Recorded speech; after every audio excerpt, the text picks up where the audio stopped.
Technical University of Kenya is located in Nairobi's Central Business District.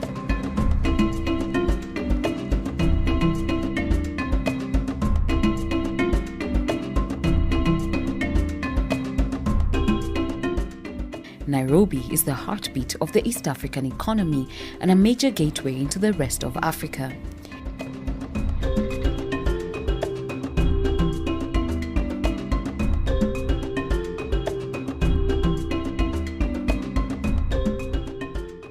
TUK, as it's fondly known, is home to students from various countries in the region.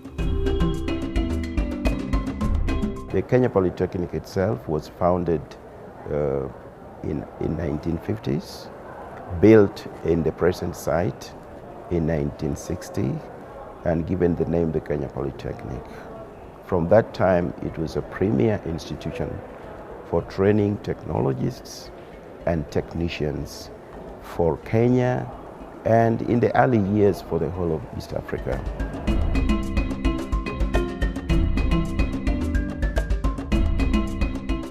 With such a rich foundation and history, the university has managed to attract a vibrant community of over 15,000 students.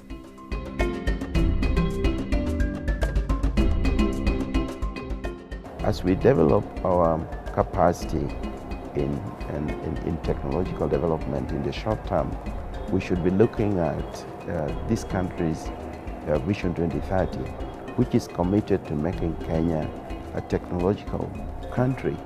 That is, it should be possible for us to produce quite a good number of the things or products we need in this country. In 2007, the Kenya Polytechnic was elevated to the status of a university college, which now gave it the powers to teach at degree level, but to grant degrees of another university. As a university college, it was established as a constituent college of the University of Nairobi, which meant that it could only award degrees of the University of Nairobi, although it had powers to design its own curricula, get them approved by the University of Nairobi Senate, and then to award degrees in the name of the University of Nairobi. By these presents, be it known that in exercise of the powers conferred upon me under the Universities Act number 42 of the year 2012, I, Mwai Kibaki, President and Commander-in-Chief of the Defense Forces of the Republic of Kenya, hereby grant the charter annexed hereto to the Technical University of Kenya on this 15th day of January in the year of our Lord 2013. Thank you.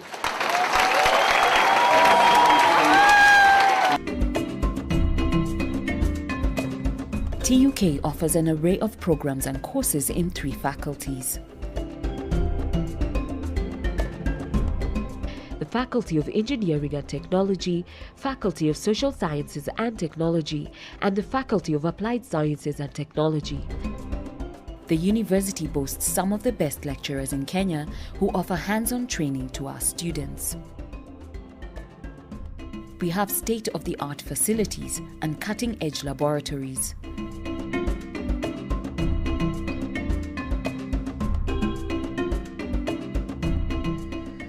The way we are training our students, they are getting state-of-the-art software. The future of engineering is dependent on using the tools and techniques that engineers and manufacturers and industries using out there.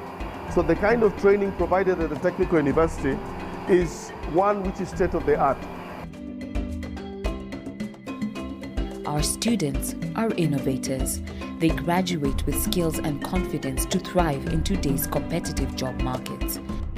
So our school doesn't really limit us to just classwork. They help us get there, they help us broaden our wings, so to say. They help us get to places I don't think I would have gotten to if I wasn't here. UK offers a special kind of a course, BTech. I studied BTech in journalism and mass communication. That BTech means you get, yes, the theory part, and in addition to that, you get the practical part. So that at the end of the 4 years, the 5 years, or the 6 years, you have the practical and the theoretical. You can easily even start up your own company for whatever you studied in.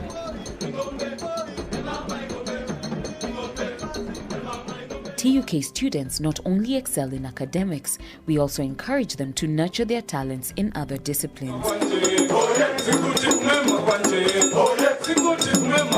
We boast an impressive alumni who work in leading corporations in Kenya and across the world.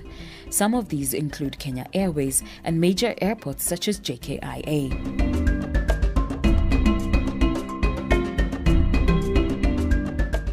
When you walk alone, you walk fast, but when you walk with others, you go further. TUK has partnered with other institutions, expanding our research and training capacity. Some of the institutions TUK is collaborating with include the following international universities: Augsburg University in Germany, Politecnico di Milano in Italy, Technical University of Munich, Tshwane University of Technology in South Africa, Southern Utah University in the US, and Leeds University in Great Britain.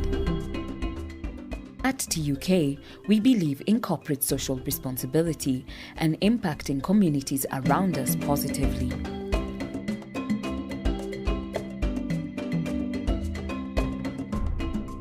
Our motto is education and training for the real world. The Technical University of Kenya is giving the next generation of scientists, technicians, innovators and leaders the skills they will need to leave a lasting legacy in the world.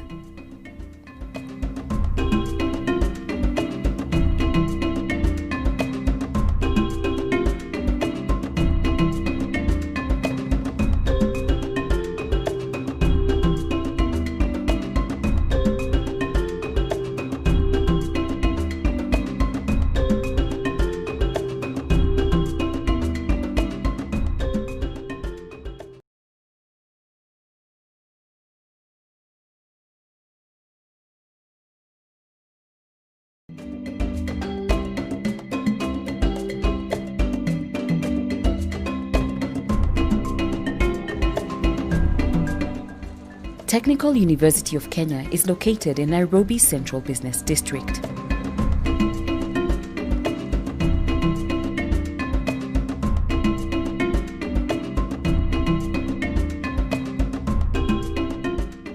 Nairobi is the heartbeat of the East African economy and a major gateway into the rest of Africa.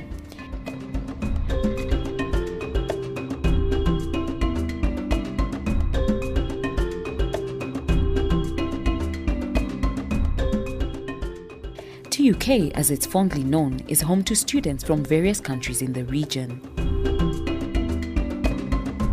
The Kenya Polytechnic itself was founded in 1950s, built in the present site in 1960, and given the name the Kenya Polytechnic. From that time, it was a premier institution for training technologists and technicians for Kenya, and in the early years for the whole of East Africa.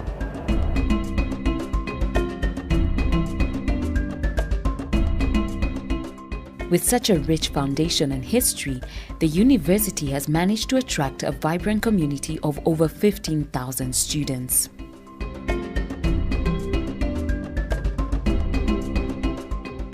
As we develop our capacity in technological development in the short term, we should be looking at this country's Vision 2030, which is committed to making Kenya a technological country. That is, it should be possible for us to produce quite a good number of the things, of products we need in this country.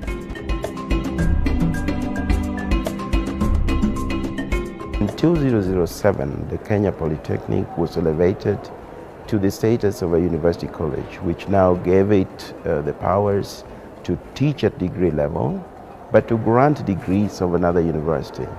As a university college, it was established as a constituent college of the University of Nairobi, which meant that it could only award degrees of the University of Nairobi, although it had powers to design its own curricula, get them approved by the University of Nairobi Senate, and then to award degrees in the name of the University of Nairobi. By these presents, be it known that in exercise of the powers conferred upon me under the Universities Act number 42 of the year 2012, I, Mwai Kibaki, President.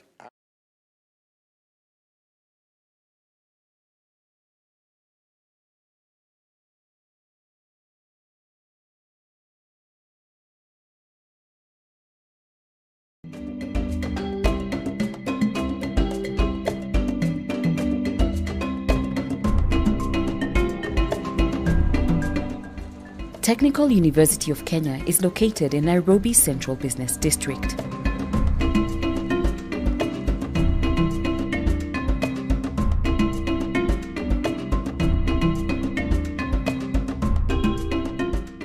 Nairobi is the heartbeat of the East African economy and a major gateway into the rest of Africa.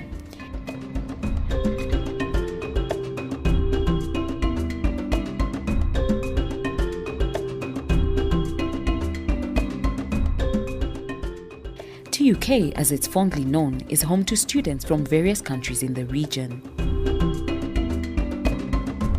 The Kenya Polytechnic itself was founded in 1950s, built in the present site in 1960, and given the name the Kenya Polytechnic.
In the next 2 hours, I will give you a brief introduction to the faculty, and then I'm going to invite my colleagues who are heads of the various schools to talk to you about those schools so that you can understand better the schools and departments that you have been admitted to. Before I proceed, I would like to pass my congratulations to all of you, those who have made it to this faculty. What it means is that you are top of the cream, and that is why you have been admitted to this faculty. So congratulations, and I wish you all the best in this journey that you're just about to embark on.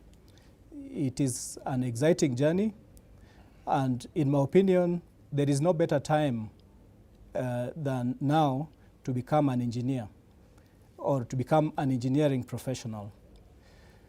You know the challenges that we currently have. The challenges like the biggest we have is now the COVID situation. We are called upon to innovate and give solutions. I can assure you that TUK has not been left behind, and now we are inviting you to come and be part of this journey. So you have made the right choice, you have chosen the right university, and I believe if you do your part, you will not regret having joined us, and your future will be very bright. I have a small presentation that I have made. I'm going to take you through an introduction of what the faculty is. I'll tell you about the structure of the faculty, briefly the way it is structured. I will talk to you or just list to you the schools that you find in the faculty, and give you an idea of some of the infrastructure we have and some of the activities we have, and also address the issue of what kind of professionals we train at the Technical University of Kenya. And finally, I will talk about what expectations we have of you and what expectations you should also have of the university.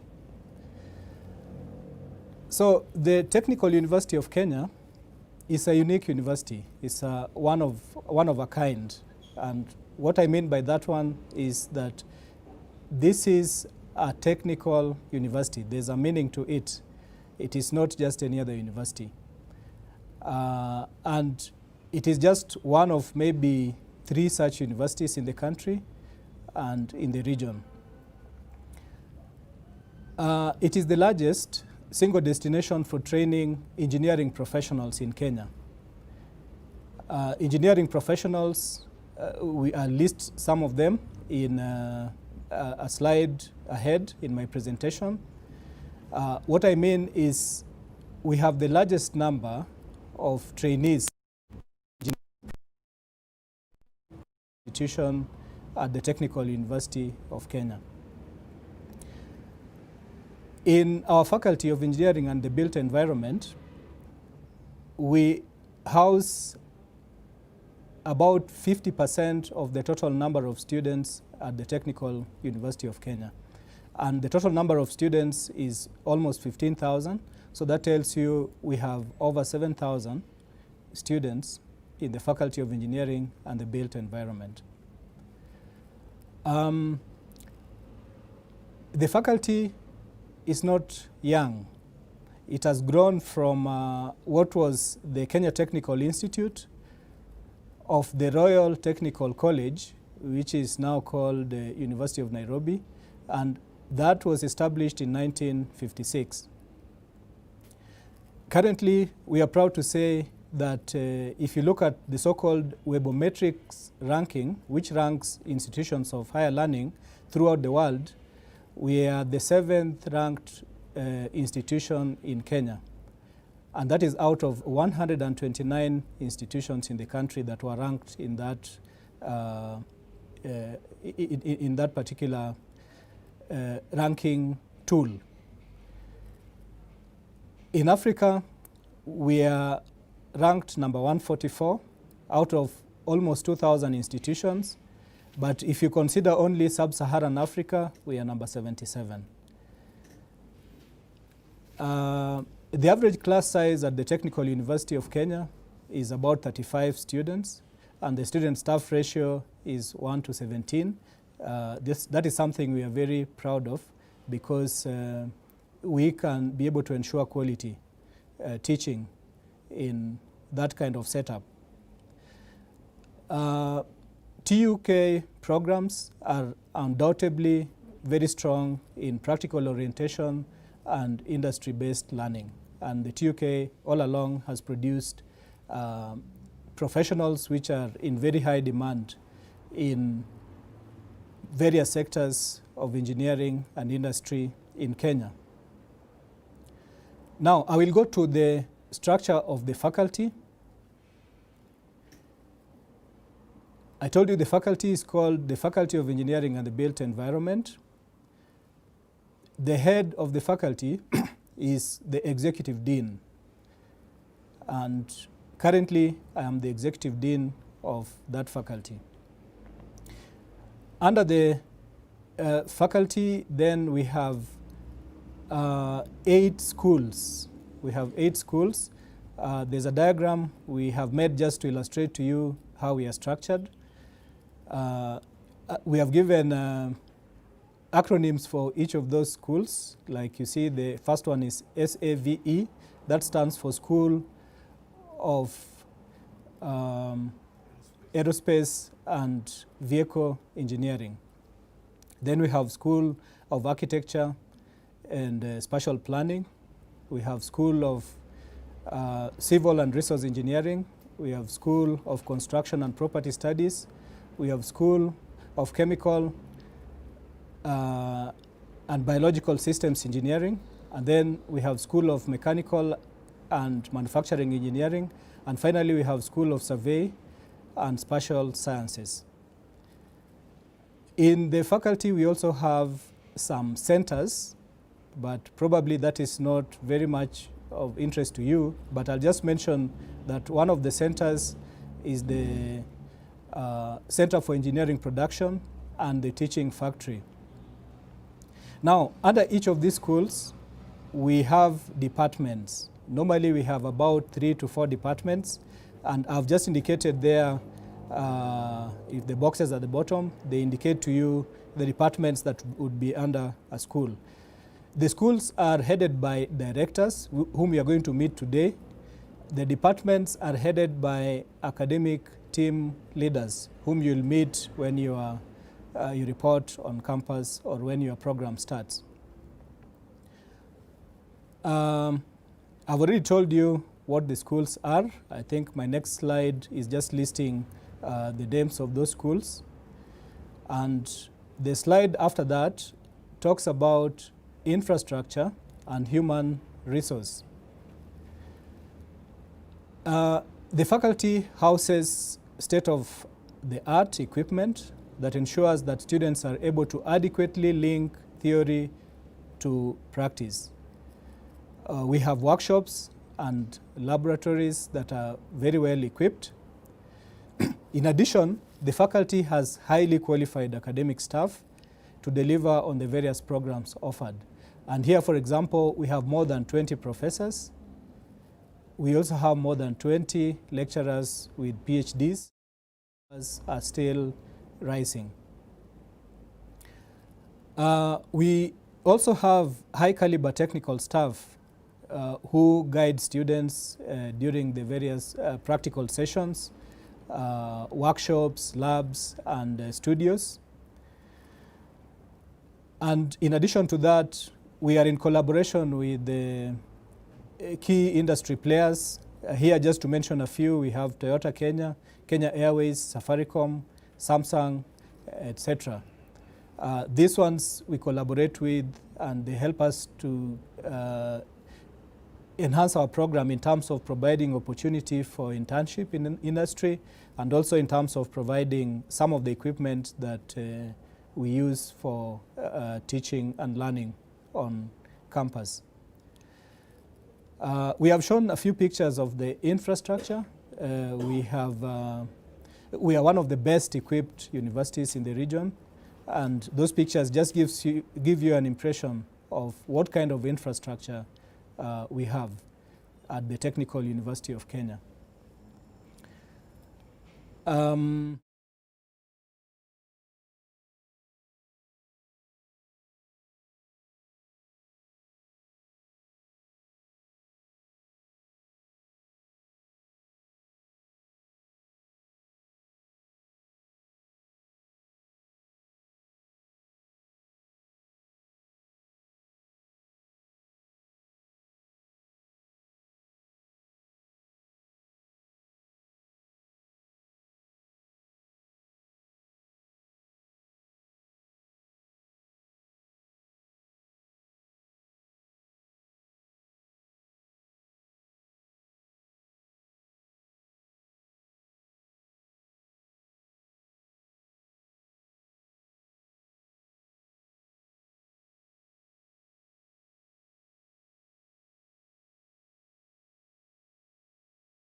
For you as a new student, we would expect you to do your part fully, and that involves attending classes and all other activities as required. There are many activities, including workshops, industrial-based learning, studios, etc., as may be guided from the various centers that you're admitted in. We expect that you'll be familiarizing yourself with the rules, and for the last 3 days, you've been taken through a lot of this, the examination regulations, and there are other rules guiding student life on campus, which you should strictly adhere to. And my advice is, please seek help. It is always a challenge in any new environment that you join. The speakers before me had hinted to you that there are various points at which you can seek help. We have counseling services, we have medical services, we have academic mentorship services. So whenever you encounter any of these challenges, my advice is, please seek help. Don't get lost as if there is nobody to assist you. We are here for you. Another important tip I can give you is we require that when you start your studies early next year, you must have a computer device. The best device you should have is a laptop, which is important as a learning tool and for other general use on campus. It is something that you might find very hard to do without, because a lot of our things are now going online. You've been hinted to that we shall have a lot of teaching online, but that is not to say we shall compromise on the core of what we do, which is to provide you with hands-on feel of what you are learning. Then you must also come with various forms of personal protective equipment, and this will be in form of lab coats, overalls, safety goggles, safety boots. This will be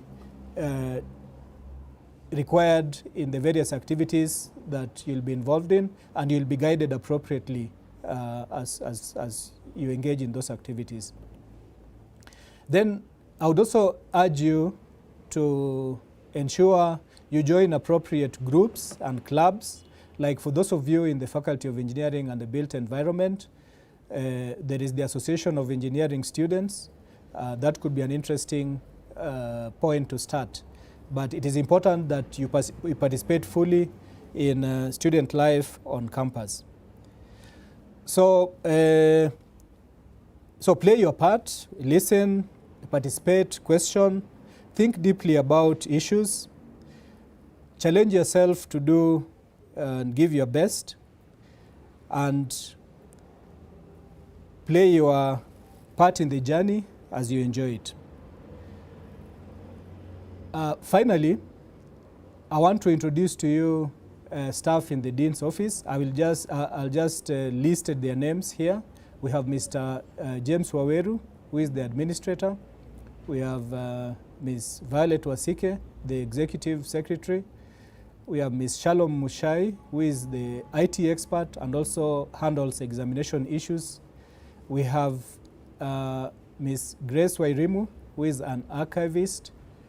We have Mr. Patrick Wambua, who is the accountant in the faculty. And finally, we have Mr. Samuel Liki Miheso, who is our office assistant. So at this juncture, I want to end my brief presentation, and I just want to say, may God give you the ability to not just make the right decisions and choices, but to make the best decisions and choices. So thank you for listening to me, and may God bless you in your new journey in our Faculty of Engineering and the Built Environment. Thank you very much.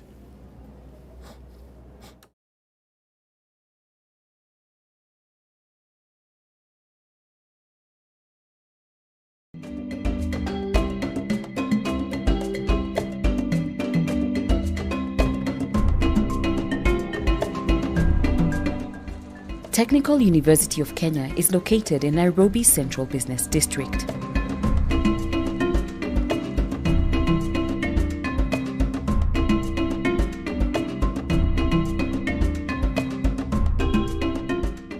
Nairobi is the heartbeat of the East African economy and a major gateway into the rest of Africa.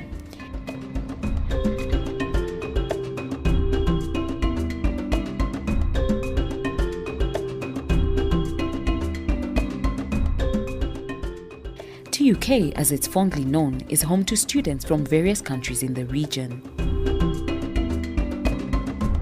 The Kenya Polytechnic itself was founded in 1950s, built in the present site in 1960, and given the name the Kenya Polytechnic. From that time, it was a premier institution for training technologists and technicians for Kenya, and in the early years for the whole of East Africa.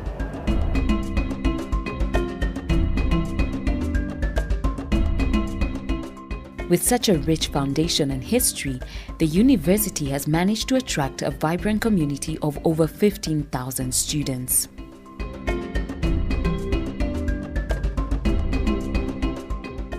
As we develop our capacity in technological development in the short term, we should be looking at this country's Vision 2030, which is committed to making Kenya a technological country.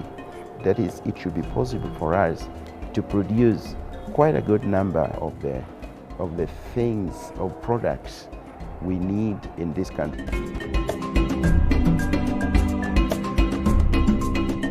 In 2007, the Kenya Polytechnic was elevated to the status of a university college, which now gave it the powers to teach at degree level, but to grant degrees of another university.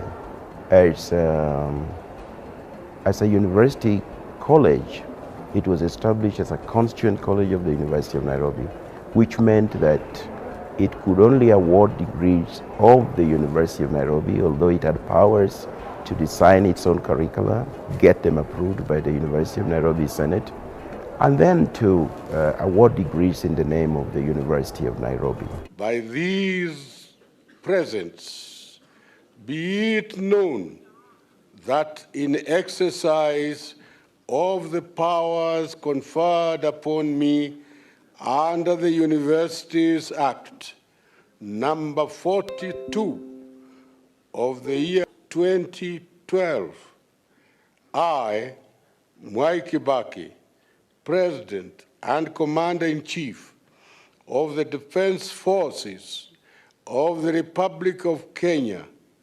hereby grant the charter annexed hereto to the Technical University of Kenya.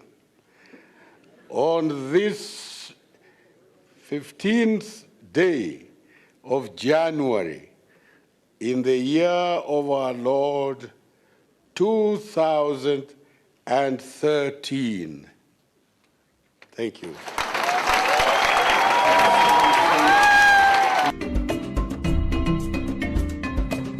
TUK offers an array of programs and courses in 3 faculties. Okay.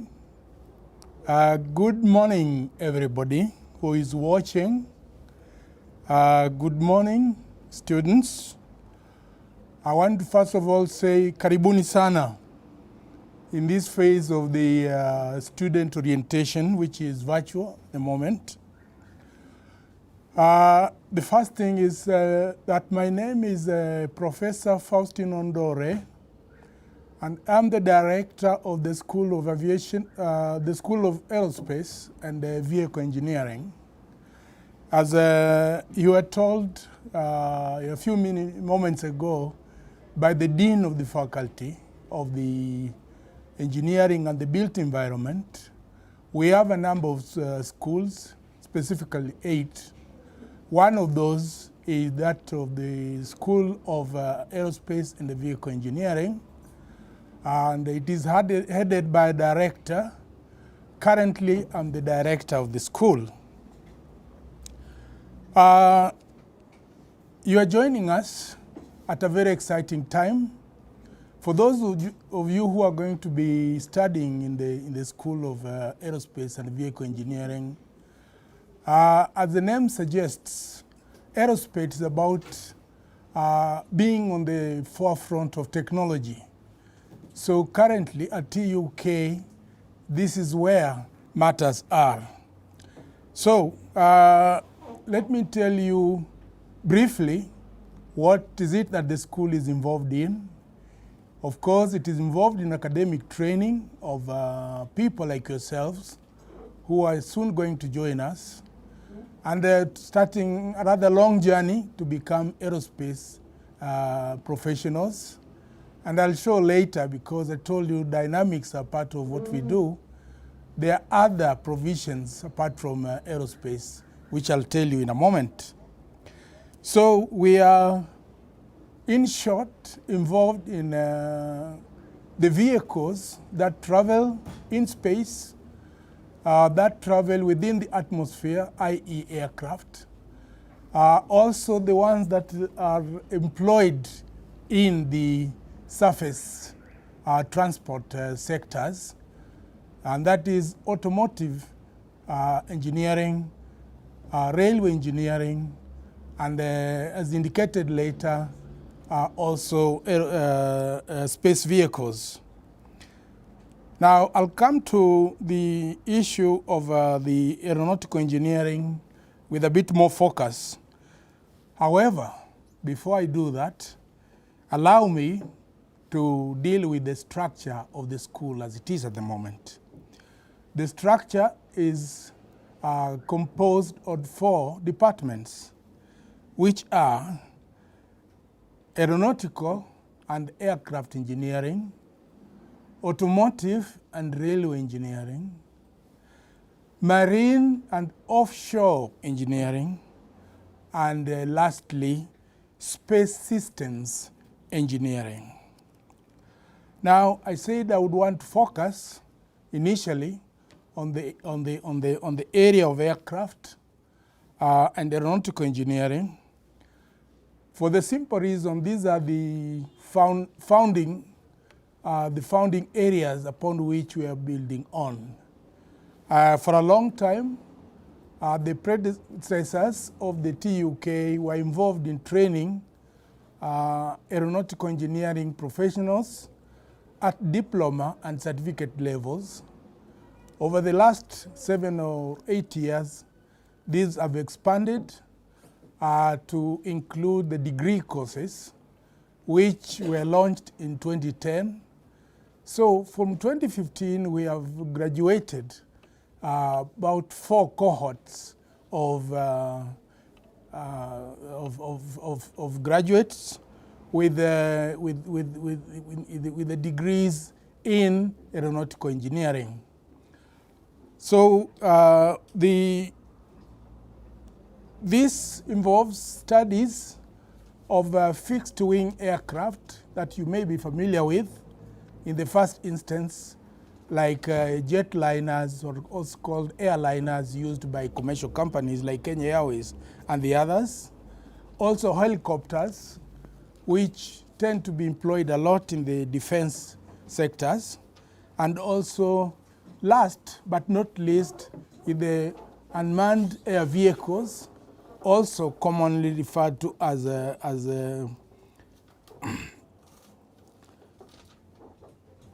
normally commonly referred to as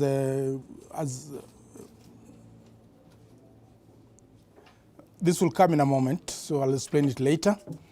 Okay, students, with that, let me go on to say, why is it that I'm talking to you? What makes it that I should talk to you? I think in terms of credibility, it's good to say something about myself, why maybe I'm the director of the school. By profession, I'm a professional engineer in aeronautical engineering field. I got my PhD in the UK some years back, and I've worked professionally for a number of years, and hence I'm a chartered engineer, which is a professional engineer status or category in the United Kingdom. And I'm also a member, in fact, not a member, but a fellow. A fellow is higher than a member of what is called the Royal Aeronautical Society, and the fellow also of the Institution of Mechanical Engineering. All these are in the UK, for the simple reason that I've spent a fair amount of working in the UK, so I've assumed those status there. Okay. Now, when you come to join us, of course, you're interested to know what kind of staff will be supporting you and teaching you. So we have a number of staff who are in the academic and also support roles. We currently have a staff complement of about 23 people. This ranges from the lecturers, technicians, and administrative support staff who, when you join, you'll meet quite a lot. They're very helpful. So when you join, it's worth taking time to meet them, engage with them, and they're also anxious to welcome you for the same reason, because we're going to have to work together in the next 3 years if you're a diploma student, or a 5-year if you're a BEng student. I'll speak to that in a moment. And also if you're 4 years if you're a Bachelor of Technology student. Yes, apart from staff, you'll need to access facilities and equipment which are used for teaching purposes and for experience as well. We have two main facility provisions. I would say one is digital and the second one is actually physical. Starting with digital is that we have actually a dedicated laboratory named Aerospace Systems Laboratory, which is equipped with state-of-the-art electronic equipment and also software systems, principally featuring 2 aircraft types, which are both modern used. One is the Boeing 737 NG, new generation, and the other one is actually Airbus A321. So these are for student experience and teaching. When you qualify, you'll be involved, I think, even more modern aircraft coming to the future by the time you graduate and start working. So this gives you a very good basis for moving further on. On the physical side, we have a number of items. Again, principally, we have the Aircraft Propulsion Systems Laboratory. That's the second laboratory dedicated to these facilities. And in there, we have a modern CF6 engine. You will stand this CF6 when you join. But in essence, it is a General Electric engine, one of the more modern ones, which was donated from the GE company based in Ohio, in Cincinnati, in Ohio, in the United States of America, which was shipped here and which we launched in 2017. We have other labs and workshops of mechanical, electronic, and electrical types, which are all. So in totality, you can see that you are joining a well provisioned area of work, of studying. And interesting to know that aeronautical engineering programs are only offered in Kenya at the Technical University of Kenya. Just to give you a flavor, I know being students, you want to see how things sound here. But one of the subjects, a number of subjects you'll be studying, there are many of them, I can't list them all now. But for example, you'll study aerodynamics. This is involving how aircraft actually fly in the air. We have the computational component of that aerodynamics, another unit called computational fluid dynamics. Again, these are all state-of-the-art tools and schemes. You will study also aircraft structures, which are fairly specialist, dealing with structure of an aircraft, how it is manufactured, how it is bolted all together, and why it flies, although heavier than air. We also provide you with instruction, lectures, and experience on rockets and missiles. I told you about aerospace, space vehicles, and also one of the major subjects will be thermodynamics, electrical power. I have already said about avionics. So, currently, we offer within the aeronautical engineering 3 programs. One is the Bachelor of Engineering in Aeronautical Engineering, the 5-year course. There is also soon to be launched the Bachelor of Technology in Engineering in Aeronautical Engineering. This is a 4-year program. It's mainly focused to those who will be primarily involved with hands-on graduate positions in industry. And we are continuing with our diploma in aeronautical engineering. So you can see the breadth of what we offer. And these are complementing each other. Now, how about employment when you finish? Because you don't come to university to study alone and go back home. That's not the point. This is a journey continuing. So it means when you come to university, the point, when you exit, the question becomes where shall we go? Most of our students, 90% approximately, from the programs, all programs, get employment or in further education within 6 months of their graduation. Some of them, actually, a number of them, get jobs while they're still in the final phase of their studies, when they've been taken out in attachment to those industries. So because they tend to do rather well, so they are offered employment, and when they finish their studies, they actually go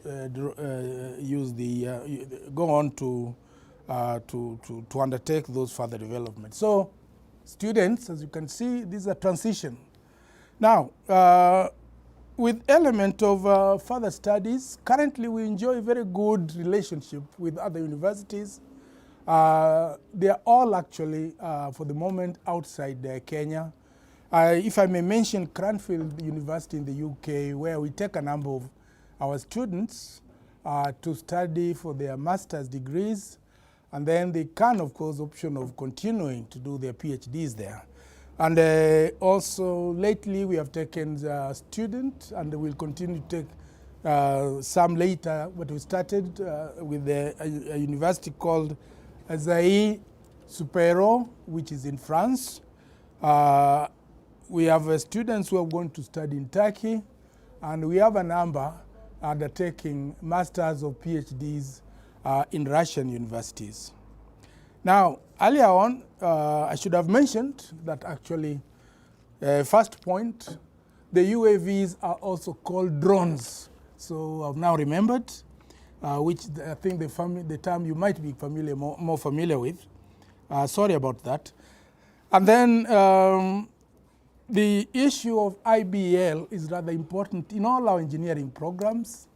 That is, IBL stands for industry-based learning. So in that arrangement, we support students to get attachment places in industry. In aerospace and vehicle engineering school, it is guaranteed that you will get one, because we have a very close working relation between industry and TUK. Now, so I want to be coming to the end to welcome you very strongly again. As the Dean mentioned earlier, Executive Dean Professor Taro, that you're most welcome here. We look forward to meeting you soon. However, there's something we need to point out. Aerospace requires very high standards for obviously safety reasons. So there is no room for carelessness. There's no room for indiscipline. There is no room for people who might tend to take shortcuts, including with exams. I think this has been emphasized about exam irregularities from my previous from presentations of my previous colleagues. So you need to come with a sense of commitment. The staff are also committed to meet and support you. You must therefore play your part in also putting in that commitment. It's a transition period, so we expect you to come out successfully.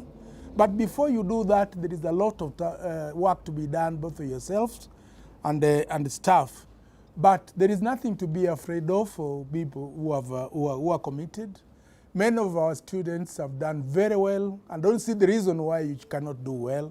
And very soon you'll appreciate the fact that when you have gone through it, really, aviation as an industry, aerospace as an industry, offers you international careers, not just local. Many of you, even during placement, might actually be probably in a position to be placed outside the country for attachments. Some have gone to Boeing in the United States, where they spend some time and then they come back. So we don't see why any student coming should not be, and there's nobody as far as concerned who is weak or strong. You are all the same in that sense. What makes the difference is the commitment. People who do their work will always have no problem. However, for those whose commitment is less than sufficient, will always have issues. I want to thank you again, and we hope to meet you soon, to meet you here at TUK soon, and know you, all of you. Now, I know now you know my name, but I also hope to know all of you in the course of time. Welcome, and again, thank you very much.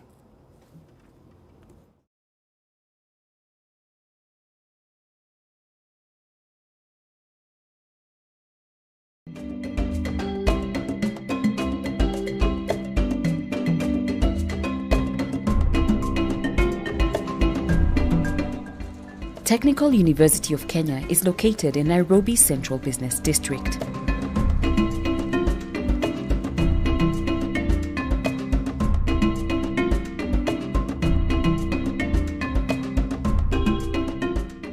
Nairobi is the heartbeat of the East African economy and a major gateway into the rest of Africa.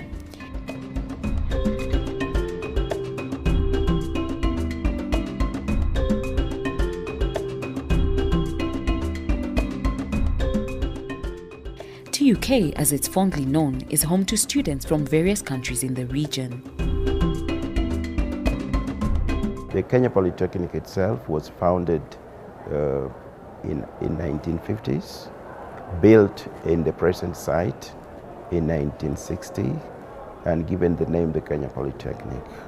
From that time, it was a premier institution for training technologists and technicians for Kenya, and in the early years for the whole of East Africa.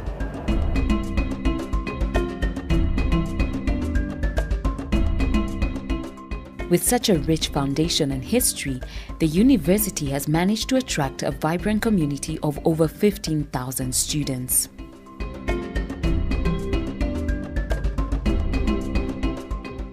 As we develop our capacity in technological development in the short term, we should be looking at this country's Vision 2030, which is committed to making Kenya a technological country. That is, it should be possible for us to produce quite a good number of the things or products we need in this country. In 2007, the Kenya Polytechnic was elevated to the status of a university college, which now gave it the powers to teach at degree level, but to grant degrees of another university.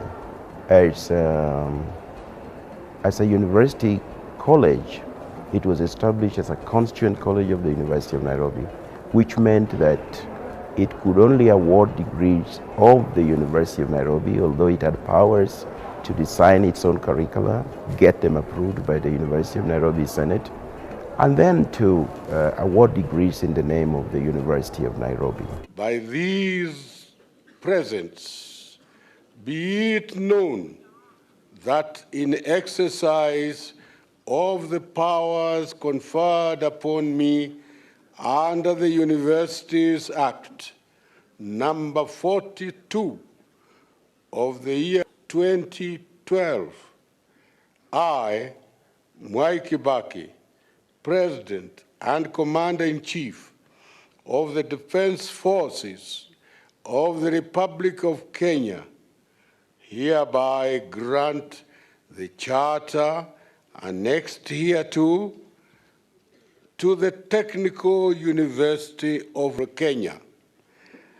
On this 15th day of January, in the year of our Lord 2013. Thank you.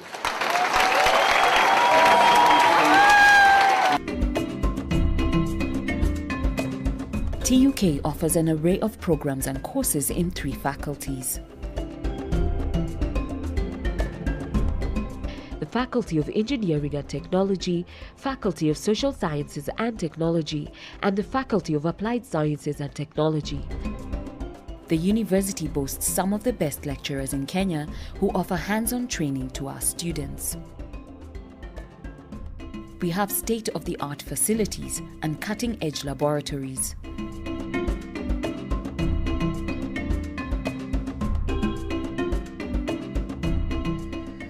The way we are training our students, they are getting state-of-the-art software. The future of engineering is dependent on using the tools and techniques that engineers and manufacturers and industries using out there. So the kind of training provided at the Technical University is one which is state-of-the-art. Our students are innovators. They graduate with skills and confidence to thrive in today's competitive job market. So our school doesn't really limit us to just classwork. They help us get there, they help us broaden our wings, so to say. They help us get to places I don't think I would have gotten to if I wasn't here. UK offers a special kind of a course, BTech. I studied BTech in journalism and mass communication. That BTech means you get, yes, the theory part, and in addition to that, you get the practical part.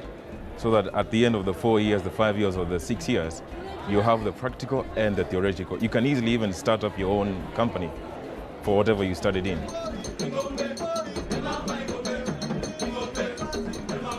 TUK students not only excel in academics, we also encourage them to nurture their talents in other disciplines. We boast an impressive alumni who work in leading corporations in Kenya and across the world. Some of these include Kenya Airways and major airports such as JKIA.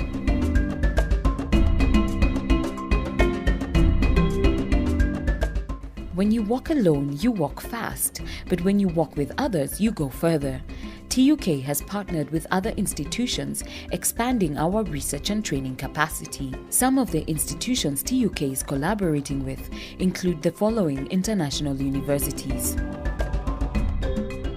Augsburg University in Germany, Politecnico di Milano in Italy, Technical University of Munich, Tshwane University of Technology in South Africa, Southern Utah University in the US, and Leeds University in Great Britain.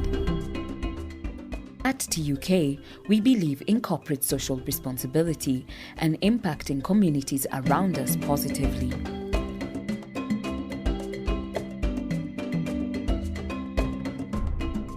Our motto is education and training for the real world. The Technical University of Kenya is giving the next generation of scientists, technicians, innovators and leaders the skills they will need to leave a lasting legacy in the world.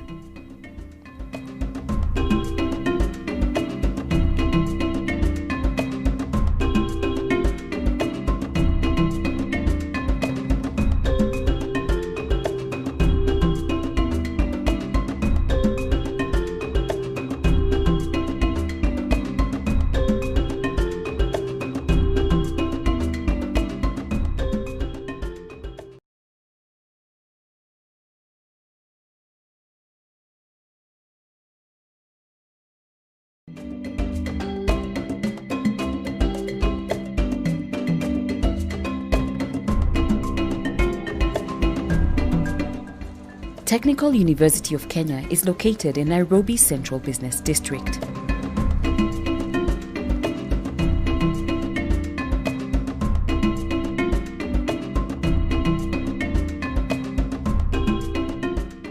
Nairobi is the heartbeat of the East African economy and a major gateway into the rest of Africa.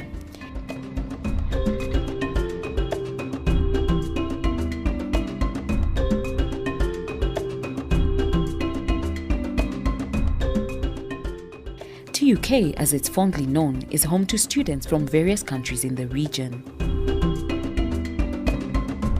The Kenya Polytechnic itself was founded in 1950s, built in the present site in 1960, and given the name the Kenya Polytechnic. From that time, it was a premier institution for training technologists and technicians for Kenya and in the early years for the whole of East Africa.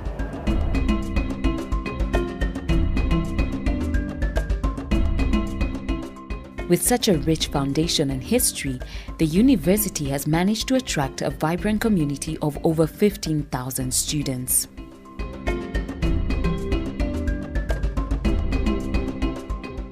As we develop our capacity in technological development in the short term, we should be looking at this country's Vision 2030, which is committed to making Kenya a technological country. That is, it should be possible for us to produce quite a good number of the things or products we need in this country. In 2007, the Kenya Polytechnic was elevated to the status of a university college, which now gave it the powers to teach at degree level, but to grant degrees of another university. As a university college, it was established as a constituent college of the University of Nairobi, which meant that it could only award degrees of the University of Nairobi, although it had powers to design its own curricula, get them approved by the University of Nairobi Senate, and then to award degrees in the name of the University of Nairobi.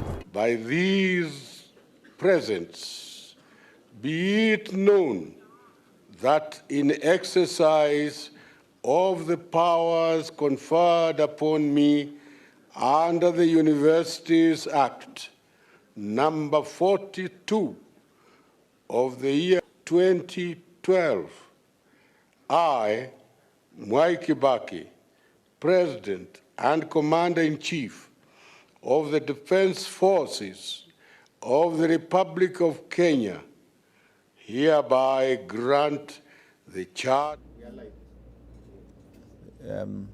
Good morning, freshers coming to the Technical University of Kenya. My name is Professor Jason Mochache. I am the director of the School of Architecture and Spatial Planning, which is located in the Faculty of Architecture, of Engineering, Architecture, and Spatial Planning. We are the school that takes the people who have qualified highly, like yourselves, because we also train you for high-level qualifications in the area of the built environment. You would be studying in two levels. There are those who have applied to come and study at the diploma level, which is a 2-year program. And there are those who have applied to come and study for the Bachelor of Architectural Studies a degree program, which is a 4-year program. Now, the ones who have applied for the Bachelor of Architectural Studies, after qualifying the 4 years, they are free to join the continuation of the program so that they become professional architects qualified after their 6 years in study. That's 2 more years to get the Bachelor of Architecture professional degree. Now, these are all qualifications which are highly desired in the market. Architects guide the development of the building industry. They design structures from the size of a kiosk to the size of the highest structures you can imagine. I know some of you look at various programs on televisions and you see skyscrapers. These are designed by architects, of course with the support of engineers, but architects lead the program in this case, and therefore when you come to do this program, whether you are working at diploma level or you are studying at diploma level or you are studying at degree level, we are expecting the highest integrity and the highest concentration in your studies. These studies would be very interesting because they are organized in various formats. The studies, you of course have to go through various common undergraduate courses which will enable you to advance your mathematics. Mathematics is extremely important in architecture. You will advance your sciences because the program is called Architecture and Building.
Allowed to do end of semester examinations which determine whether you are going to stay in the university or you can separate from the university. We call it a discontinuation, but the better word is to separate from the university. Now, 75% of your time must be spent in class where it is required, whether it is online or face-to-face. Without 75 participation, you will not be allowed to do your end year examinations and your semester examinations. Now, the School of Architecture is embedded in the Technical University, but that does not mean that that's the only place where you are going to study from. A lot of your projects, you would be expected to move around the city. You will be shown sites. Sites are the places where you can design something to be built. And you will be shown those sites where you can then imagine building structures or other artifacts. They can be exhibition centers, they can be stadia, they can be hospital buildings, which would be according to the project of the year or according to the project of the semester. Now, when you go out to these sites, we expect you to do a lot of studies. You do studies based on the environment. You do studies, you would be expected to even evaluate the sound systems, because sound and noise affect buildings, affect the users inside, and whatever activity which is inside would affect the users outside. The architect is going to make the environment work for the users of the building and for the neighborhood to that building. And therefore, you'll be studying environmental science studies. You'll be doing climatic studies because the climate affects buildings.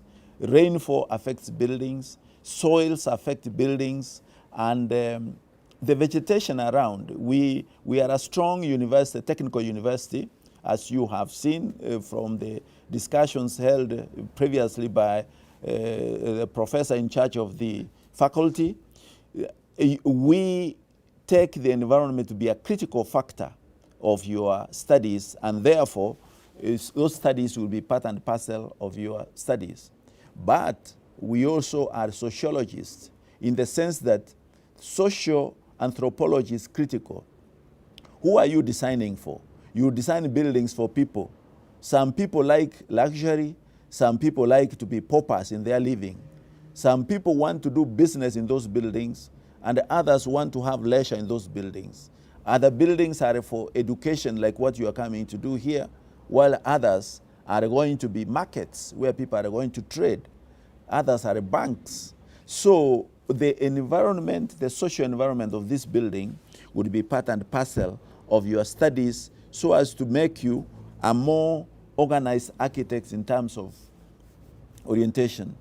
Now, in the university, you would find accommodation somewhere. If you are lucky, you would get accommodation in the hostels, or if you are not able to get accommodation in the hostels, you would get accommodation. Nairobi is a huge city. You would get a place which is convenient for you to travel to campus, or a place where you may be lucky to have parents or relatives who would accommodate you with a room, but make sure you have a room which has got proper lighting, which has got proper ventilation, so that you can be able to study well, because architecture requires time to study. Now, we teach in the classrooms and we teach in studio rooms. A studio is not where you do photography. It's where you do architectural work. You use large sheets of paper where you have to draw. You use large sheets of paper. You start with the basic artwork. You would also be expected to have good artistry. You would be expected to do freehand drawing.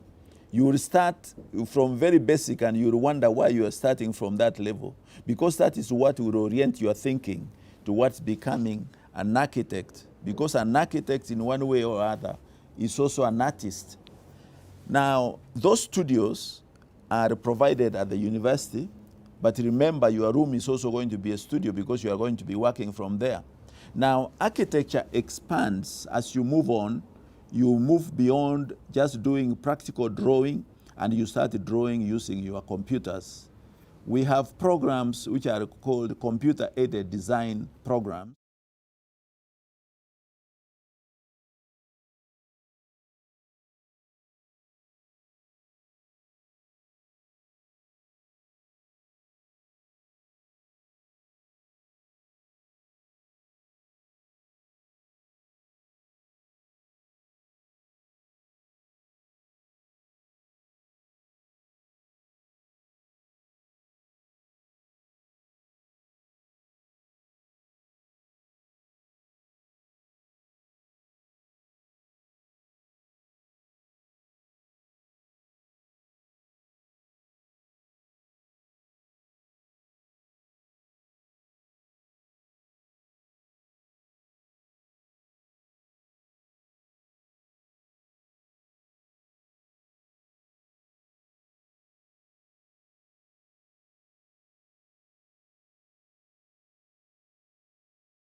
of concentration so that you can join us in later on. I have done work in various environments, including international institutions, but the most important thing is I've been a teacher for a long time. And for that reason, I expect that you architects, some of you will be teachers like me. So please welcome to the Technical University of Kenya. Now, the second group I want to discuss with, ladies and gentlemen, is those who have qualified to become our students in two programs. Those who will be coming to the School of Architecture and Spatial Planning, but they will be studying planning, urban and regional planning, and there are those who will be studying urban design. Those are two programs, but they have a lot of courses in common. Who is a planner? We hear of economic planners, but here I'm going to concentrate on spatial planners. A spatial planner assists cities to be organized. A spatial planner would assist the location where you live. You see roads. Why are those roads in specific areas and not in others? You see areas that you have heard of, areas which are forests. You have had areas where there are residential estates. And you have heard of areas where there are institutions, like the Technical University. Others are agricultural institutions, while others are hospitals. Why are they located in certain areas and not in other areas? This must have been decided by planners. And the planners have been there in history. We are told that the earliest planners were those who planned the medieval settlements.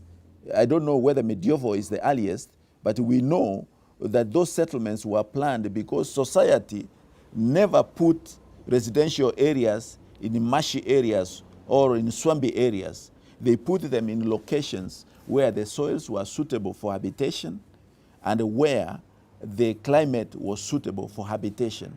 And that is why you find that in society, there are areas where there is concentrated settlements and there are areas where there are no concentrated settlements. That's why we have national parks, and that's why we have other areas for large-scale farming, especially those people who come from the Rift Valley, those people who come from the Mount Kenya region where there's a lot of farming. Why are other areas concentrated with farming while others are not? This is decided by urban and regional planners, and this is the program you'll be doing. Now, planning is one of the most interesting programs you'll go through at the Technical University. Now, you would be studying in classrooms and you'll be studying in studios, but you'll be studying in the urban areas. We'll be taking you out for what we call studio projects. In the studio projects, you do research. You'll work with the local people. You'll go to human settlements where people don't have as many opportunities as other areas. Some call them slums. Some call them low-income areas. And you'll also be working in high-income areas. Now, this will reorient your mind also gradually that you probably will want to stay in the upmarket areas. Now, if you're going to stay in upmarket areas, then you better work hard in this program. Now, planners go through a program of registration. Just like architects, I didn't mention for the architects that you must go through after qualification for the 4th year. Then you go to the 6 years here. Then you would do 2 years in a professional office so that you can do professional examination to become a registered architect. Planners do the same thing. You go through a training of 4 years. Then after 4 years, you'll be working either in a government office, the fiscal planning department of the Ministry of Lands, Housing is one of the largest employers of planners. The county governments are employing planners because they cannot function without planners. City authorities like the Nairobi City Authority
will teach you using various methods, hand methods and computer methods. Every planner who goes through the technical university is highly, let me say, is digital compliant. You can work with geographical information systems. That is our strongest area, in which case, as you go out to work, you can actually do surveying without having to go to the field itself, using satellite systems. So as a fresher to planning, you are highly welcome, and I will be one of your lecturers, and I will be looking forward to meeting you at the Technical University. But for the designers, I'm going to give you another orientation, because you would spend the first 2 years as a planner, and then you will start orienting yourself now to becoming a specialized urban designer. An urban designer imagines the designs of towns. You support architects by doing the macro planning. You decide how to orient the river edges, you decide how to orient the streets, you decide which specific activities would be in certain areas and how they look like when they are in those locations. You would be the urban artist. You will be the urban artist, and you will be the one who is deciding how the city would look like, the cityscape. You are the one who decides which area may have 50 floors in height, and which areas may have 10 floors in height, which areas would not have multi-story buildings but would have bungalows, and which area would have a market. You would be designing this together with the urban planner. It is Technical University is the only one which is handling the urban design course at undergraduate level. Otherwise, others do it only at postgraduate level. So you are coming to an area which is prime, and therefore you could work in offices with architects, you could work in offices with planners, you could work in local authorities directly, city governments, and you could work in universities as lecturers, because we are looking forward to having you here. Ladies and gentlemen, I want to welcome you to the Technical University, the School of Architecture and Spatial Planning. Spatial planning has got 22 lecturers, some of them professors, some of them at doctorate level, others are senior lecturers, others are lecturers, and others are young like you who have joined us soon after graduation with their first-class degrees, and they are therefore undertaking their master's program, but they will be your tutors in certain areas because they are very good either in graphics, they are good in design, and so on. So this is how the Technical University operates. For those who are coming to architecture, you will be coming to a group of not less than 25 staff members. And therefore, we don't expect that you lack a person to guide you, but we can lack you in class and miss to guide you because you are not attending your programs. Welcome to the Technical University. Welcome to the School of Architecture and Spatial Planning. Thank you.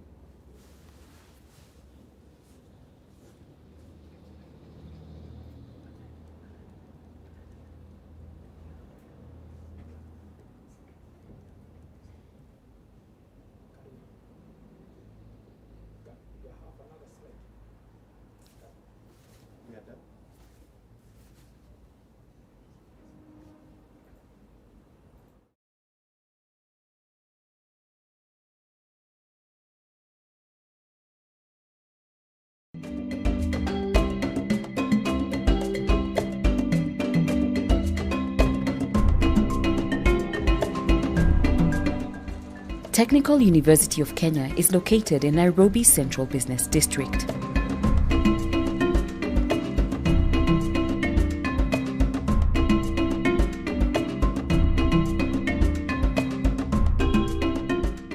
Nairobi is the heartbeat of the East African economy and a major gateway into the rest of Africa.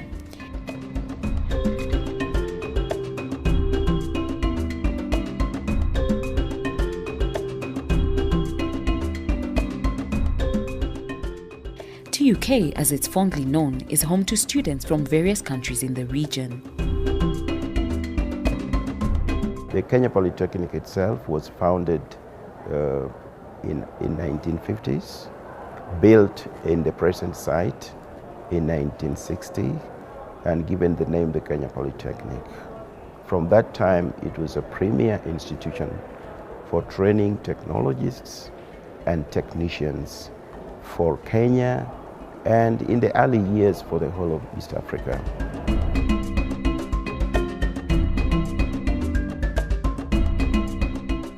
With such a rich foundation and history, the university has managed to attract a vibrant community of over 15,000 students.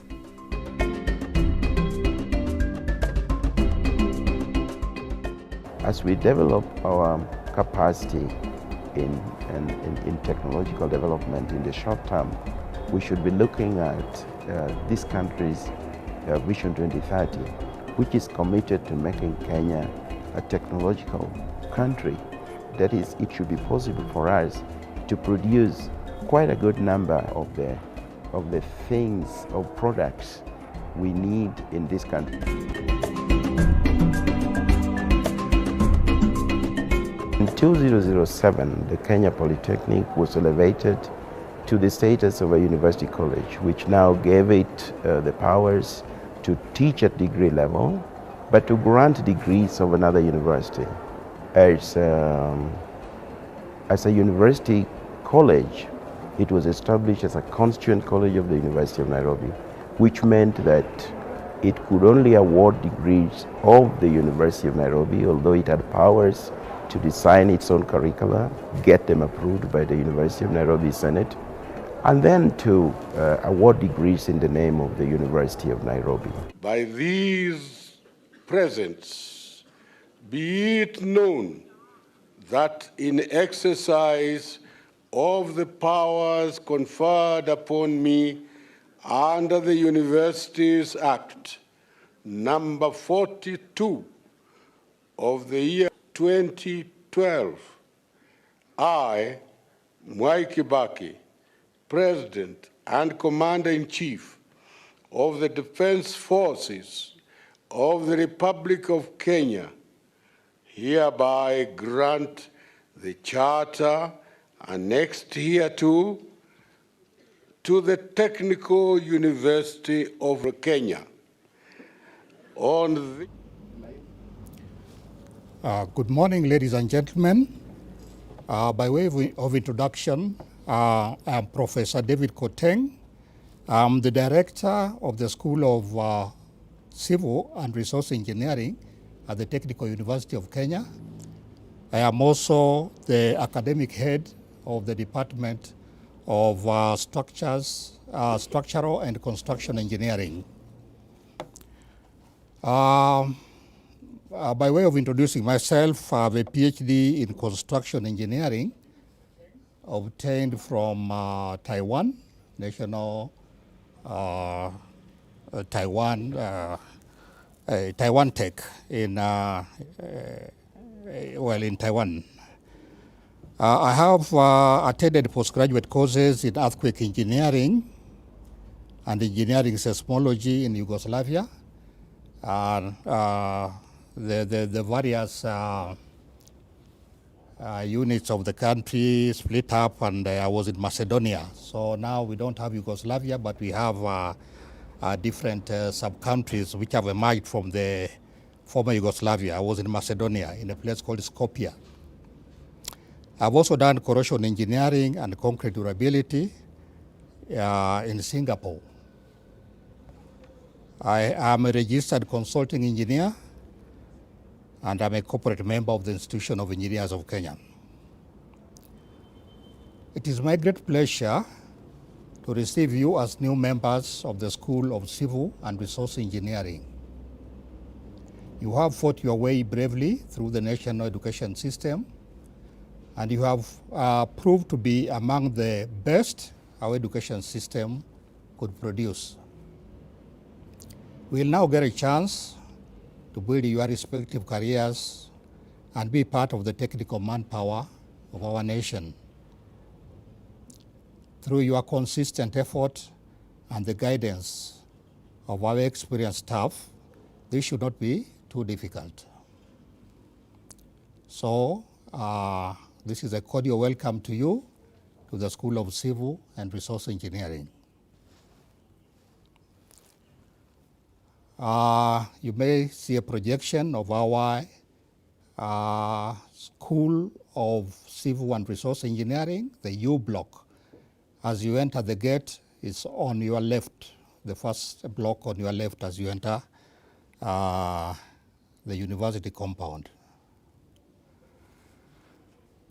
Okay, probably as you see projected, we have the university setup. The School of Civil and Resource Engineering is in the Faculty of Engineering and Built Environment. This is one of the three teaching schools of the university, the ones shown in green. The other ones are administrative, research, and other aspects, but these ones shown in green, the three schools, are the ones involved with teaching, and ours is the Faculty of Engineering and Built Environment, and we are one of the schools in that. There are a total of 8 schools and 2 institutions dealing with specific areas of either research or engineering management. The next projection shows our school in relation to the Faculty of Engineering. You can see the various units of the faculty. Again, we have 8 teaching schools and 2 centers which have specific responsibilities. In the School of Civil and Resource Engineering, we have 4 departments. These are academic departments. They are not administrative. Administration is handled at the director's level, but academics are handled at these 4 levels. And each of these schools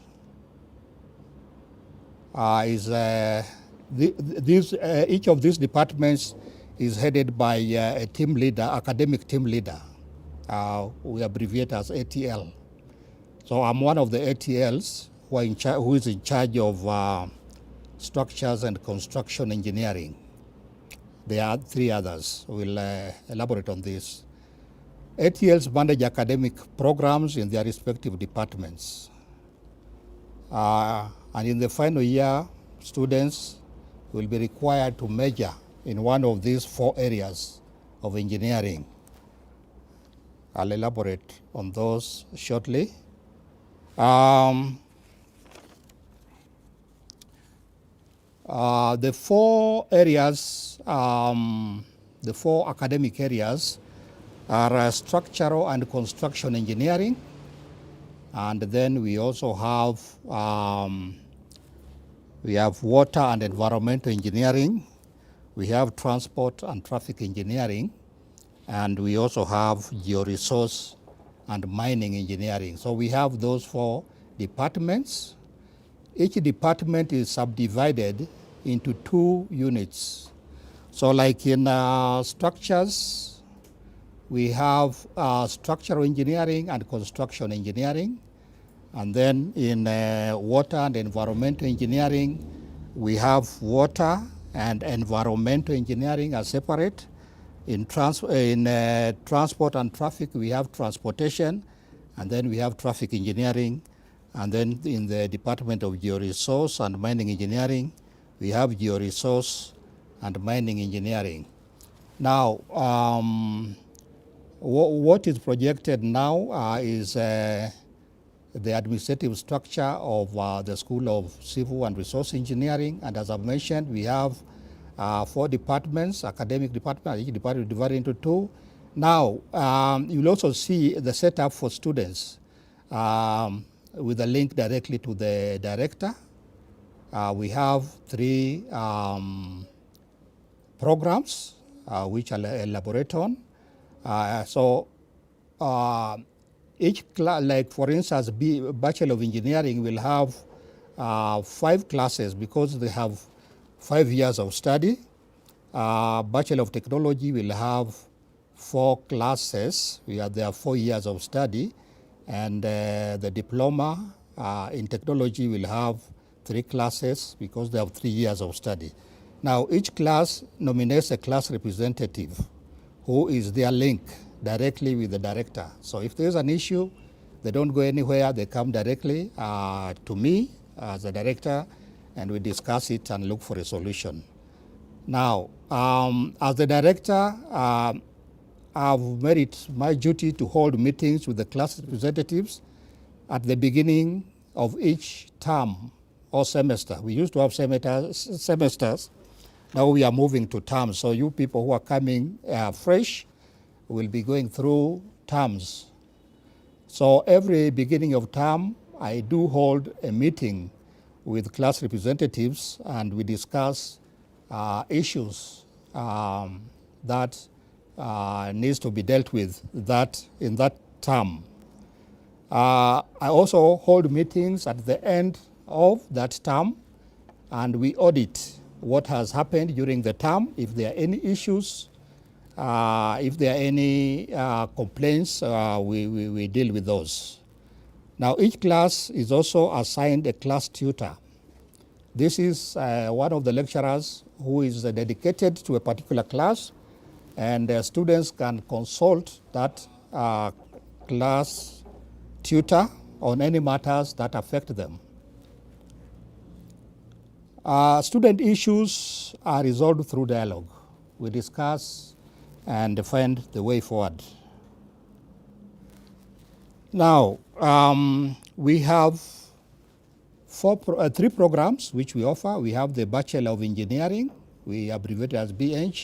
This is a 5-year course accredited by the Engineers Board of Kenya. Graduates get registered as professional engineers after a period of internship ranging from 3 to 5 years normally. Depends on the intensity of your internship. And then you do a professional examination, and then you can become a professional engineer. Graduates can also apply to be members of the Institution of Engineers of Kenya. This is where engineers interact and share views.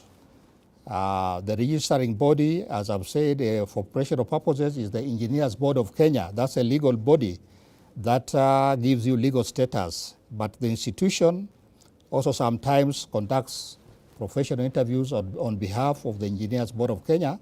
But the Institution of Kenya is a body where engineers interact, share views, attend conferences, organize activities, and that kind of thing.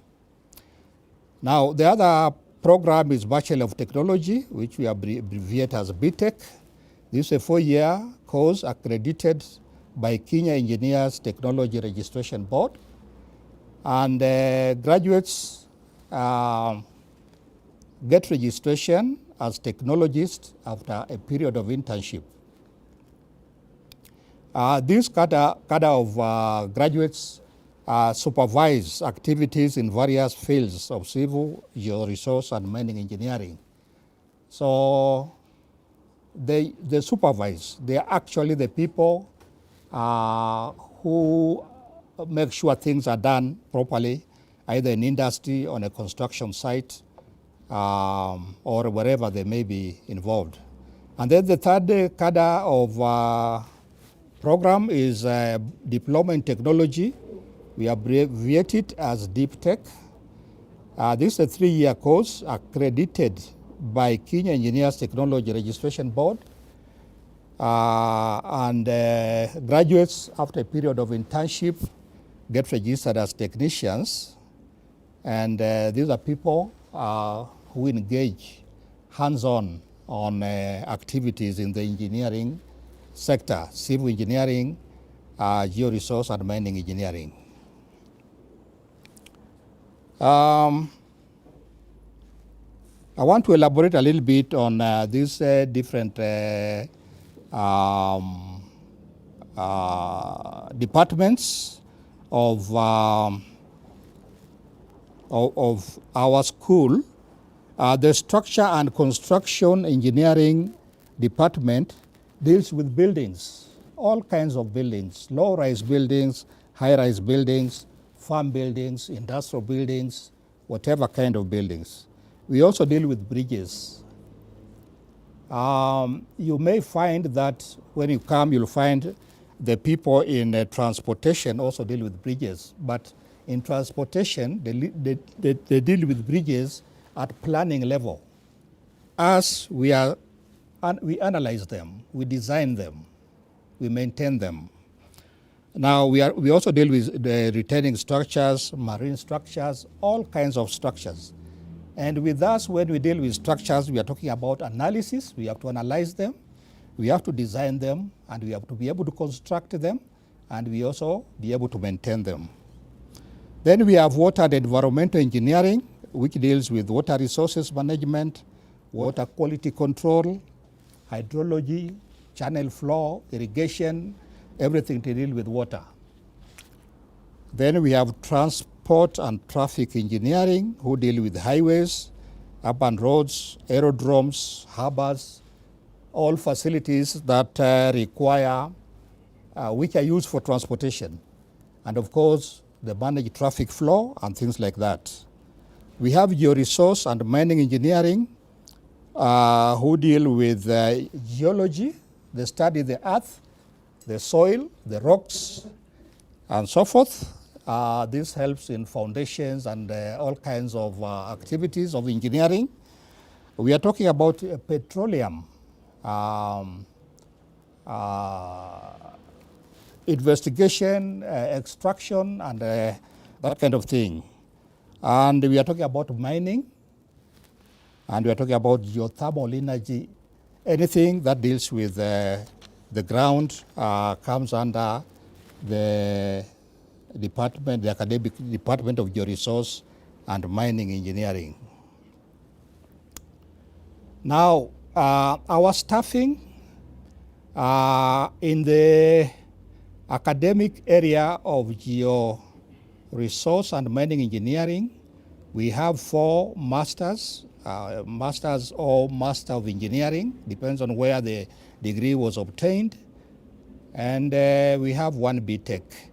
But you'll realize, okay, most of these masters are actually registered for PhD, so they're in the process of getting their PhDs. In structures and construction engineering, we have 1 PhD, that's myself as the head of that unit. We have 5 masters come Master of Engineering, Master of Science come Master of Engineering. We have 3 bachelors and 1 Bachelor of Philosophy, 1 Bachelor of Technology, 1 HND, these are support staff, 1 diploma in technology, and 1 certificate. These are support staff in the labs. Then in transport and traffic engineering, we have 1 PhD, who is the head of that unit. We have 3 masters. We have 1 bachelor's in engineering, 1 bachelor in technology, and we don't have support staff. Well, this Bachelor of Technology is a support staff, is the head of the lab. We also have water and environmental engineering. We have 2 PhDs. 1 of them is the head of the unit. We have 7 masters, and we all have 1 certificate who is in charge of the lab. Yeah, as I've said, most of these masters are enrolled for PhD, so they are in their different stages of PhD. In terms of facilities for teaching and practical work, we have lecture halls, 3 number. These are big halls which can take 100 or more students. We have lecture rooms which can take around 50, 60 students. We have a computer room. We have a concrete laboratory. We have a soils laboratory. We have a timber laboratory. We have a masonry laboratory. And we have a fluid mechanics laboratory, which is domiciled in the mechanical engineering department. And we have a water quality testing laboratory, which is domiciled in the chemistry department. projected, you may see some of the students in the concrete lab. We are doing serious research in trying to find concrete that will be strong and durable so that we can be able to produce structures that are durable, that will last a long time and reduce wastage. When you have structures that are demolished after 20, 30 years and you put fresh ones, then you end up operating uneconomically and wastefully in terms of material utilization. So we want structures that can last 100 years without problem, and they're also strong. So we use, we can carry large loads with less materials. So that's research that is going on at our university. These are undergraduates. We have not embarked on a postgraduate program. We are working on that. So the students you see here are all undergraduate. These are actually second years in the lab. This is another view of our lab.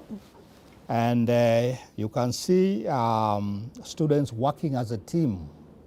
So laboratory work actually promotes teamwork. And that is good for students. When you graduate, you cannot work alone. You always need to work in a team to achieve something substantive. Now, what do you expect when you graduate from the Technical University of Kenya? We expect that you'll have adequate knowledge to start you off in your chosen career. You'll have confidence when interacting with your peers because you'll have knowledge that is relevant. You know, when you talk with your peers, you talk something that makes a lot of sense, and that gives you confidence. You'll have ability to search for and fill in missing information, because one of the things that we do here is that in the final year of study, students undertake a project that helps them to be able to search for information, do a bit of testing, and prepare a report. So at that level, you start learning how to source for information and to make engineering reports. We also impart on the students a desire to take control of technical matters in their fields of training so that you feel comfortable that I can handle this situation as it arises. We've talked about ability for team building that we inculcate by teamwork in the labs, in projects, and that kind of thing. So engineering knowledge without application is useless knowledge. That is what we think. So at the School of Civil and Resource Engineering, we provide knowledge that is in line with the university motto, education and training for the real world. So thank you, and may your days at the Technical University of Kenya provide fulfillment, which you will cherish throughout your professional life. Welcome, and thank you very much. Okay, there are some questions. Can one apply for B.Eng in civil after pursuing a B.Tech in civil engineering? If yes, how long will the course take? Yes, actually after B.Eng, at the moment, you can join the B.Eng group at third year. This, we are still deliberating whether we can move this to fourth year. But as the curriculum stands at the moment, if you have done B.Tech and you want to join B.Eng, you'll join at the third year. So you take 3 years and you become an engineer. The next question is, can a student who holds a diploma in building technology pursue civil engineering, and will they get credit transfers? Right. You'll realize that the technical universities which have been set up, that is this one, the Technical University of Kenya and the Technical University of Mombasa, have allowed entry point at any level. So you can start with certificate. I think you need a D+. and you can roll in as a certificate, or you can go into one of the other institutions, do your certificate, then come to the Technical University of Kenya. We don't have certificate, we phased it out. So in the School of Civil and Resource Engineering at the Technical University of Kenya, we don't have certificate, but you can come with a certificate and enroll as a diploma student. After diploma, then you can enroll as BTech. I don't think there's credit, but you join the BTech group and you can progress up. And when you do finish the BTech group, BTech degree, then you can enroll for BEng. And after that, you can continue, enroll for masters, even PhD. So you can start at any level and progress to any level that you wish. That is the beauty of these two technical universities that have been set up.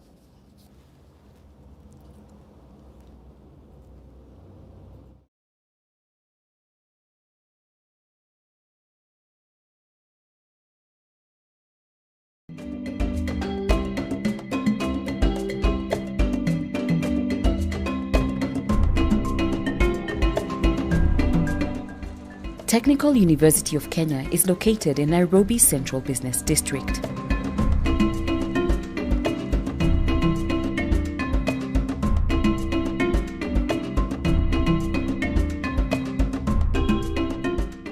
Nairobi is the heartbeat of the East African economy and a major gateway into the rest of Africa.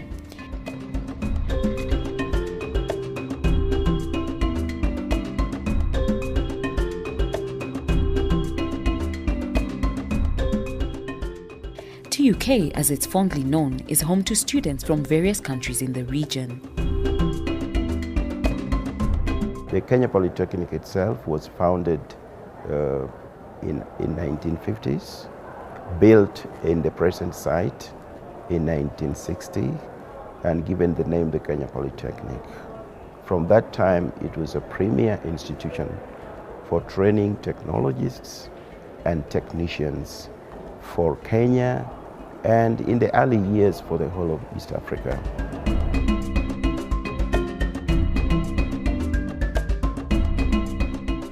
With such a rich foundation and history, the university has managed to attract a vibrant community of over 15,000 students.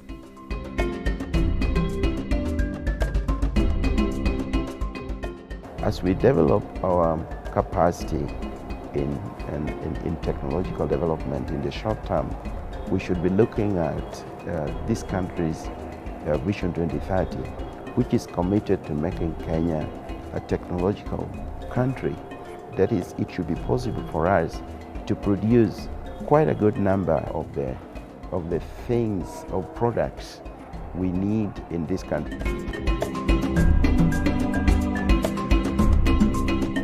In 2007, the Kenya Polytechnic was elevated to the status of a university college, which now gave it the powers to teach at degree level, but to grant degrees of another university. Dear students, welcome to the Technical University of Kenya, the School of Construction and Property Studies. My name is Professor Sylvester Masu. I hold a PhD in construction management, a master's in building management, and a bachelor degree in building economics from the University of Nairobi. I'm a registered quantity surveyor, a fellow of the Institute of Quantity Surveyors, a fellow of the Institution of Construction Project Managers of Kenya, and a member of the Chartered Institute of Arbitrators. Currently, I'm the director of the School of Construction Property Studies.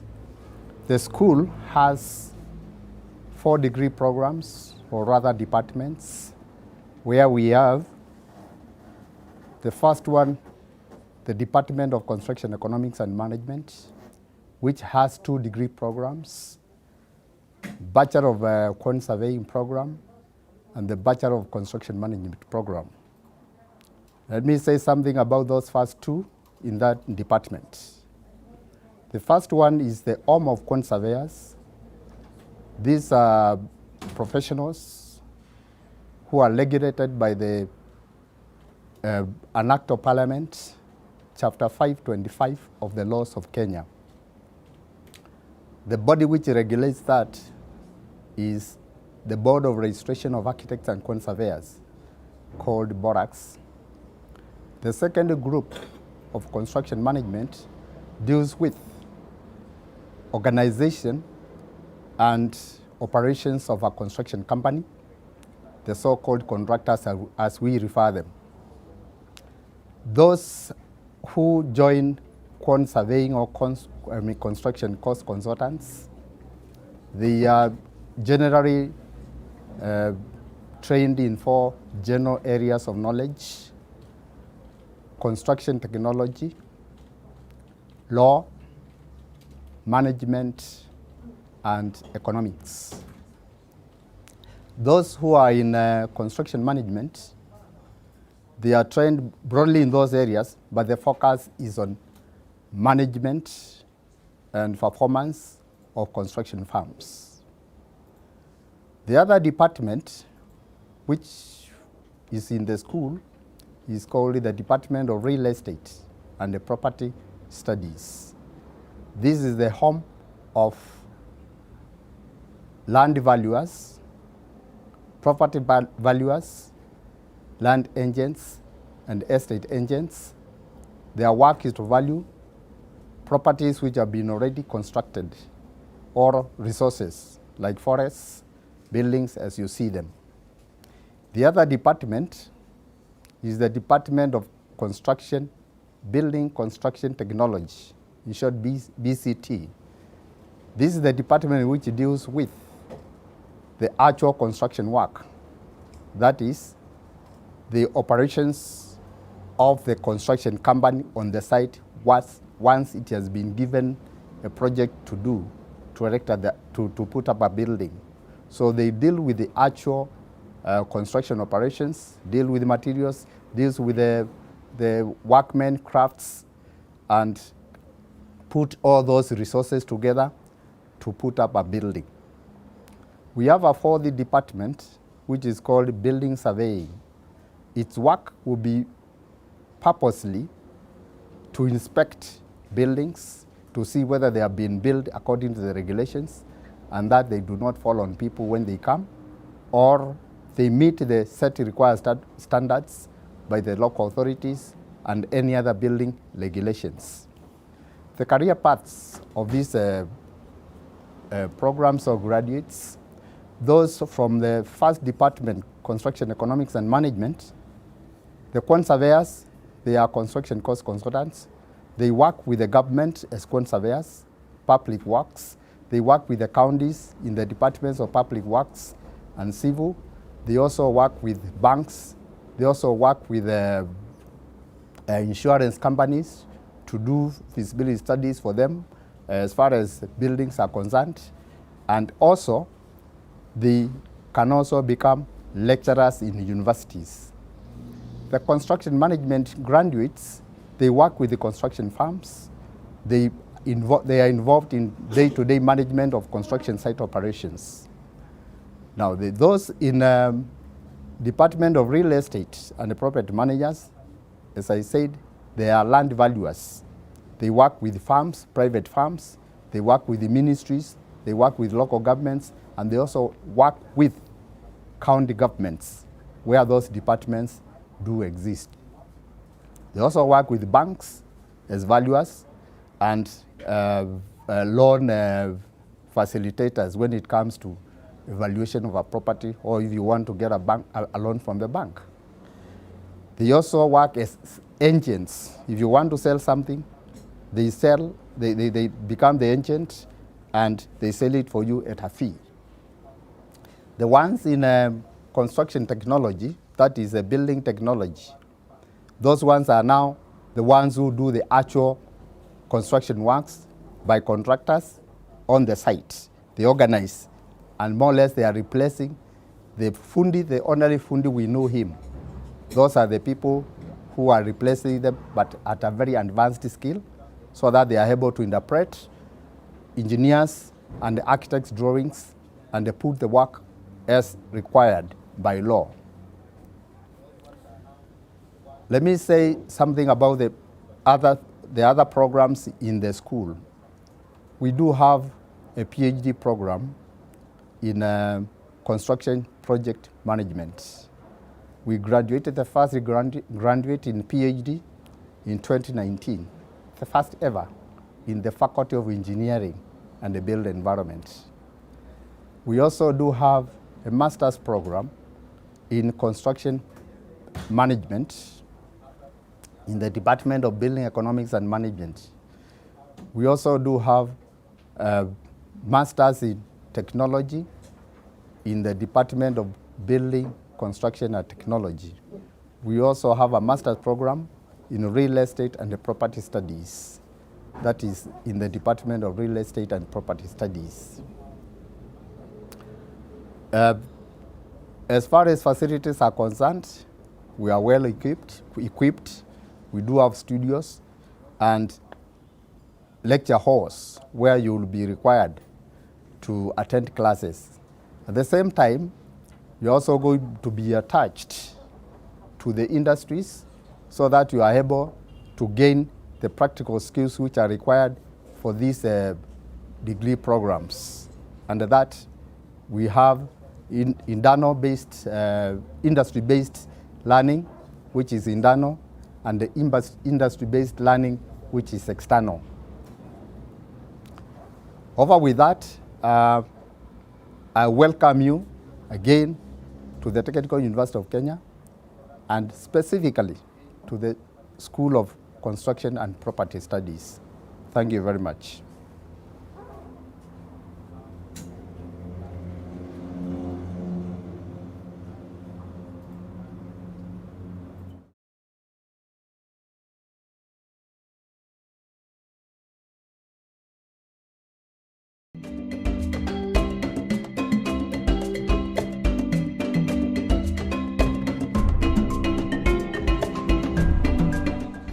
Technical University of Kenya is located in Nairobi Central Business District.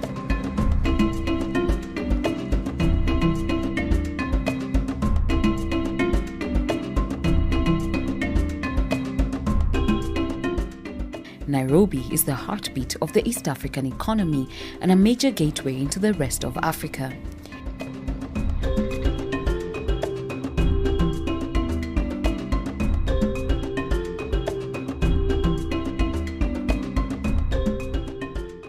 TUK, as it's fondly known, is home to students from various countries in the region. The Kenya Polytechnic itself was founded in 1950s, built in the present site in 1960, and given the name the Kenya Polytechnic. From that time, it was a premier institution for training technologists and technicians for Kenya, and in the early years for the whole of East Africa.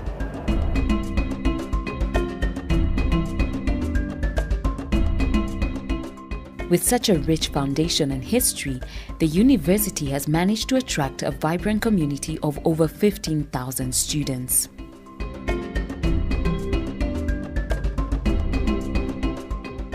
As we develop our capacity in technological development in the short term, we should be looking at this country's Vision 2030, which is committed to making Kenya a technological country. That is, it should be possible for us to produce quite a good number of the things or products we need in this country. In 2007, the Kenya Polytechnic was elevated to the status of a university college, which now gave it the powers to teach at degree level, but to grant degrees of another university. As a university college, it was established as a constituent college of the University of Nairobi, which meant that it could only award degrees of the. Okay. Good morning, freshers, and all those who are watching this session. My name is Cleophas Maende. I am an associate professor of biosystems engineering and the director of the School of Chemical and Biological Systems Engineering, and also the academic team leader of Food and Bioprocess Engineering. I would like to take this opportunity to welcome all those who have been admitted to the school, particularly in the Department of Chemical and Process Engineering. In their various programs, we have got diploma, we have got Bachelor of Technology, and we have got Bachelor of Engineering, all in the chemical engineering profession. I'd just like to briefly share with you what will be expected of you, and basically concentrate on the expectation that we are laying upon our freshers. Now, this is not the normal orientation that we normally have, and we are not going to have the normal sessions that we have been having. A lot of your lectures will be done online with a few face-to-face meetings, and the practicals will also be face-to-face in smaller groups. And therefore, this makes it very difficult for you to be able to gel and be able to kind of like network as a team. And therefore, first of all, I'm encouraging that for all of you who are in the various programs, you form what we can call WhatsApp groups, which you can be able to communicate, so that you can be able to share quite a lot of what will be going on. You are coming in the university, and there's going to be quite a very big culture change, where in school we had different terminologies that are going to change when you come into the university. We used to have a school prefect, now we have got a class representative.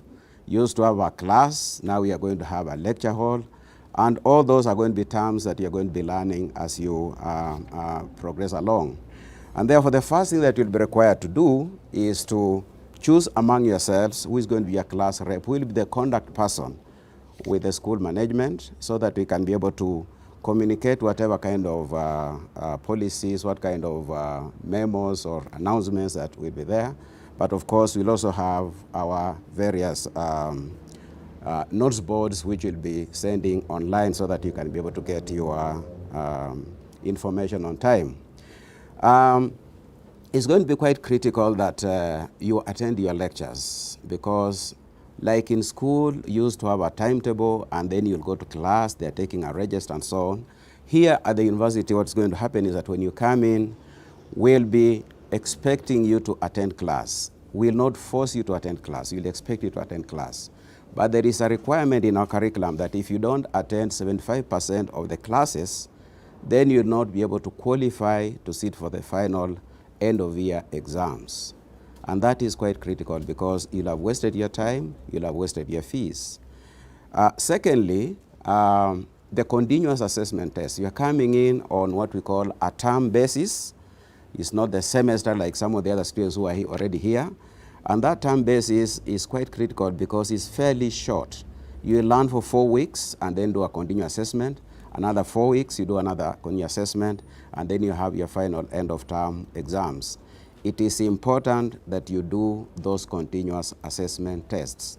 It's important that you do all the assignments which you are given to you, because if you don't do those ones, then you don't qualify to sit for the end of term examination. Those are just what you can call housekeeping rules, which I would like you to be very familiar with. And as I'm saying, this new normal is going to make it a bit more complicated in the way you kind of get to the school management to be able to air some of the issues that will be concerning you, and therefore communication is going to be very critical. The school is comprised of 4 departments. There is the Department of Chemical and Process Engineering. There is the Department of Biosystems and Environmental Engineering. There is the Department of Biomedical and Healthcare Engineering, and there is a Department of Food and Bioprocess Engineering. Currently, chemical and process engineering are students, and that's where you've been admitted to. Biosystems as a curriculum, and we'll be expecting to admit students next academic year. And therefore, I'll concentrate on the chemical engineering, where you will have been admitted to do your either diploma, Bachelor of Technology, or Bachelor of Engineering. We've had at least 2 presentations from engineering, and of course 2 from architecture. And what they have said is very similar to what goes on in civil engineering, chemical engineering. It is a field of engineering which basically is concerned with converting what we call raw materials into finished products. And as engineers or technicians or technologists, we are involved in the aspect of the design, the development, and the maintenance of large-scale industrial chemical processes. These chemical processes are the ones which take place in the conversion of what we call our raw materials into finished products.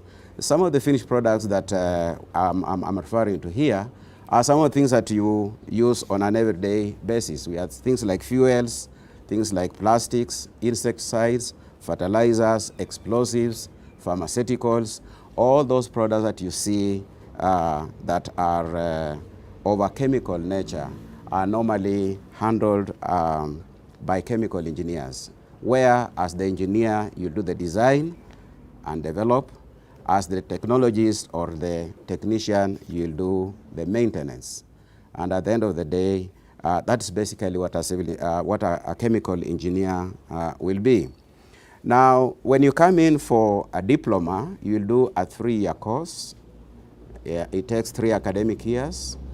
In the first year, you are going to do what we can call the basic sciences, the ones that will kind of be able to prop you well up to being able to face the challenges of the actual chemical engineering courses. In second year and in third year, you do the courses that you are offered, but on top of that, you also have what we call an industrial-based learning session, a session that takes a minimum of 12 weeks. In the first IBL, as we call it, industrial-based learning, which takes place at the end of the second year, you will do that particular session on campus in our workshops, where you'll be taken through various hands-on training. At the end of your third year, you will go to an industry where you'll carry out what we call external industrial-based learning, and there you'll now be seeing what actually takes place in real life out there. If you come in for your BTech or Bachelor of Technology, your course will last for a minimum of 4 years, and I'm saying minimum because you cannot graduate before the 4 years, but you could go beyond 4 years if you give us the luxury of deciding to repeat. So it's going to be a minimum of 4 years, and in the first year again, you do the basics. The second year, you'll also do a bit more of the chemical engineering and some more basics. In the third year, fourth year, and fourth year, you now concentrate on your chemical engineering subjects. Now, in third year, you'll go on what we call industrial-based learning, which is also done on campus. It's called internal IBL. In fourth year, you'll go to industry to carry out what we call external IBL. In this particular program, when you reach the final year, which is the fourth year, you have got an option of taking one of the 3 specializations that are on offer. We have what we call energy and environmental specialization. This is the one where you are going to concentrate a bit more on the aspect of the fuels production, petroleum and stuff like that. Or you could have food processing and pharmaceutical technology as an option. Again, this is an option where you are talking about concentrating on things like processing of food, dairies, and so on. And then we have what we call polymer technology as the third option. And here is where you're concentrating on plastics. I would like to share with you that it does not mean that when you take any of these particular options, you are now a specialist in that area. It is simply an area where you express interest.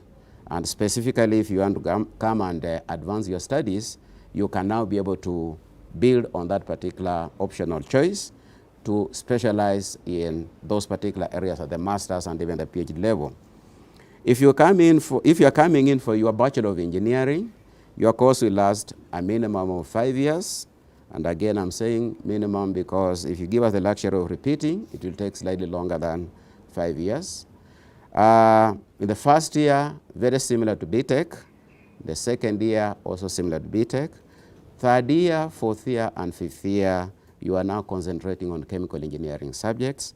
And again, the options which are available for BTech are also available to this Bachelor of Engineering in Chemical Engineering.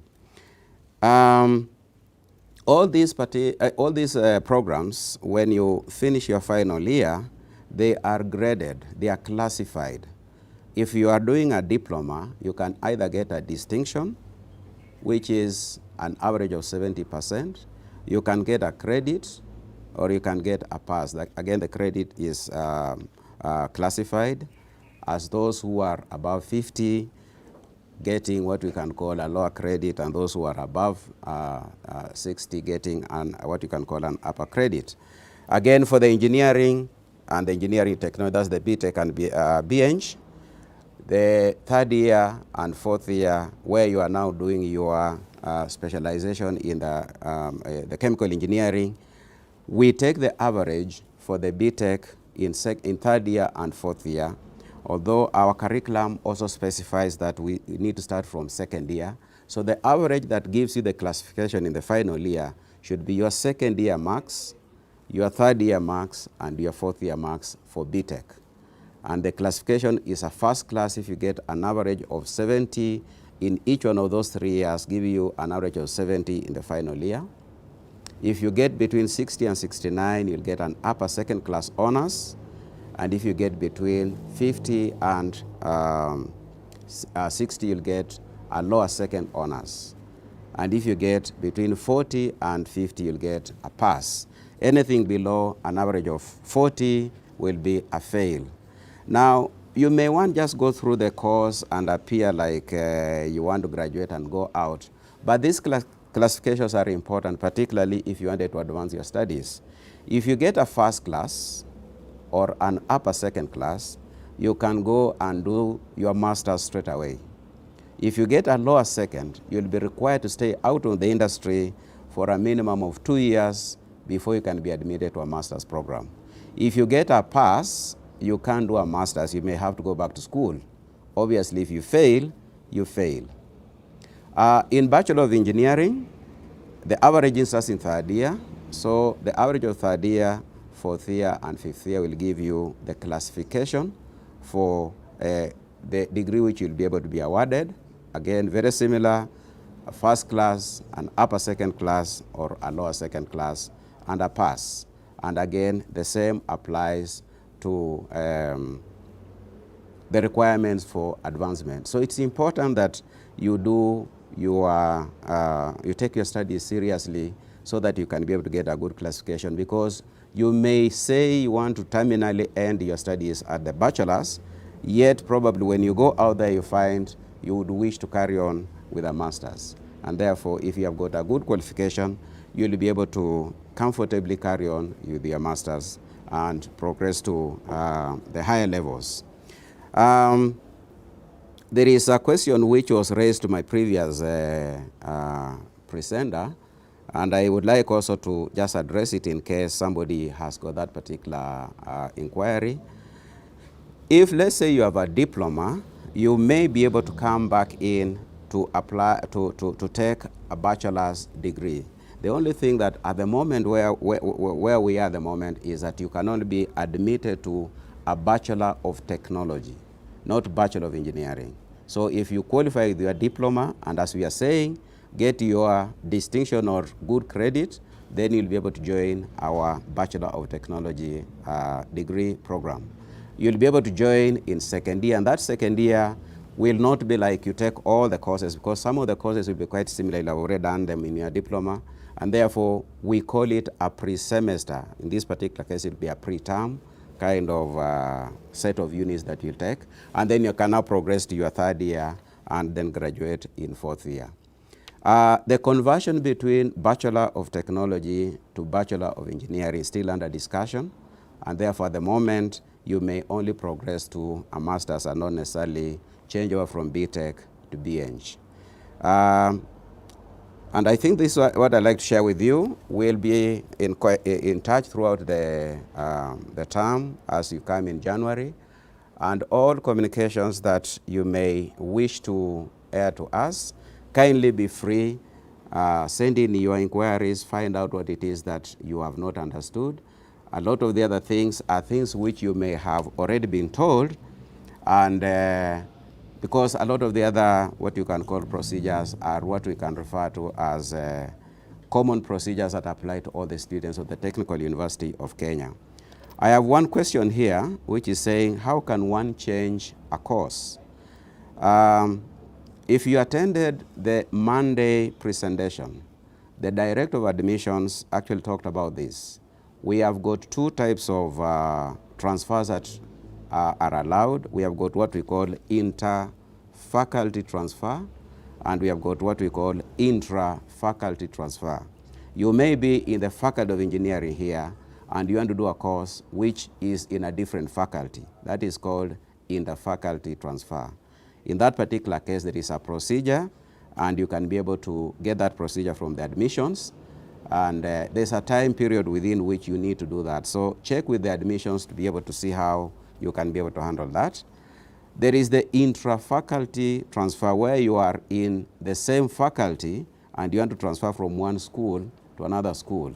You could even be in the same school and you want to transfer from one particular program to another program. That is still referred to as an intra-faculty transfer. Again, there is a window in which you are allowed to do that, and the procedures are on the website. But if you conduct admissions, they can be able to tell you exactly the procedure. Otherwise, it is quite possible for you to change your course. It's not that it is cast in stone. Once you are admitted to this, you cannot be able to change any other one. It is possible to change your course. I think that's the last question that I have. May I take this opportunity to thank you very much for two reasons. First reason, for choosing to come to Technical University of Kenya, and the second reason for choosing to join chemical engineering. I believe we'll have a nice walk for the next 3, 4, or 5 years, and please don't make it difficult for yourself and for us. Communicate for any kind of challenges that you may be facing the university so that we can address them early, particularly cases to do with, say, school fees, where you may find that you don't have school fees. There is what we refer to a deferment. You need to defer your program, your course, your studies, and it is allowed for 1 year to a maximum of 2 years. Again, all that is done online. You simply go to your student portal, log in, then select deferment of the course, give the reason why you want to defer, and we'll be able to process for you. But if you go away without informing us, you'll be deemed to have absconded your studies, and therefore, as one colleague was presenting earlier said, we'll separate you from the university in the term we refer to as discontinuation. Thank you very much, and have a nice day, and keep safe. Thank you.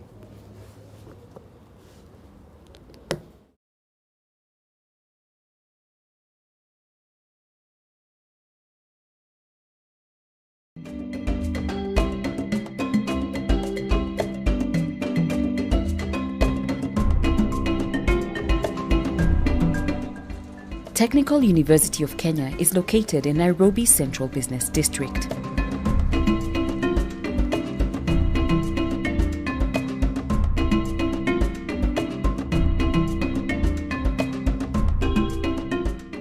Nairobi is the heartbeat of the East African economy and a major gateway into the rest of Africa.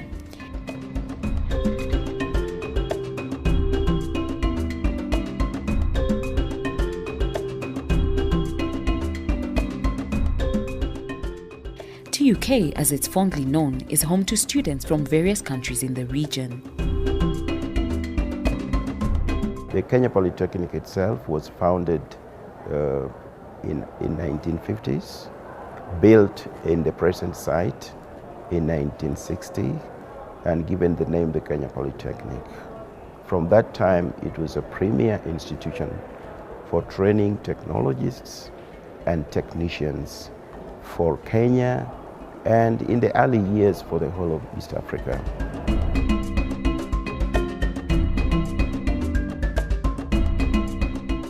With such a rich foundation and history, the university has managed to attract a vibrant community of over 15,000 students.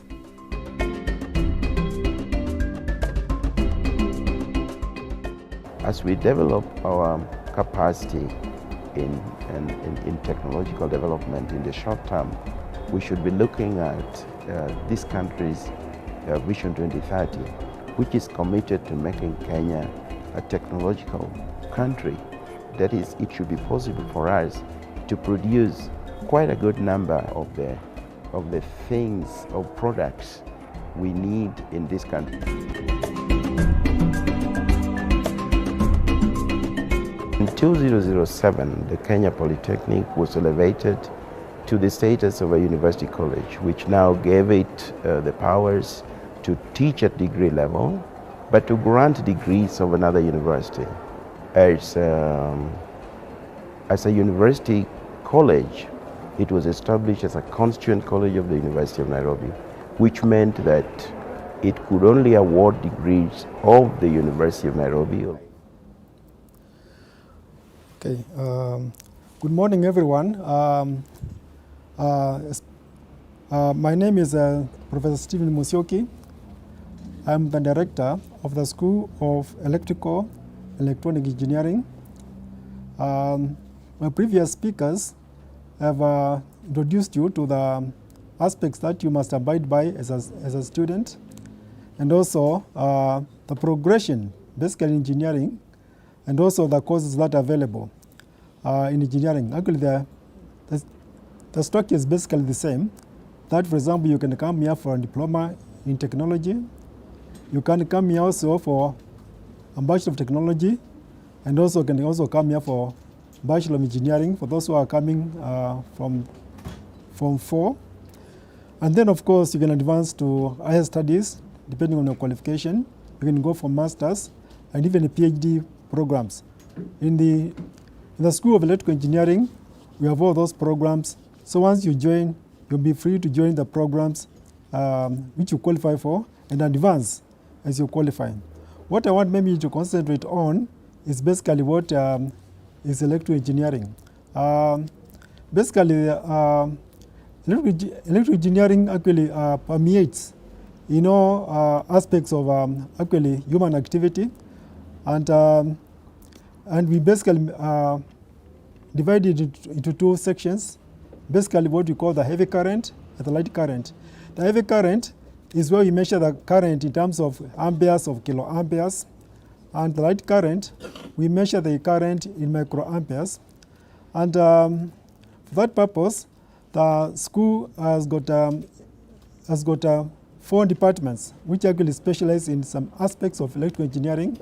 The 4 departments are Department of Electrical and Power Engineering.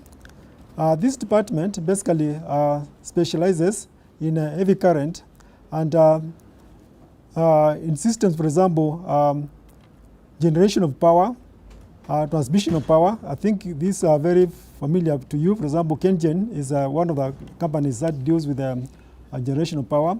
We have also solar energy generation and also biodiesel, diesel generators. So all those kind of studies will be concerned with the electrical power engineering. And also, of course, installation of power. For example, in the buildings, you have power, in the lifts and what have you. This is part of the power engineering. The other aspect of electrical is what we call telecommunication and information engineering. One of the aspects which you are very familiar with, and everyone now is carrying along with himself or herself, is a mobile phone. Mobile phone is a product which actually is based on telecommunication and information engineering.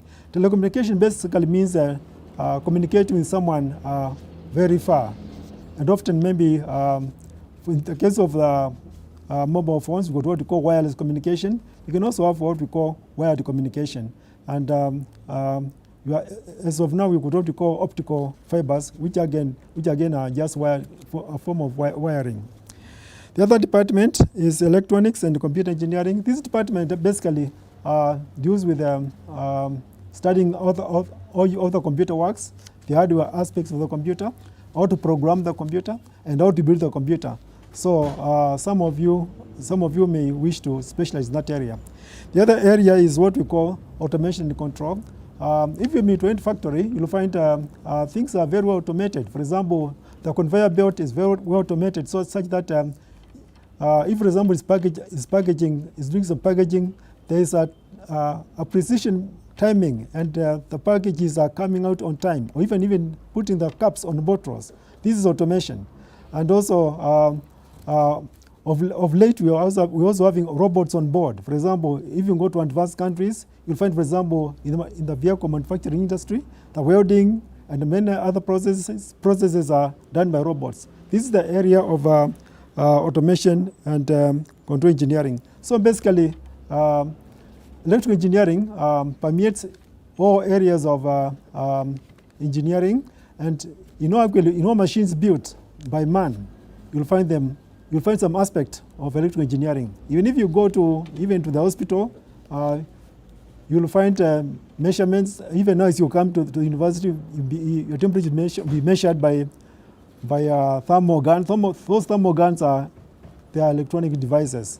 And even as you go in the hospital, you find most of the gadgets there are electronic. So electrical engineering is a very fertile field. So please, we are glad that you have chosen this field of study, and we shall be glad to see you. Now, I've received some questions from the audience. One of them is, what's the difference between a Bachelor of Engineering, a Bachelor of Science in Engineering, and a Bachelor of Technology in Engineering? Well, basically, these degree names actually try to tell you something about the end product. For example, Bachelor of Engineering, these people study a lot of engineering for design and the like. But Bachelor of Science of Engineering, there's a lot of science, again, input into the program. And Bachelor of Technology, these again do with there's a lot of hands-on work during the training. So basically, these names do reflect the kind of training you'll be receiving. Thanks for listening, and you are welcome to the university, and in particular, the School of Electronic Engineering. Thank you.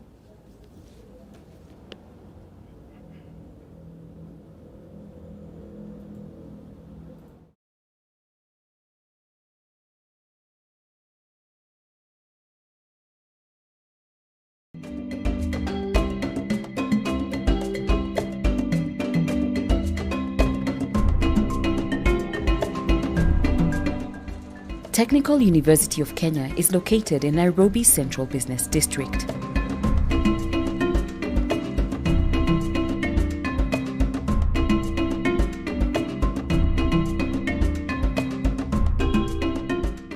Nairobi is the heartbeat of the East African economy and a major gateway into the rest of Africa.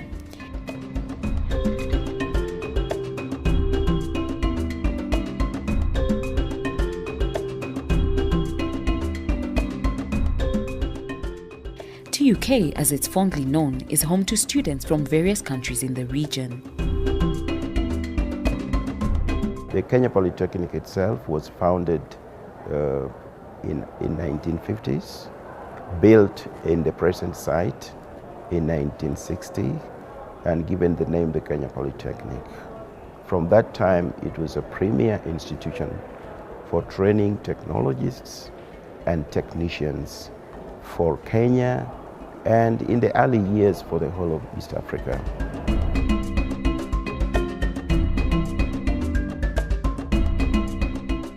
With such a rich foundation and history, the university has managed to attract a vibrant community of over 15,000 students.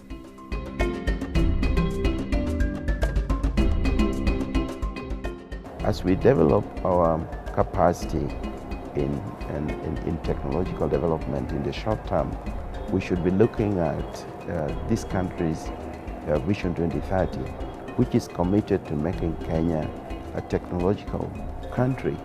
That is, it should be possible for us to produce quite a good number of the things or products we need in this country.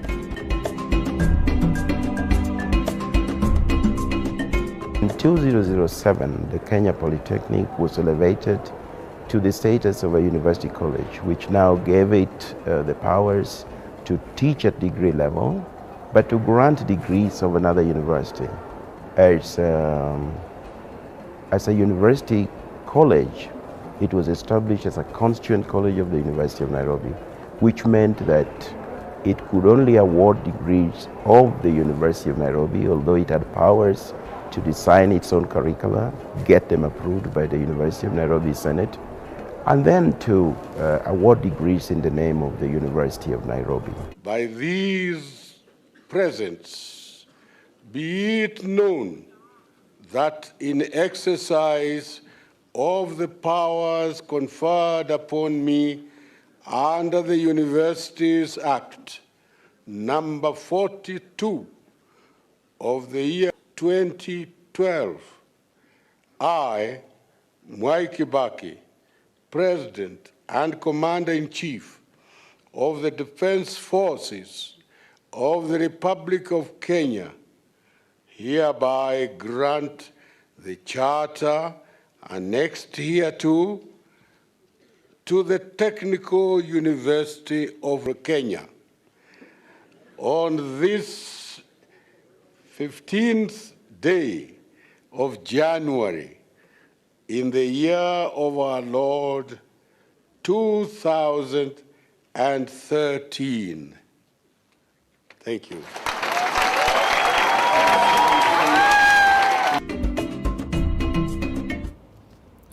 Thank you. Good morning, ladies and gentlemen. My name is Dr. Mutua, the Acting Director and School of Mechanical and Manufacturing Engineering of the Technical University of Kenya. I take this moment to take you through briefly what we do here at the School of Mechanical Engineering. I hope for our students who have been picked for this course, you will be able to at least get a glimpse of what we do here. In this school, we can take two paths. One, you can pursue the engineering programs, which mostly focuses on theory and conceptual designs. Or rather, you can also pursue engineering technology programs that focus on application and implementation. The School of Mechanical and Manufacturing Engineering is divided into four thematic areas. One, we have mechanical and mechatronics engineering. Secondly, we have industrial and production engineering. Then we have automotive and plant engineering. Then we have metallurgy and materials engineering. Each of these thematic areas is led by seasoned academic leaders who are mostly professors in those specific areas. When you go to the programs, we have, at the moment, we have 6 programs that are running. One, we have Bachelor of Engineering in Mechanical Engineering. Secondly, we have Bachelor of Technology in Mechanical Engineering Technology. Then we have Diploma in Technology in Mechanical Engineering Technology. Then we have Diploma in Technology in Mechatronics Engineering.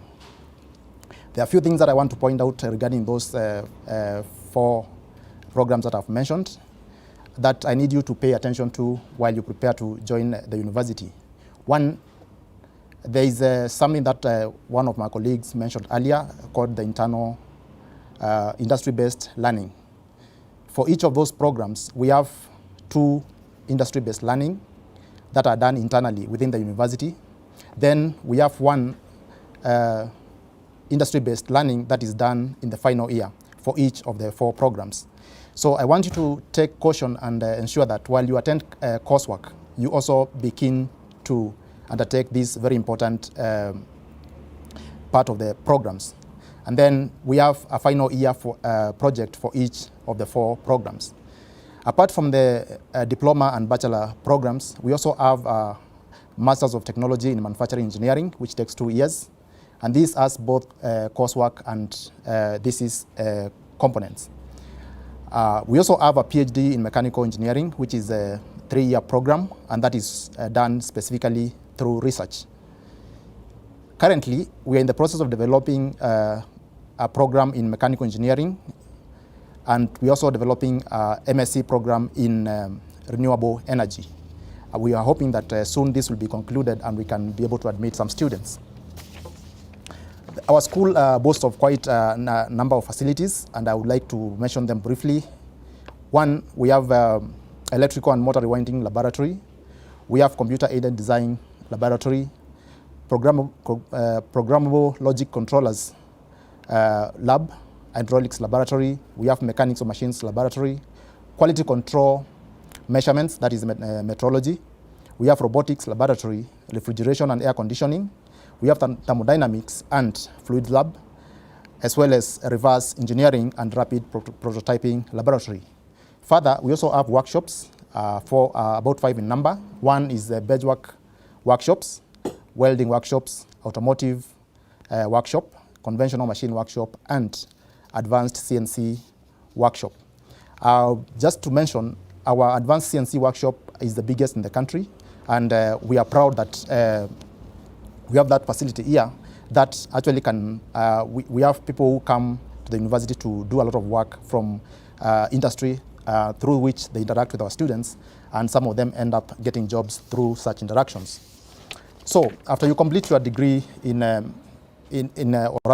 program in our school, where do you go? One, a number of our students have been able to find career paths in the following areas. One, in the manufacturing industry. We also have some who have been able to be employed in the automotive industry. Some have joined research and development, others in government facilities, different sectors. We also have others who have become designers of different products in the industry. We have some who have joined consulting firms. Others can also join academia. If you feel that you are good enough in academics, you can join the academia world. Some join aerospace industry, energy sector. Others join construction industry and engineering sales. With those few remarks, I'll be looking forward to meeting you soon in class. And I hope we'll have good interactions throughout the period of your study in the university. Thank you, karibu sana, and God bless you.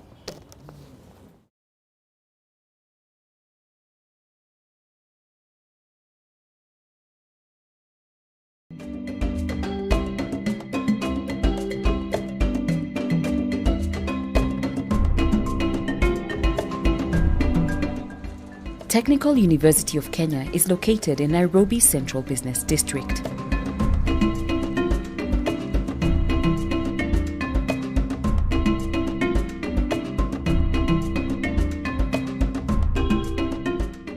Nairobi is the heartbeat of the East African economy and a major gateway into the rest of Africa.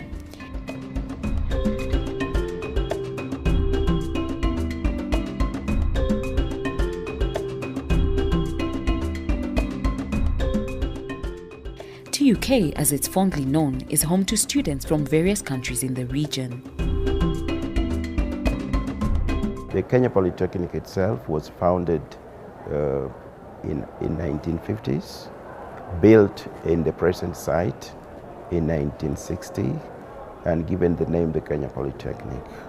From that time, it was a premier institution for training technologists and technicians for Kenya, and in the early years for the whole of East Africa.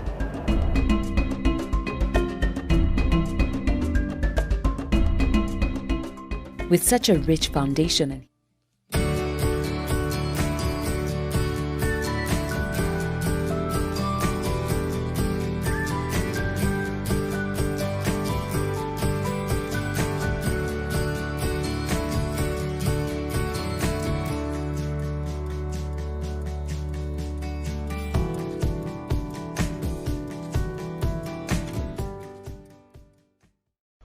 Since 1903, when the Wright brothers flew the first aircraft, the aviation industry has grown in leaps and bounds.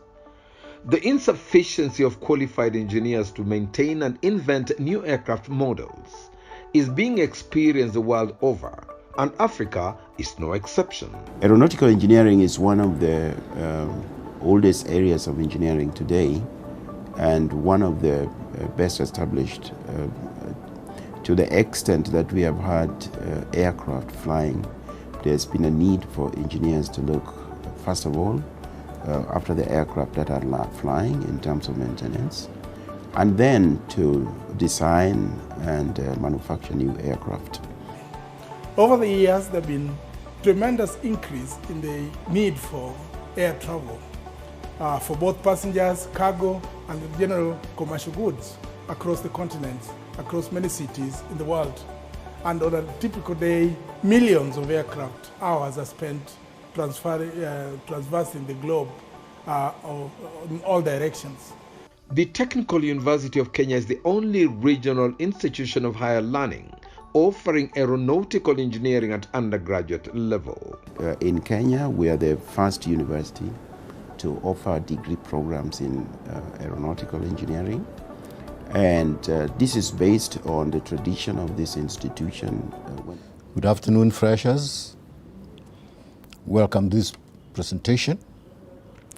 It's in the Faculty of Engineering, Built Environment, particularly the School of Surveying and Spatial Science. In various literature that you have seen, it is also called School of Surveying and Geospatial Science, but geospatial and spatial are synonymous, so I'll be alternating between one and the other.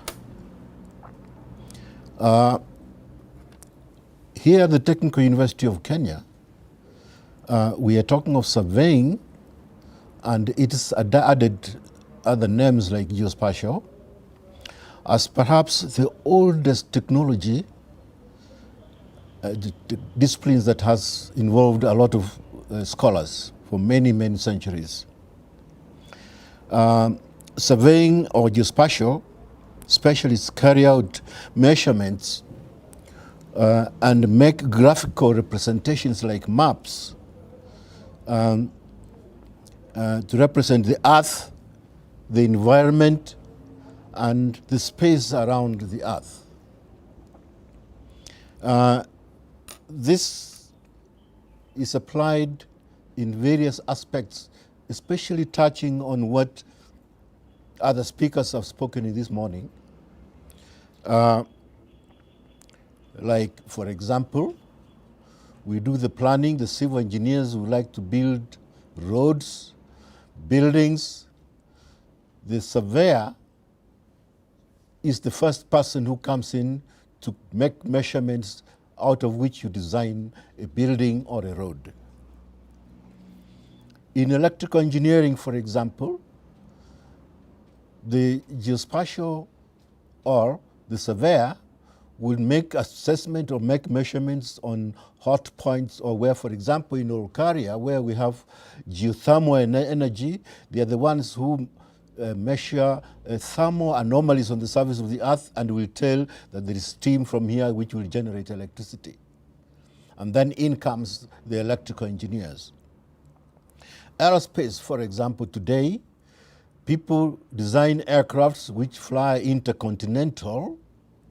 You'll be surprised to see the pilot walk in the cabin, and the plane is flying itself in autopilot. What has happened is that the geospatial people have come in and designed the route from point A to point B, and the aircraft has designed and put in details about the topography of the earth, and in fact the plane flies literally by itself but is programmed by the geospatial people. And so on, examples. Let me mention that selecting this discipline of the geospatial, it is, while I say it is the oldest technology, but it is also the fastest growing technology in the world today. And we have technologies of positioning and navigation. We have technologies of geospatial information systems, which we call GIS. We have space technologies like remote sensing. We have information and communication technologies. Like, for example, when you have your smartphone, much of the technology that has been built into it, that you can communicate and sell the communications people to put it on masts and all over, it has come out of the geospatial technologies. The school has 5-6 programs. As a matter of fact, these programs are degree programs, perhaps the largest that we have in the school. We have Bachelor of Engineering, Geospatial Engineering. We have Bachelor of Applied Technology, GeoICT. We have Bachelor of Science in Land Administration. We have Bachelor of Technology, Surveying Technology. We have Bachelor of Technology, Geoinformation Technology. And we also offer Diploma in Technology, Surveying Technology.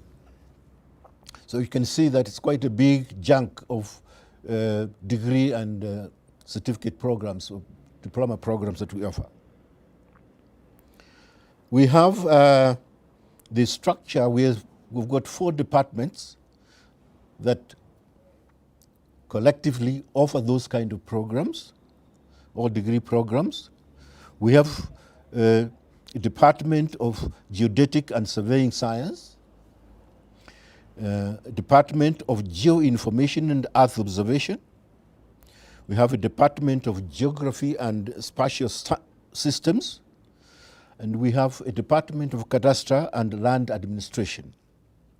Let me touch on each one of them briefly. Geodetic and Surveying Sciences Department covers such topics like geodesy and navigation. It covers land surveying and hydrography, and it inputs in adjustment theory and computations.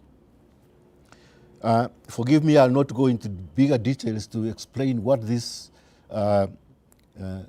sub-departments or thematic areas are, but just to mention what they are. The Geoinformation and Earth Observation, the thematic areas cover the large area of photogrammetry, which has been used for many years and has brought in another topic of remote sensing, the one that we called Earth Observation. It brings in cartography and geographic information systems. This new Department of Geography and Spatial Systems, we are launching it shortly when we complete its syllabus.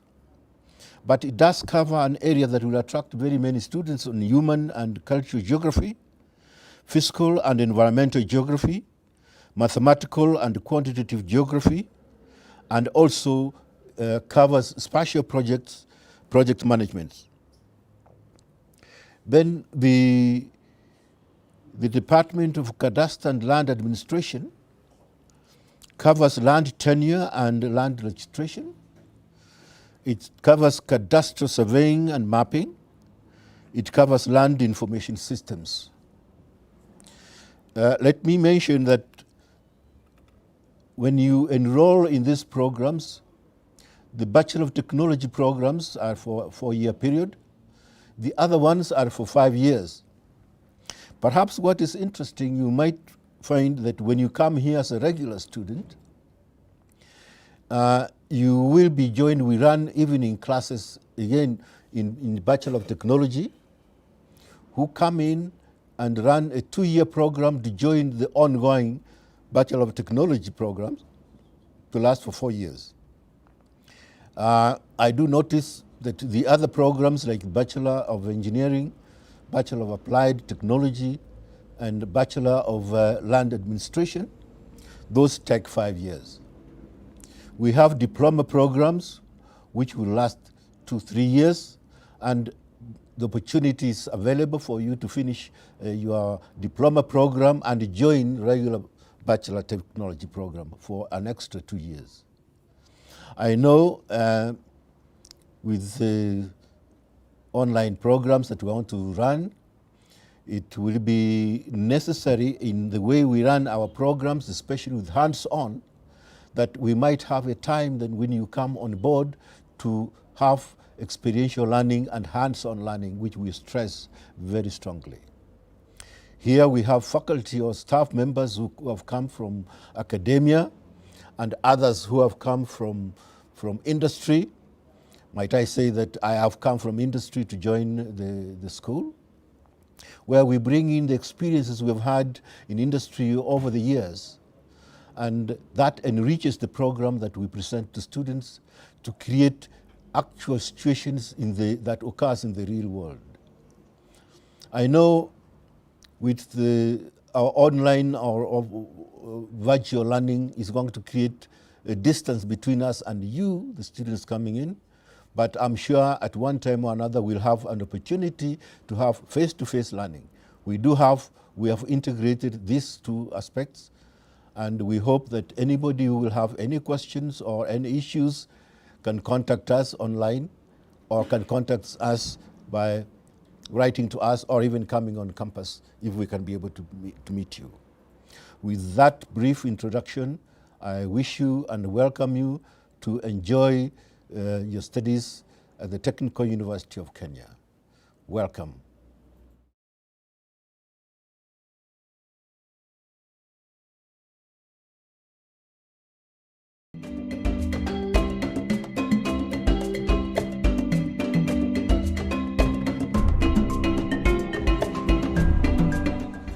Technical University of Kenya is located in Nairobi Central Business District.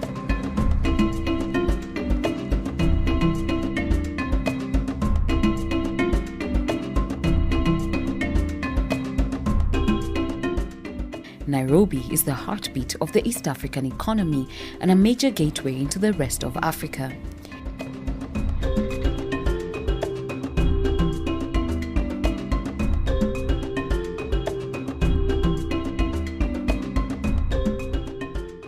TUK, as it's fondly known, is home to students from various countries in the region. The Kenya Polytechnic itself was founded in 1950s, built in the present site in 1960, and given the name the Kenya Polytechnic. From that time, it was a premier institution for training technologists and technicians for Kenya, and in the early years for the whole of East Africa.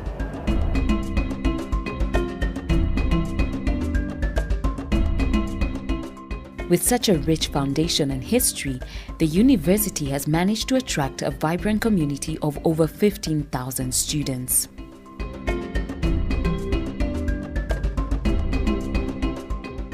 As we develop our capacity in technological development in the short term, we should be looking at this country's Vision 2030, which is committed to making Kenya a technological country.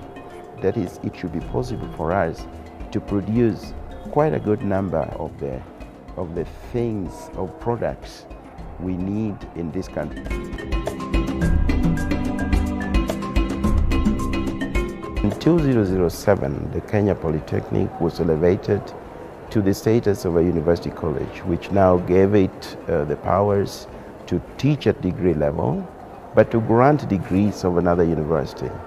As a university college, it was established as a constituent college of the University of Nairobi, which meant that it could only award degrees of the University of Nairobi, although it had powers to design its own curricula, get them approved by the University of Nairobi Senate, and then to award degrees in the name of the University of Nairobi. By these presents, be it known that in exercise of the powers conferred upon me under the Universities Act, number 42 of the year 2012, I, Mwai Kibaki, President and Commander-in-Chief of the Defense Forces of the Republic of Kenya,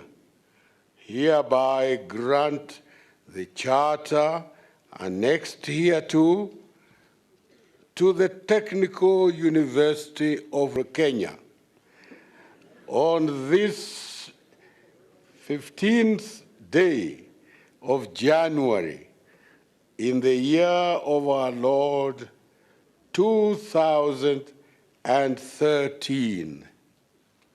Thank you.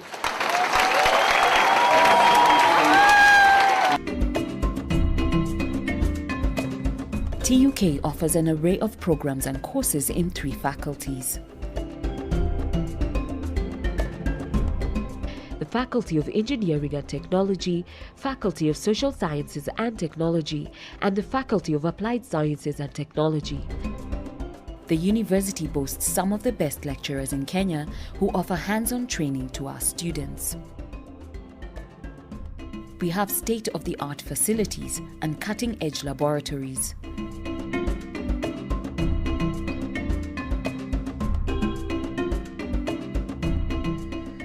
The way we are training our students, they are getting state-of-the-art software. The future of engineering is dependent on using the tools and techniques that engineers and manufacturers and industries using out there. So the kind of training provided at the Technical University is one which is state-of-the-art. Our students are innovators. They graduate with skills and confidence to thrive in today's competitive job markets. So our school doesn't really limit us to just classwork. They help us get there, they help us broaden our wings. Okay, good morning, freshers.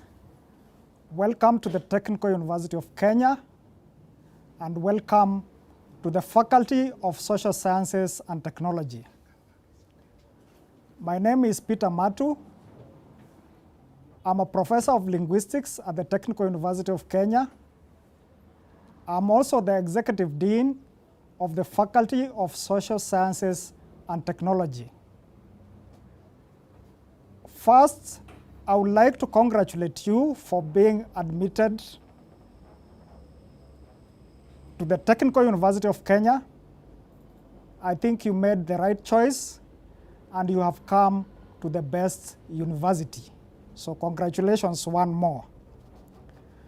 As you may be aware, the Technical University of Kenya has 3 faculties, which include 1, Faculty of Engineering and Built Environment, 2, Faculty of Applied Sciences and Technology, and 3, our faculty, which is the Faculty of Social Sciences and Technology. My role as the executive dean of the faculty is to provide academic and administrative leadership to members of the faculty. The 3 faculties at the Technical University of Kenya, though dealing with a wide array of disciplines, are not in competition with each other. In fact, they are not at cross purposes. Rather, they complement each other, though they deal with totally different things. The purpose of this complement is to help the Technical University of Kenya achieve the vision of the university. And by now, as you may know, the vision of the university is to be a top-rated university of technology. This synergy between the faculties also helps the Technical University of Kenya to achieve its mission, which is to provide education and training to advancement of society through research and innovation. And through the vision and mission, the Technical University of Kenya is living to its motto, education and training for the real world.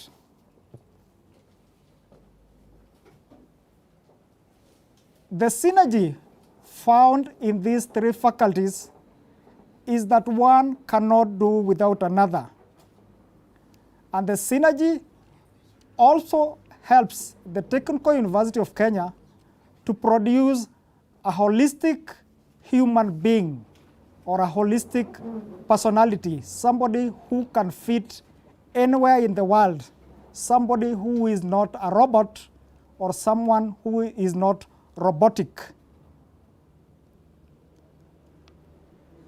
I think the question most of you are asking yourself, and most people have always asked us outside here, is the place of the Faculty of Social Sciences and Technology in a technical university.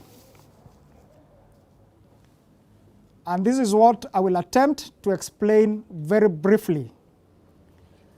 The Faculty of Social Sciences and Technology is designed as an organ of the university where competitive knowledge and skills are developed in several areas.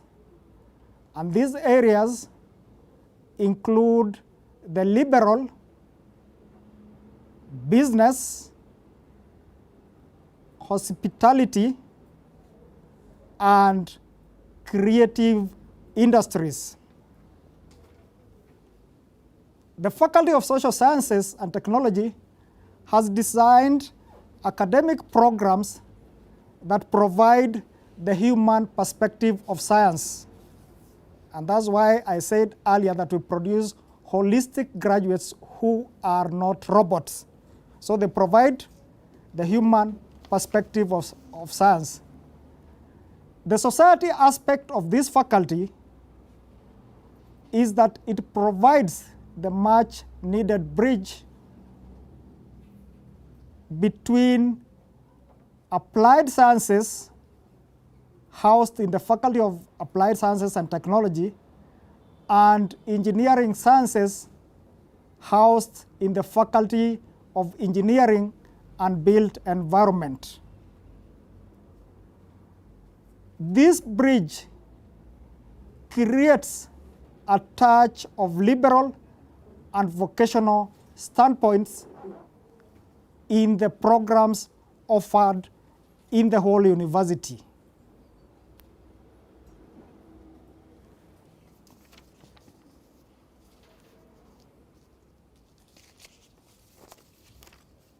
And I will just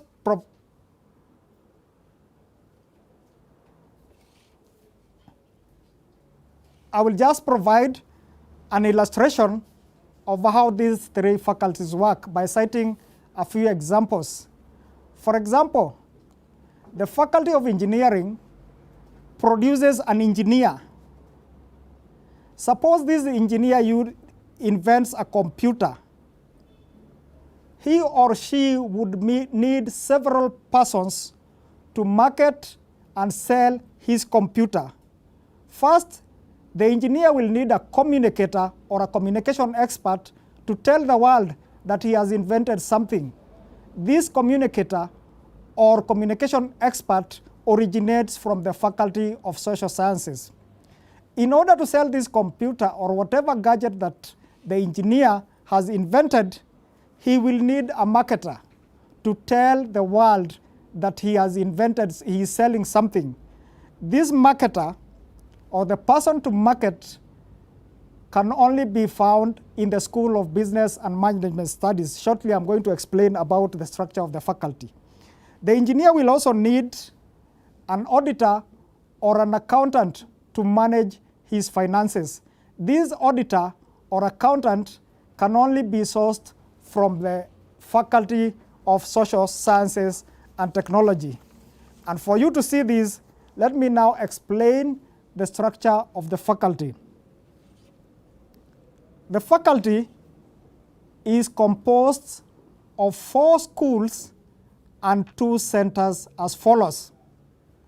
1, the School of Business and Management Studies. 2, School of Creative Arts and Media Studies. 3, School of Hospitality and Human Ecology. 4, School of Information and Social Studies. These are the schools that actually drive society. Without them, then you have no society. The centers in this faculty are only two, and the first one, not in any order, but the first one which I'm going to point out is Center for Language and Communication Studies, that trains you how to communicate with the outside world. Then two, we have Center for Science and Technology Studies, and this is a center that deals with the development of science and technology. Science has a history, it has a philosophy. This is handled in this center. Each of these schools and centers is unique in its own way, but has a purpose in the development of the Technical University of Kenya. In other words, each of these schools or center has a role to play in the realization of the vision and mission of the Technical University of Kenya. Each of the schools is headed or run by a director who is the administrative and academic head of the school or center. Now let me take this opportunity just to introduce the directors, although they will come around to introduce themselves, but explain when they come, you will still remember what I said. The first director is Director School of Business and Management Studies, is called Dr. Eli Joy Misheni. The second director is Director School of Creative Arts and Media, is called Professor Odoch Pido. The next director is Director School of Hospitality and Human Ecology. He is called Professor Richard Makopondo, but ably represented here by Dr. Lucy Sierra. The fourth director of school is School of Information and Social Studies, Professor Tom Kwanya. Then the center, we have the Center for Language and Communication Studies. The director is Professor Ochieng Orwenjo, ably represented here by Dr. Teresa Otieno. She's here representing the director. Then the final director, that is last but not least, is Dr. Patrick Dikir, representing Center for Science and Technology Studies. As I conclude, before the directors come to address you, I would just advise you as first years, when you report to the institution, whether online or physically, keep your eyes on the prize. Do not forget what brought you to the university. Focus, and make sure that at the end of 4, 5, or 6 years, you achieve what you came to do at the Technical University of Kenya. Thank you very much. Once more, congratulations for being admitted at the Technical University of Kenya.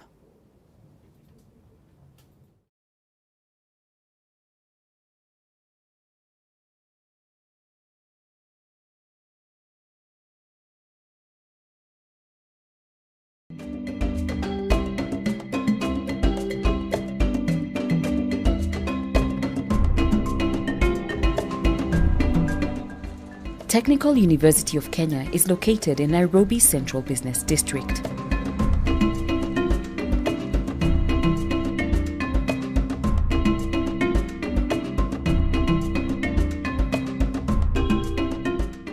Nairobi is the heartbeat of the East African economy and a major gateway into the rest of Africa.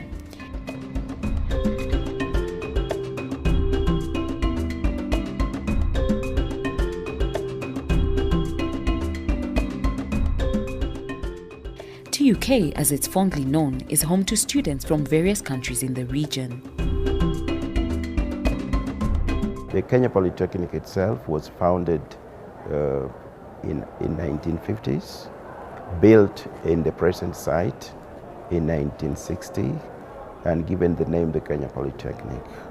From that time, it was a premier institution for training technologists and technicians for Kenya, and in the early years for the whole of East Africa.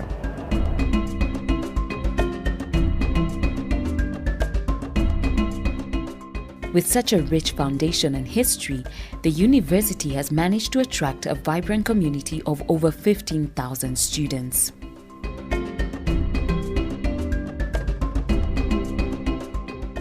As we develop our capacity in technological development in the short term, we should be looking at this country's Vision 2030, which is committed to making Kenya a technological country. That is, it should be possible for us to produce quite a good number of the things or products we need in this country.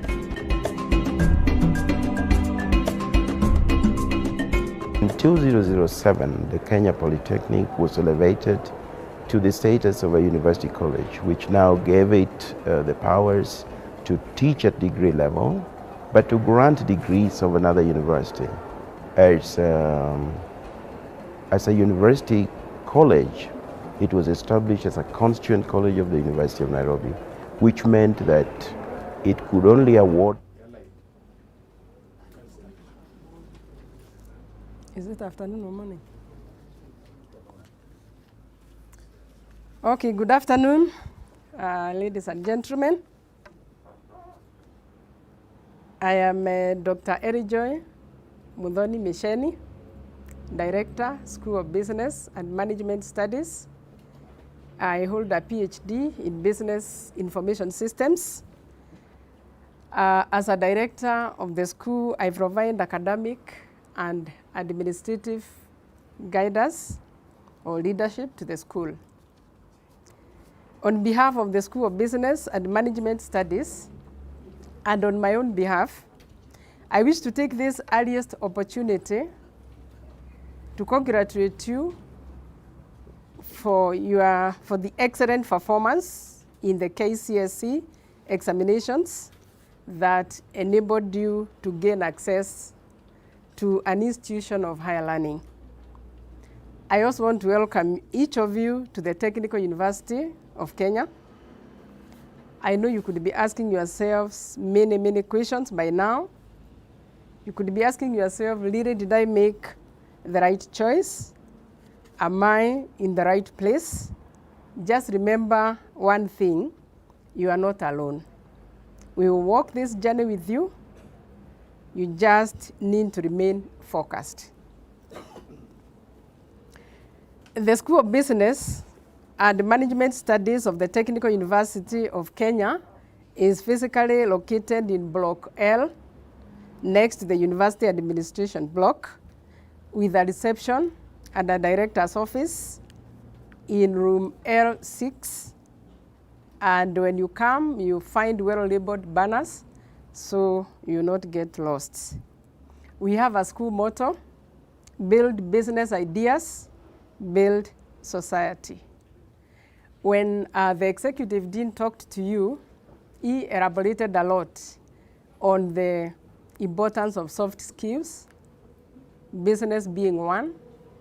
You realize that most of the things now in the world rotate around business ideas and putting value to manufacturing industries, among other things. Almost every organization needs people with business and management skills, and one can gain a lot from the courses and the units taught from the school. The staffing of business, School of Business, the school is well equipped with over 100 members of staff, ranging from graduate assistants all the way to the level of a professor. The school has 4 departments.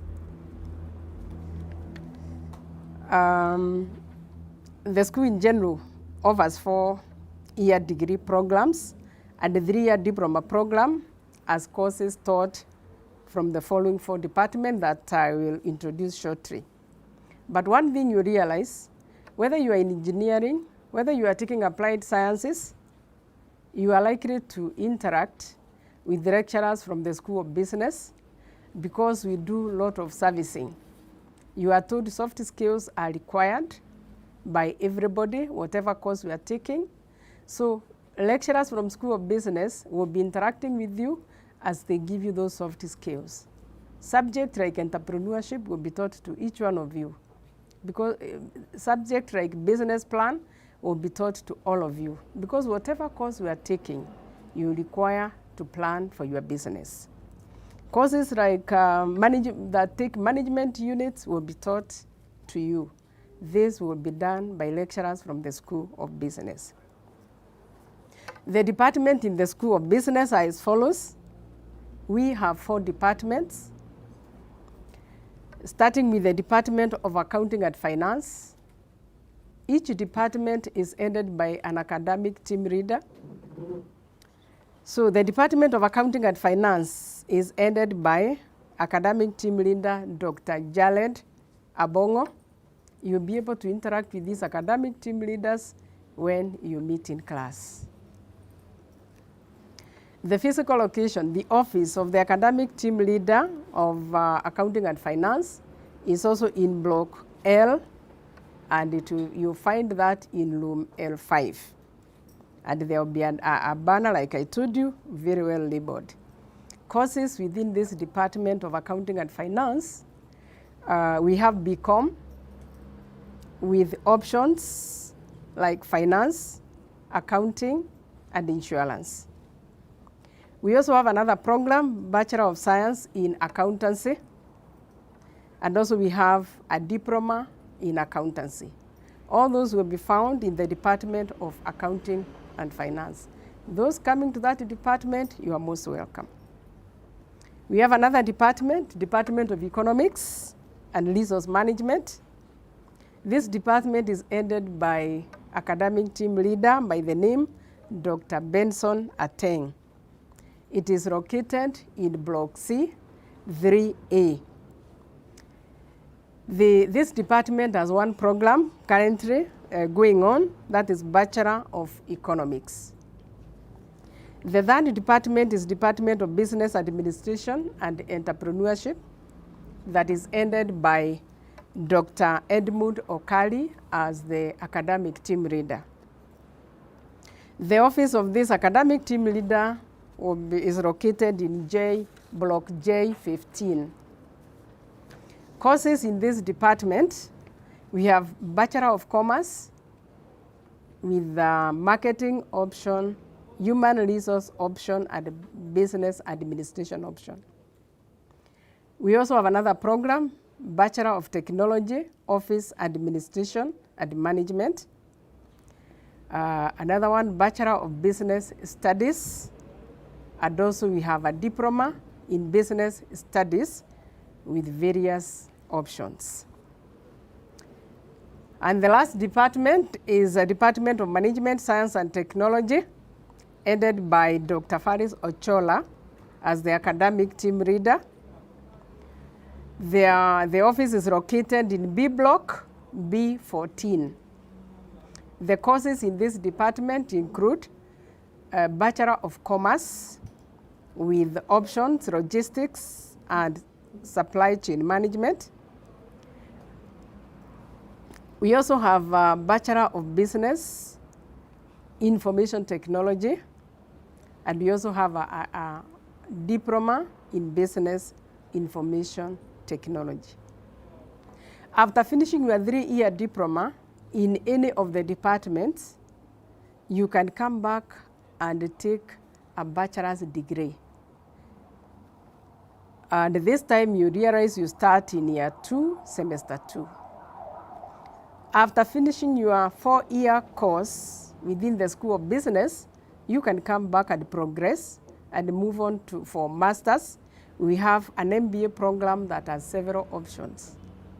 And once you are through with your MBA again, you can proceed and take a PhD also in business administration that has several options. I want to address a question before I leave the department because I think it touches more on that. A student is asking, can BCom be offered at diploma level or it is only limited to degree? Bachelor of Commerce can only be done at the degree level. If you have to do a diploma, it will be diploma in business studies.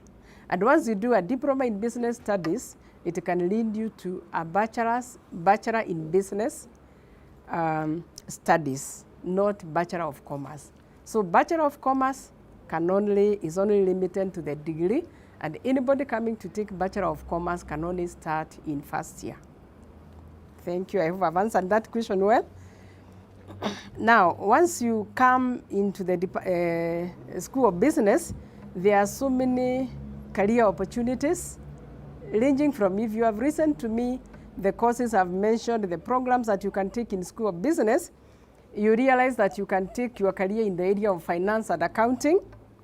You can even go to general management, which will include things like marketing, human resource, business administration, and the like. You can also move to area of procurement, so you can become a procurement officer in various areas in this country. You can also become management scientists, because remember we talked about a Department of Management Science and Technology. If you are taking economics, remember, economics, this is where we get the planners in this country, people who are engaged in public policy, finance, banking, insurance. So there is a wide area in the School of Business. And like the Executive Dean emphasized, these are soft skills that are required by everybody. All this information about the school and the courses offered and their career paths can easily be accessed via the university website that I would urge all of you to regularly visit.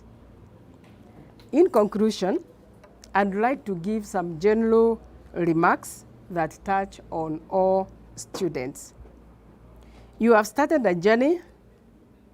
I would say you have started a long academic journey meant to take either 3 years, 4 years, 5 years, depending on your course. There will be challenges in this journey, and the challenges may range from fees payment,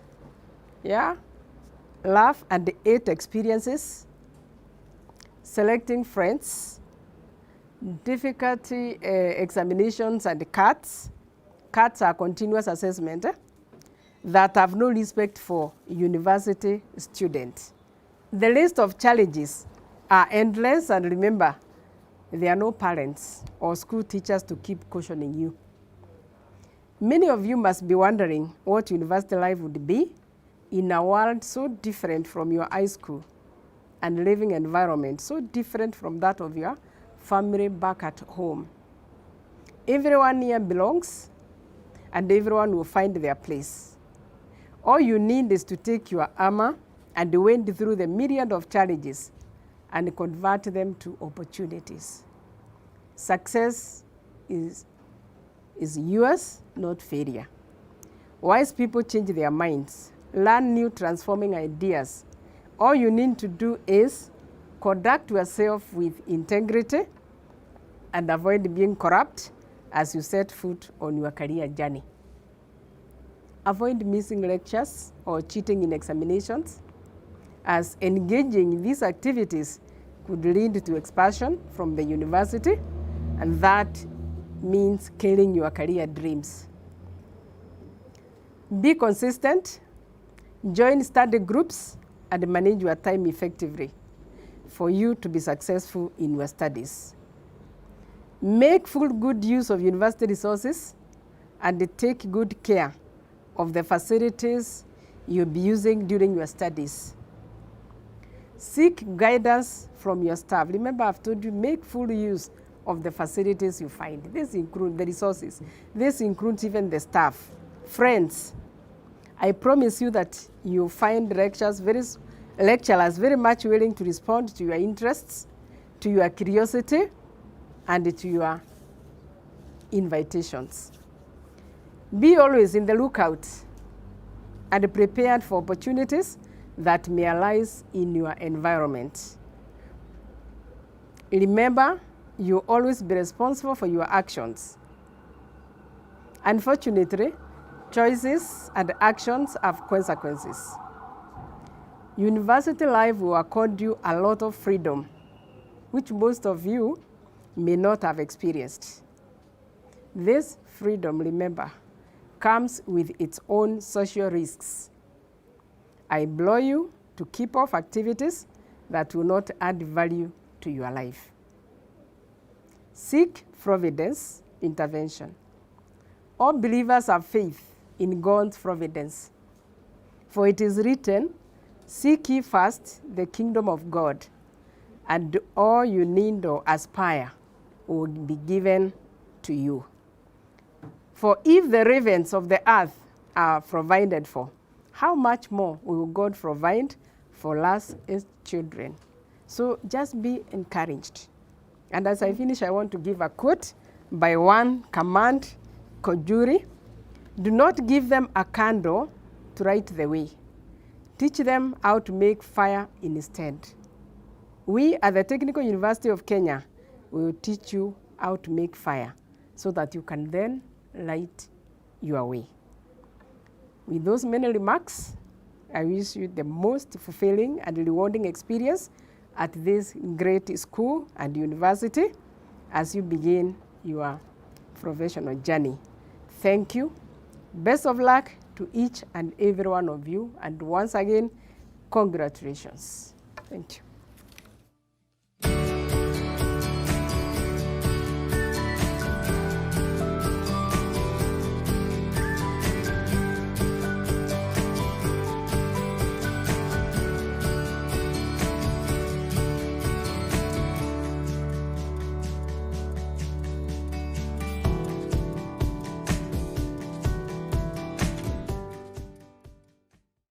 Since 1903, when the Wright brothers flew the first aircraft, the aviation industry has grown in leaps and bounds. The insufficiency of qualified engineers to maintain and invent new aircraft models is being experienced the world over, and Africa is no exception. Aeronautical engineering is one of the oldest areas of engineering today, and one of the best established to the extent that we have had aircraft flying. There's been a need for engineers to look, first of all, after the aircraft that are flying in terms of maintenance, and then to design and manufacture new aircraft. Over the years, there have been tremendous increase in the need for air travel for both passengers, cargo, and general commercial goods across the continent, across many cities in the world. And on a typical day, millions of aircraft hours are spent traversing the globe in all directions. The Technical University of Kenya is the only regional institution of higher learning offering aeronautical engineering at undergraduate level. In Kenya, we are the first university to offer degree programs in aeronautical engineering. And this is based on the tradition of this institution when it was a Kenya Polytechnic, that it always offered programs in aircraft maintenance engineering. And it is out of this program that we created the aeronautical engineering program at the degree level, I think beginning with 2011. The uniqueness of the aeronautical engineering program, which is run at the Technical University of Kenya, originate with 2 points. One in technology, the second origin of that complexity or uniqueness originates with the industry. And what is aeronautical engineering?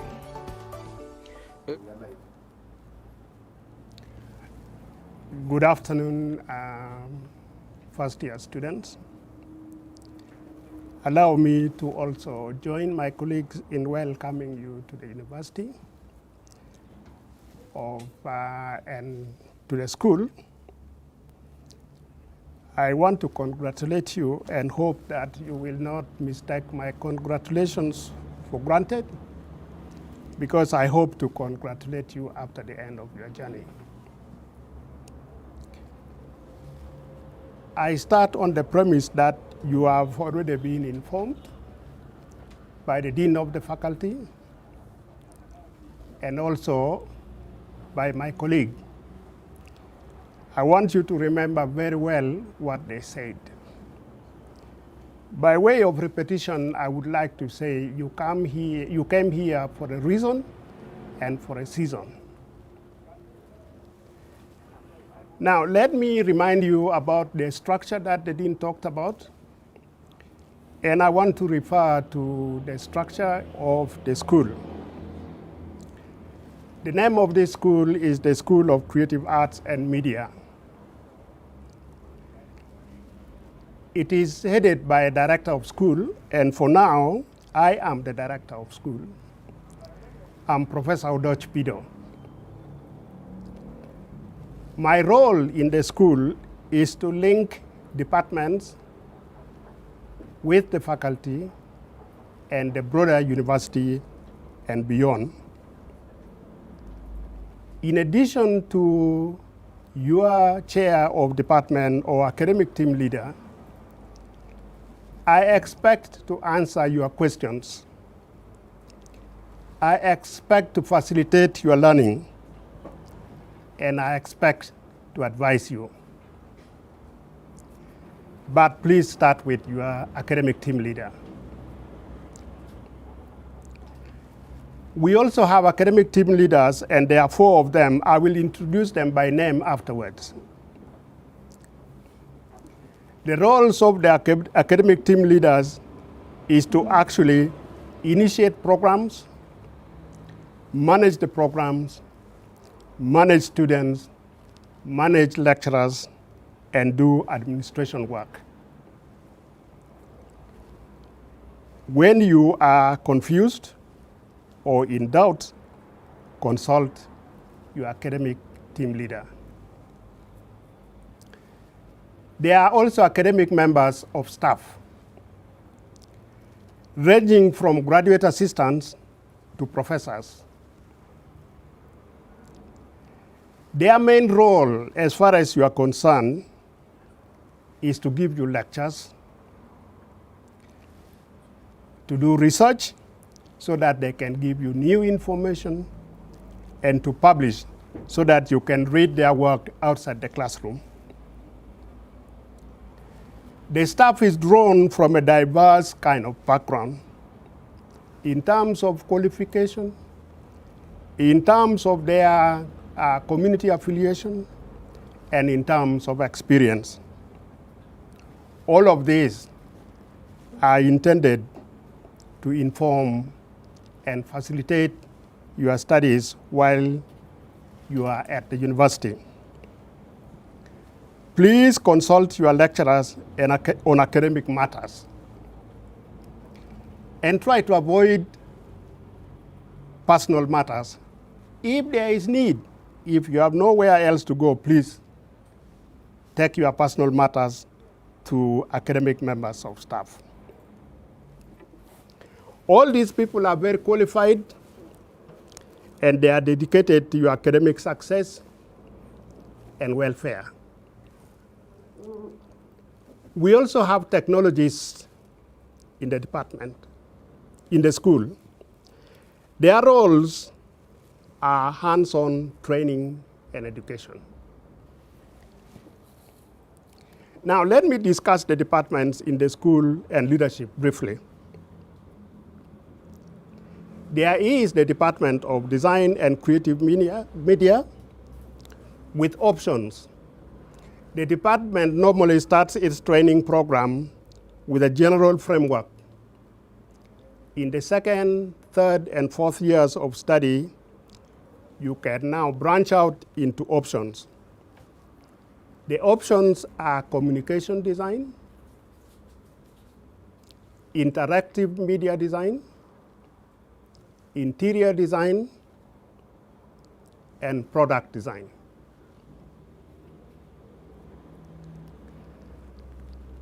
The Department of Journalism and Mass Communication, the Department of Design is headed by Dr. Kidenda. Sorry, I take one step back, by Dr. Kidenda. The Department of Journalism and Mass Communication is headed by Dr. Omoha. There are options within the department. There is the print option, there is the electronic option. It depends on your interest and what you would like to do. The Department of Music and Performing Arts is headed by Dr. Mutuku. The options there have to do with performance, two types of performance, music performance and theater performance.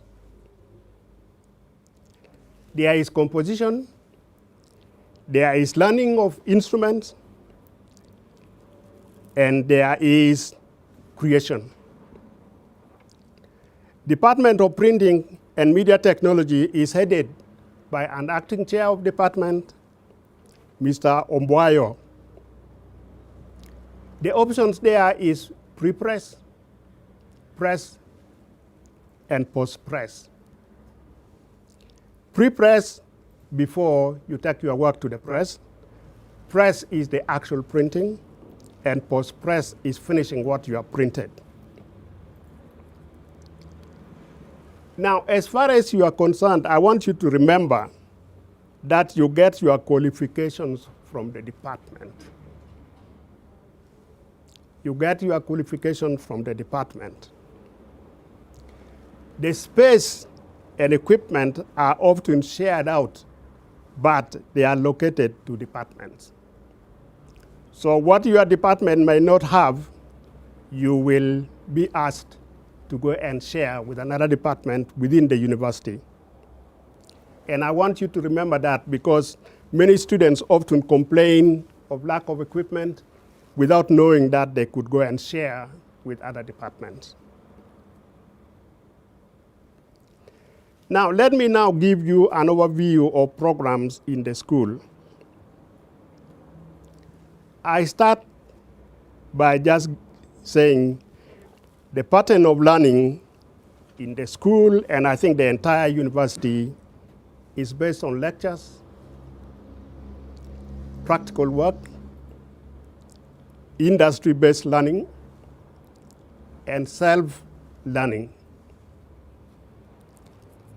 Often students ignore the idea of self-learning.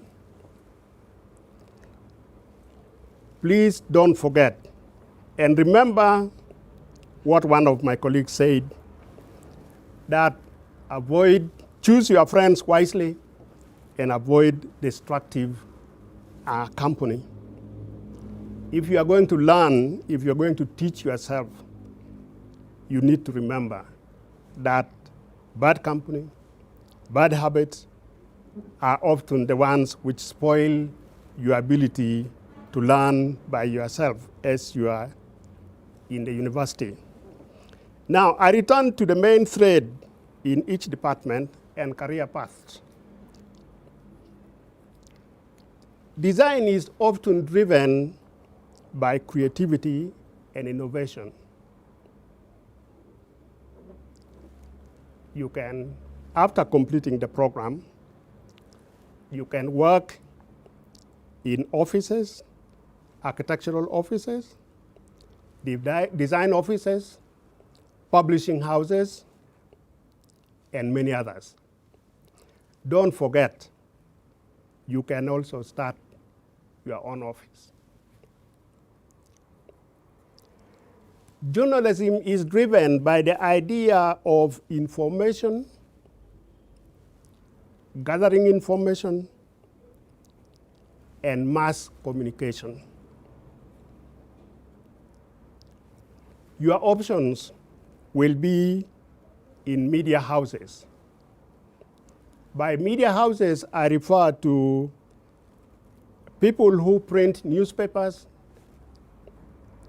like People of the Nation, people of the Standard newspapers, and there are several other types of newspapers in this country. You can also work in a publishing house. You can work in television stations, all of them in this country. So you have the works. But don't forget, you can also have your own little setup. The Department of Music is driven by creativity and performance. I don't want to remind you, but you know that the most popular aspiring candidate, presidential candidate in Uganda, Bobi Wine, was a musician turned politician. So the sky is the limit. You don't have to say, this is where I will stop. Anyway, you can go into music performance in bands, in churches, and a number of other places. You can also be a producer of music. You can have a studio where music is recorded, and there are many other areas where you can work. Printing is driven by concrete outcomes. If it is a book is a concrete outcome. If it is a newspaper you are printing, a newspaper is a concrete outcome. If it is packaging, it's a concrete outcome. There are many areas where you can work. Publishing houses like Jomo Kenyatta Publishing, East African Publishing, Oxford Publishing, all of those people can employ you. You can also work with printers, East African Packaging, Printpack, and many other printing firms in the country. Don't forget the small ones which are running on Tomboya Street, on River Road, in the case of Nairobi. Now, let me end this address by talking about connections between departments within the school. I want to remind you that the dean spoke about synergy. There is synergy within the university, within the faculty, and I'm looking at synergy within the school. I may not cover every part, but let me give you a brief outline. Between journalism and design, there is television broadcasting. That is the meeting point between these two departments. There are many others, but this is one of them. Journalism and printing in the production of newspapers. There are many other connections, but this is only one of them. Printing and design in packaging and publication. The pint of milk that you buy from the kiosk has been designed and printed. So there is the designer, and there is the printer. The Department of Music and Design meet in what I call value additions. You have produced the music, it is in sound, you want to sell it, and I want to remind you what the dean just said. He said the engineer will invent, but he will need faculty, aspects of the faculty, to bring his invention to fruition. This is a similar situation. Music is created, is recorded, but you still have to give people that music in some form. Packaging is where music and design meet. I will not be able to answer all the questions that you may want to ask. The way I would like to suggest this is that on your first day in the university, I hope to organize some sort of session with your ATLs, academic team leaders, to address some of the questions. But there is one here which I would like to address. The question is graphics design offered? If so, which department does it fall under? Graphic design is offered. It is offered in the Department of Design. It falls under communication design. The word communication design covers graphic design. I know that this institution started on the basis of graphic arts, where graphic arts included printing and graphic arts included design. But expansion necessitated the two to come apart, not in bad manners, but to come apart, like run their own businesses. In the same way, graphic design and communication design have now joined in order to do a good job. And graphic design tend to be on paper. Now, there's a little bit more than to design than work on paper. I remind you of billboards. I remind you of television screens. I remind you of laptop screens. All of those are areas of design, but they are not necessarily on paper. I think there was another question on the number of subjects you have to do while you are in the university. Please look up university website, reference to your particular department. You will know the course units that you have to cover. So make use of the university website to answer some of the questions you cannot answer. You did not ask me on this presentation. Also, if you have anybody who studied here and you can talk to them, they might help you answer some of the questions. Thank you very much for listening to me, and I hope I can address some of your questions sometime later. Thank you.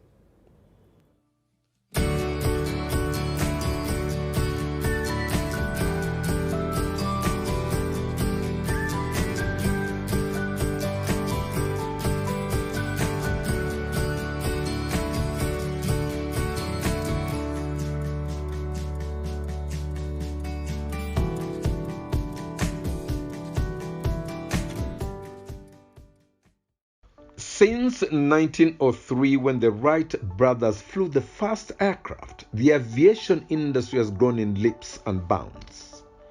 The insufficiency of qualified engineers to maintain and invent new aircraft models is being experienced the world over, and Africa is no exception. Aeronautical engineering is one of the oldest areas of engineering today, and one of the best established to the extent that we have had aircraft flying. There's been a need for engineers to look, first of all, after the aircraft that are flying in terms of maintenance, and then to design and manufacture new aircraft. Over the years, there have been tremendous increase in the need for air travel for both passengers, cargo, and general commercial goods across the continent, across many cities in the world. And on a typical day, millions of aircraft hours are spent traversing the globe in all directions. The Technical University of Kenya is the only regional institution of higher learning offering aeronautical engineering at undergraduate level. In Kenya, we are the first university to offer degree programs in aeronautical engineering. And this is based on the tradition of this institution. Good afternoon, ladies and gentlemen. My name is Dr. Sierra, and I'm here on behalf of Professor Marco Pondo, who is the Director of School of Hospitality and Human Ecology. On behalf of the Director and on my own behalf, I take this opportunity to welcome you all at the Technical University of Kenya, and more specifically at the School of Hospitality and Human Ecology. The school offices are located in N block, which is the block next to the main entrance. So anytime you come to campus, you're most welcome. The School of Hospitality and Human Ecology is headed by a director who is Professor Mark Opondo, and he is assisted by 4 academic team leaders and an an assistant registrar. The school has 4 departments, and in these 4 departments, the department offers courses from diploma, undergraduate, or to postgraduate studies. And the first department is the Department of Fashion, Clothing, and Textile Technology that is headed by Dr. Sierra. This department offers courses in fashion design, textile technology, beauty therapy, and hairdressing. Graduates of these courses can work in various places, like they can be fashion designers, they can be fashion merchandisers, they can be researchers, they can work as textile technologists, they can be responsible of controlling quality of products in factories, they can work as beauticians, hairdressers, hair designers, and also they can start their own businesses. The second group, the second department in the School of Hospitality and Human Ecology is Department of Hospitality and Leisure Studies. This department has 4 major thematic areas, which are tourism and travel management, leisure and event management, hospitality management, and institutional catering and accommodation management. This department is headed by Dr. Kihima, and graduates of these programs can work as tour guides, housekeepers. They can also be event organizers. They can be hotel managers. They can work as travel and tour consultants. And also they can do research in the various areas. Then number 3 department in this school is Department of Psychology and Human Development that is headed by Dr. Nganga. This department has 2 programs. One, we have the counseling psychologists, and the second program is social work and community development. And from these courses, students who take these courses can work as teachers. They can work in mental health centers. They can also work in rehabilitation centers. They also can work in hospitals. Then finally, we have department number 4, which is the Department of Food Consumer Studies, which is headed by Dr. Selina Omolo. This is a new department that for the moment we don't have any programs, but this department offers service courses to various departments within the university. Once the courses are launched for this department, we'll have graduates working in test kitchens, in formulating and coming up with new recipes. There'll also be like nutritionists advising consumers on nutritional products to take. Also, they will be working as quality controllers in food production companies. So in general, we have those 4 departments and the various career paths that students can take in various courses. And I'll just take this opportunity to congratulate you for getting admission at the Technical University of Kenya. And I wish to welcome you all, karibuni sana. And once you get here, we will be able to meet you at N Block, which houses the School of Hospitality and Human Ecology. Thank you so much.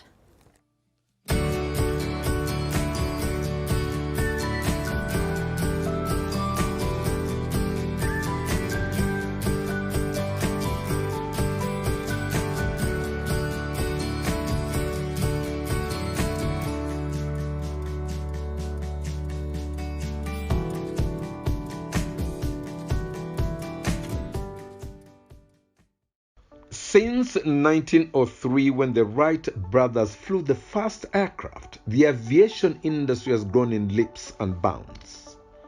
The insufficiency of qualified engineers to maintain and invent new aircraft models is being experienced the world over, and Africa is no exception.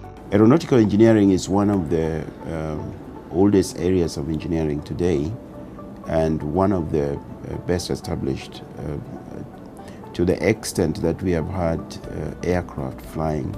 There's been a need for engineers to look, first of all, after the aircraft that are flying in terms of maintenance, and then to design and manufacture new aircraft. Over the years, there have been tremendous increase in the need for air travel for both passengers, cargo, and general commercial goods across the continent, across many cities in the world.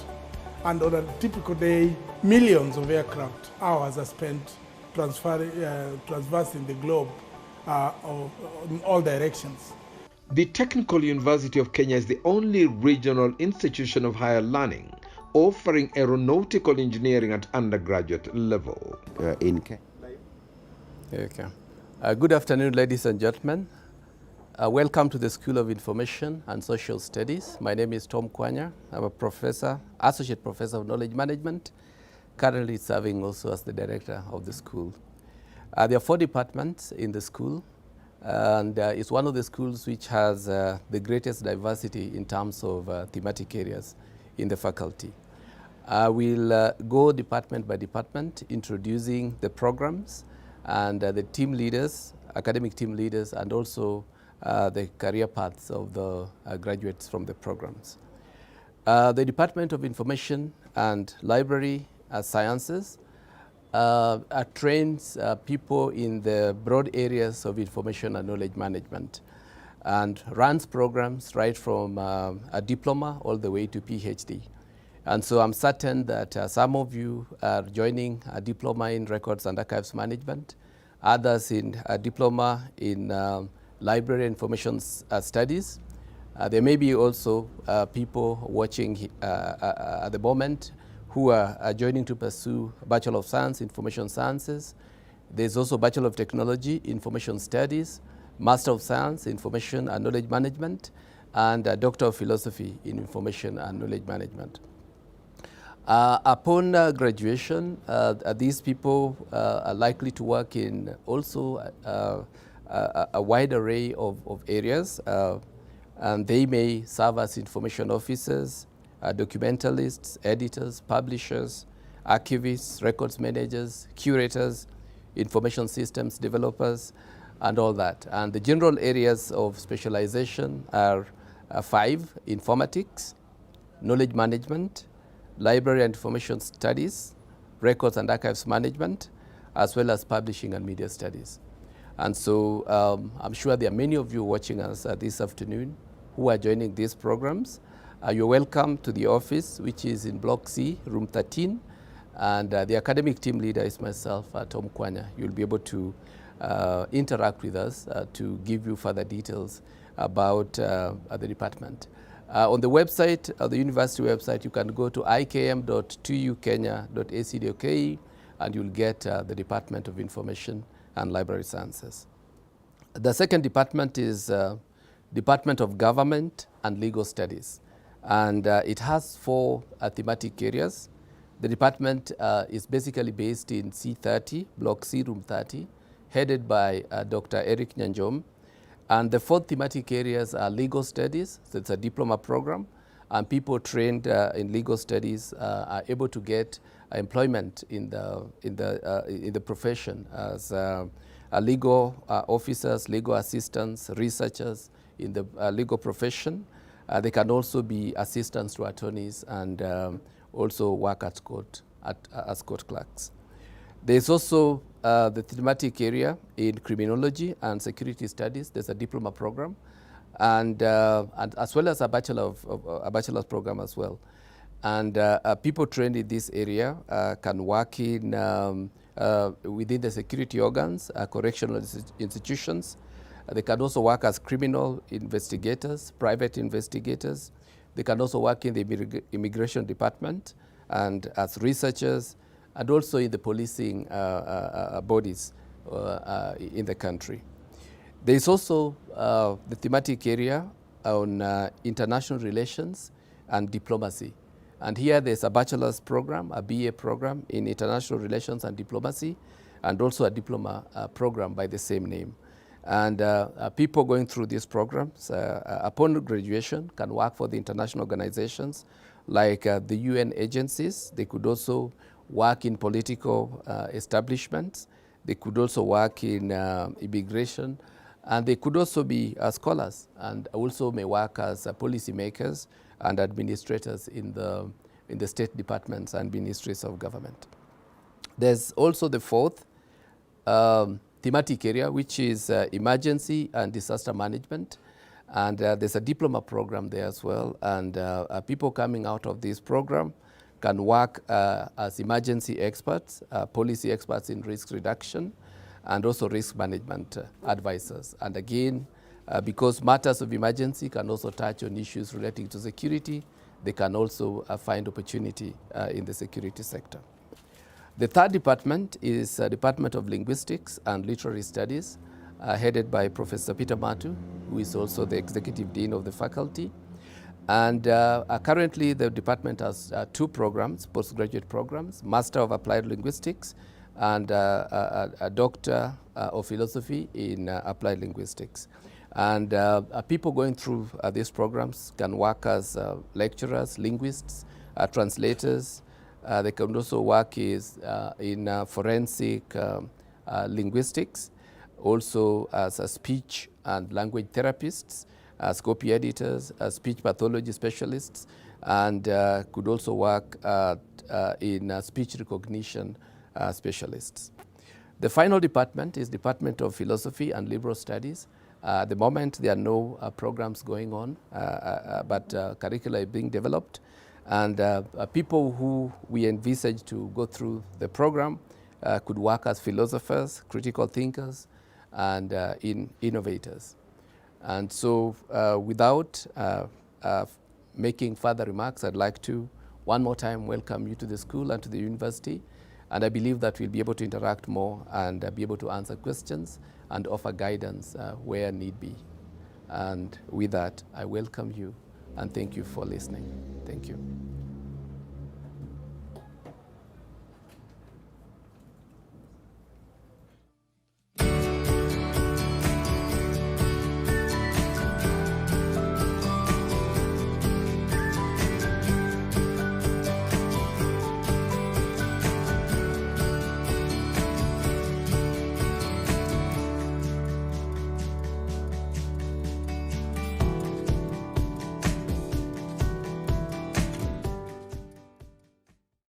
Since 1903, when the Wright brothers flew the first aircraft, the aviation industry has grown in leaps and bounds.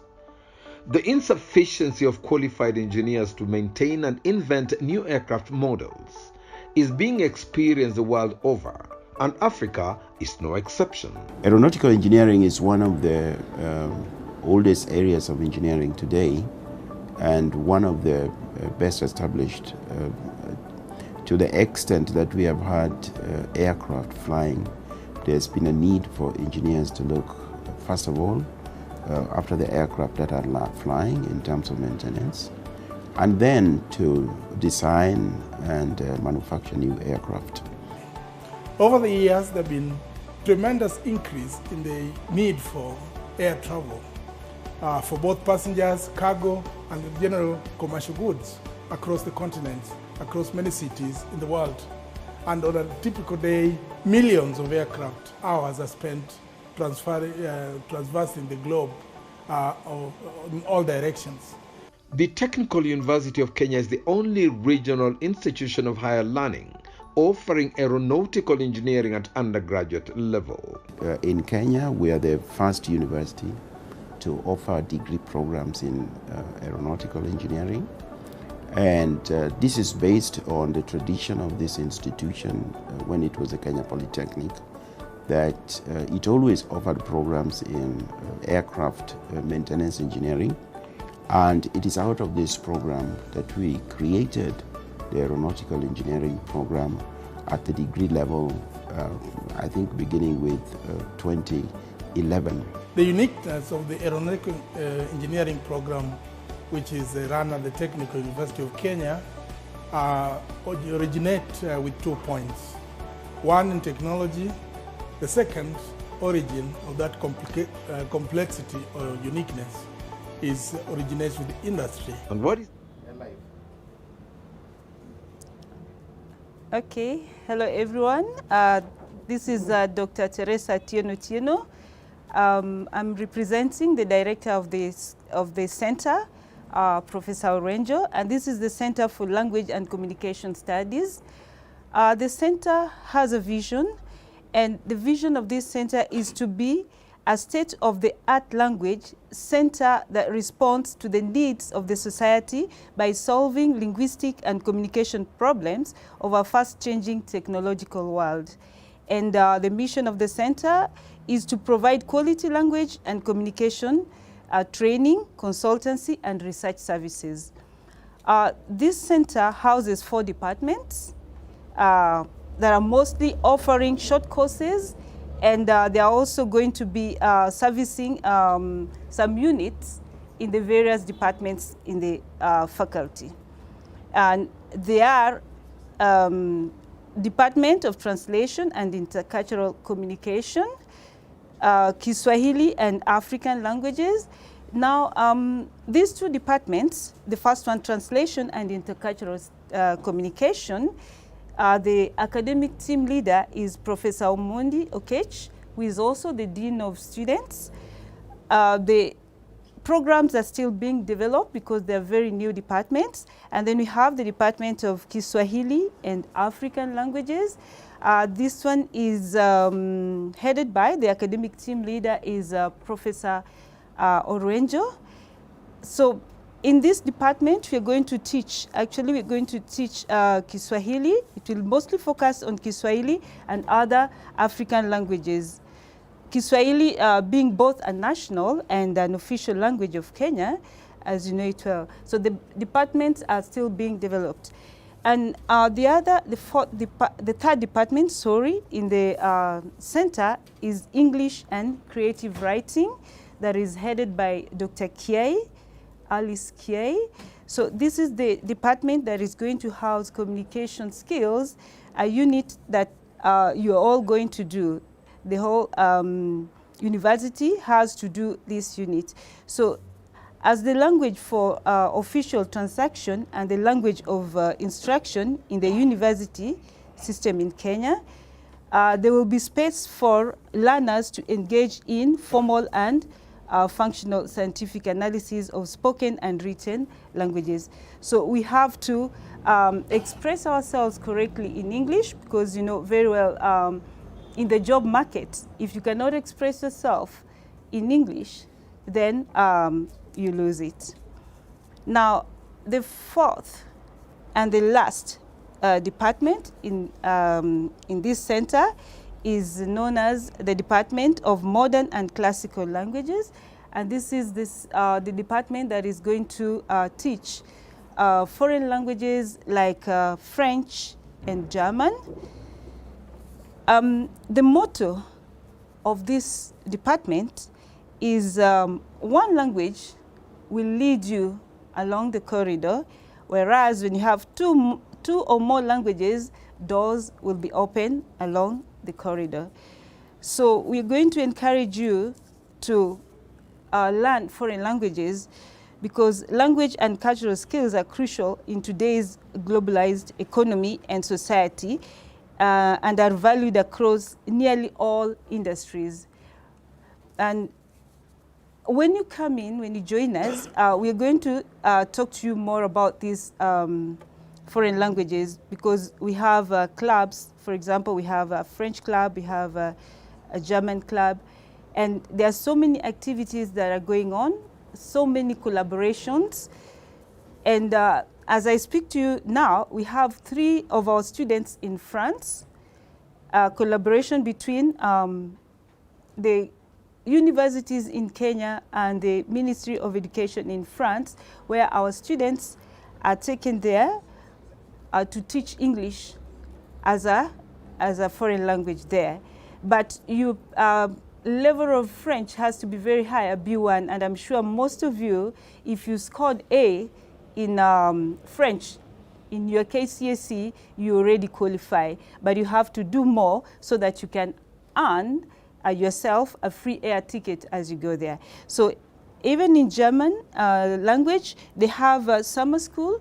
You have so many activities that you can participate in that will give you a free air ticket to Germany. Okay, and we are also working on a program whereby, as we've said that all these departments and the center are interlinked. So we teach French and German to the hospitality students. We teach it to international relation and diplomacy students. We teach French to students in the business school, specifically office administration.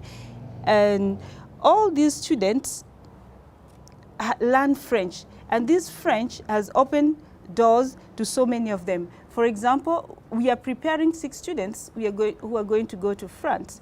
And not that they've specialized in French, but that French has opened for them doors. For example, we have a student in the Department of Information Knowledge Management who is going to go to France next September. We have a student in the Department of International Relations. We have a student in the Department of Hospitality, another one in Tourism. So languages will open for you doors. So when you come in, we are going to talk to you more on these foreign languages and many other languages that are going to be taught in the center. So merci beaucoup, danke, gracias, asante.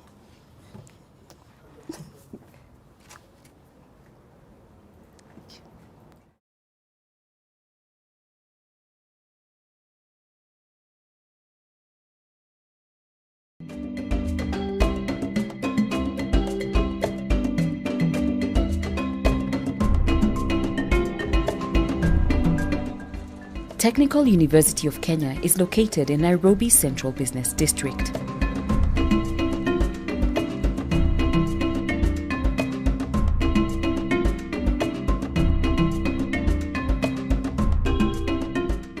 Nairobi is the heartbeat of the East African economy and a major gateway into the rest of Africa.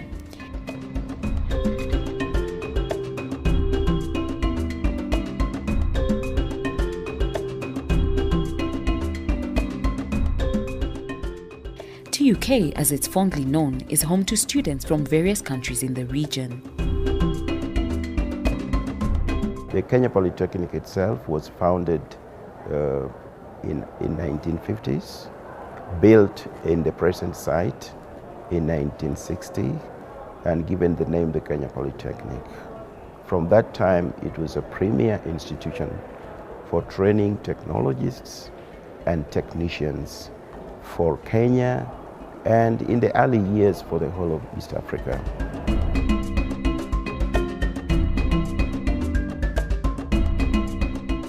With such a rich foundation and history, the university has managed to attract a vibrant community of over 15,000 students.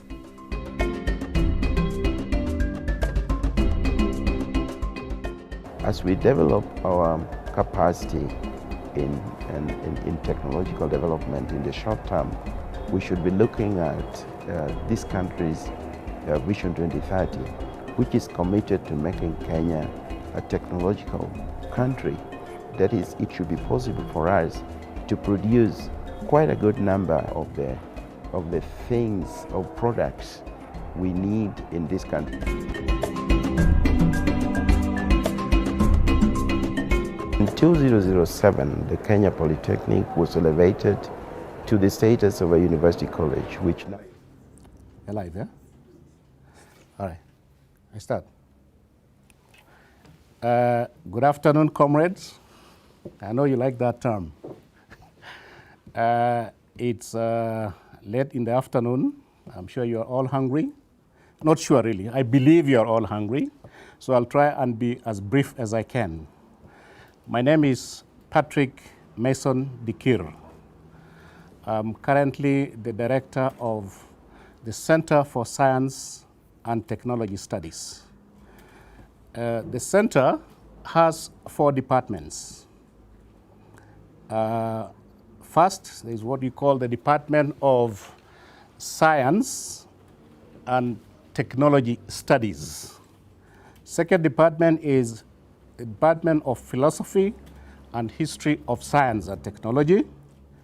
The third department is Sustainability Science and Technology. And the last department is the Department of Life, the Universe, and Humanity. In the center, we pride ourselves as the center that creates bridges across different departments. We build bridges. We bring these departments together so that we can have a holistic conversation regarding issues that face humanity, right? We also are the research arm of the faculty. We try and bring people with different intellectual backgrounds to collaborate on projects that would help society advance from point A to point B, if you will. We also have programs that are postgraduate in nature. We just started a program on postgraduate certificate in research methods. This is a program that we shall be offering to all our graduate students and also to students who may be interested in understanding the intricacies of doing research. So if you are one of those students who have a keen interest in knowing how research is conducted, you are most welcome to apply and get enrolled in this program, and maybe you'll be ahead of your peers in terms of how you conduct your research. We have a program we are developing that runs from certificate to diploma to degree program, and this is the program in forensics and criminal investigation. We are currently working on it. It's going to be a modular kind of program where you can learn different modules, and in each module you'll get a small certificate, but after you finish all the modules that we have on offer, we'll give you the certificate in forensic and criminal investigation. We also coordinate a common unit that is offered to all students of the university. This is called critical and creative thinking. These are 2 distinct kind of thinking. Creative thinking deals with the formulation of solutions to problems or formulation of explanations to phenomena, while critical thinking deals with testing and evaluation of those solutions and explanations. They are 2 distinct, as I said, but they are also complementary in a way. Think of a coin. A coin has 2 sides, but it's just one coin. So in critical thinking, we help you become effective in thinking. And this is a skill that is very essential to humanity, the skill of thinking. We also, once in a while, invite people who have special expertise from outside the university to come and provide public lectures so that you are able to link what you are learning with what others are doing in the industry. And then finally, we hope to begin running short courses where you can be enrolled in your own discipline, but you can also be able to get some small certificates in other areas as well. The goal here is to make sure that as you exit the university, you just don't exit the university with content-specific knowledge of your discipline, but also you are able to move in other areas seamlessly. Would like you to exit the university with knowledge of your discipline and skills that will help you thrive out there in society. Skills such as I said, communication skills, critical and creative thinking skills, problem thinking skills, collaboration, and teamwork spirit. So these are some of the skills that we will be helping you develop from the center as well. And with those few remarks, I would also want now to conclude by telling you that now that you're joining the university, I think you should also be prepared to make a transition from how you have been conducting your studies. I know you are probably used to someone coming to class, standing in front of you and telling you what you need to hear. That is the standard practice in some of the secondary schools perhaps you went through. And that model, which we call the sage on the stage, we will probably not be finding it here in the Technical University of Kenya. We encourage instructors to use what you call a guide on the side. So much of the learning will be conducted by you people, but will come and help you to accomplish what you have set your eyes on. And with those few remarks, I would like to join my colleagues to welcome you to the Technical University of Kenya and to wish you a Merry Christmas and Happy New Year.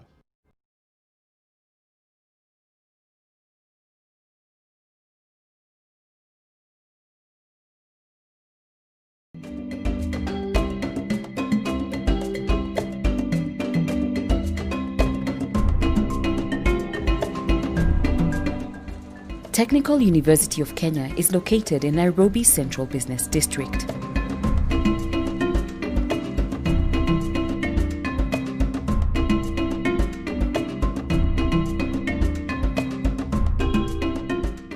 Nairobi is the heartbeat of the East African economy and a major gateway into the rest of Africa.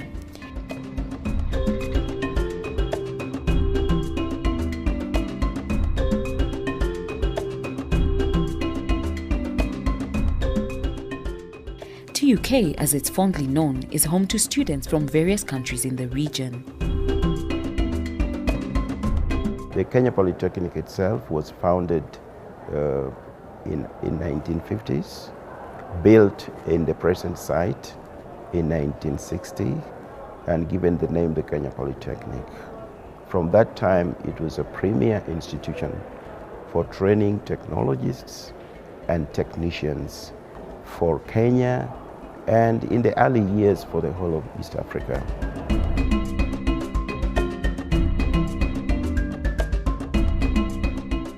With such a rich foundation and history, the university has managed to attract a vibrant community of over 15,000 students.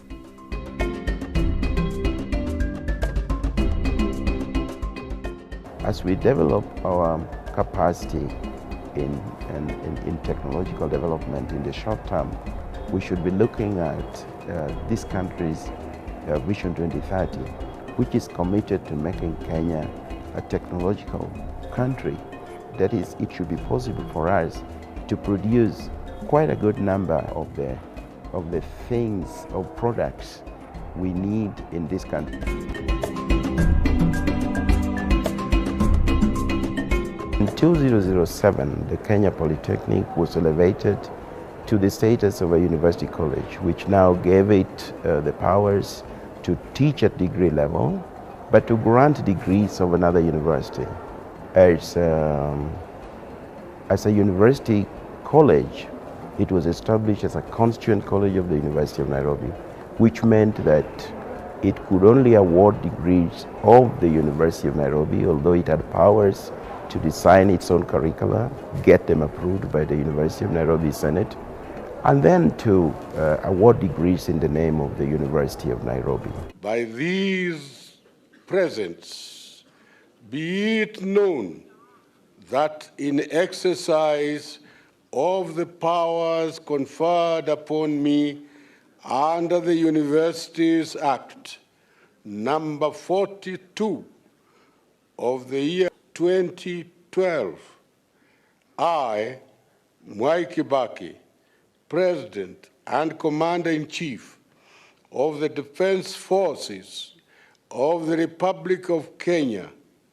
hereby grant the charter annexed hereto to the Technical University of Kenya.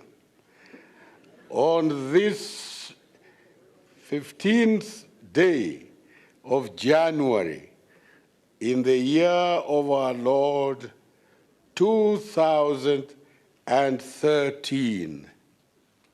Thank you.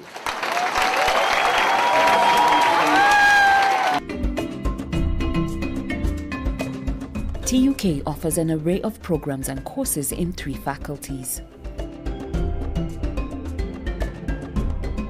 The Faculty of Engineering and Technology, Faculty of Social Sciences and Technology, and the Faculty of Applied Sciences and Technology. The university boasts some of the best lecturers in Kenya who offer hands-on training to our students. We have state-of-the-art facilities and cutting-edge laboratories.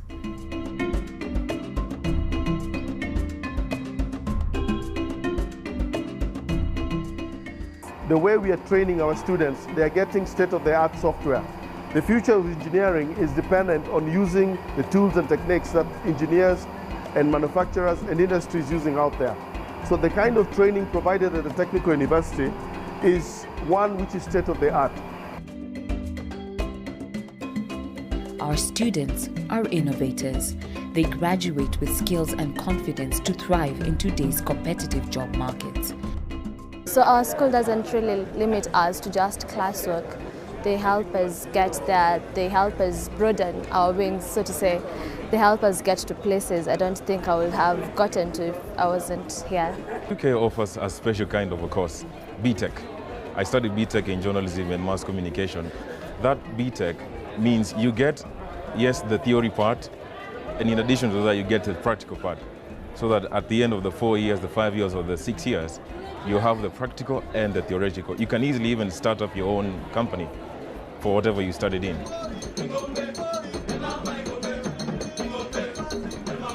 TUK students not only excel in academics, we also encourage them to nurture their talents in other disciplines. We boast an impressive alumni who work in leading corporations in Kenya and across the world. Some of these include Kenya Airways and major airports such as JKIA.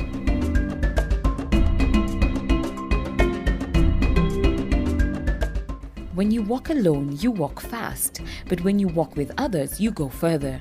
TUK has partnered with other institutions, expanding our research and training capacity. Some of the institutions TUK is collaborating with include the following international universities: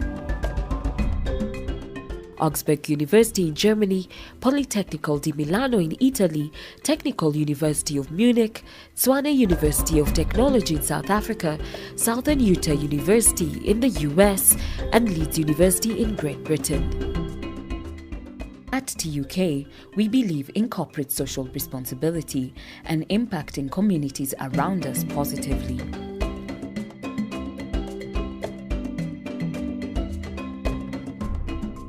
Our motto is education and training for the real world. The Technical University of Kenya is giving the next generation of scientists, technicians, innovators and leaders the skills they will need to leave a lasting legacy in the world.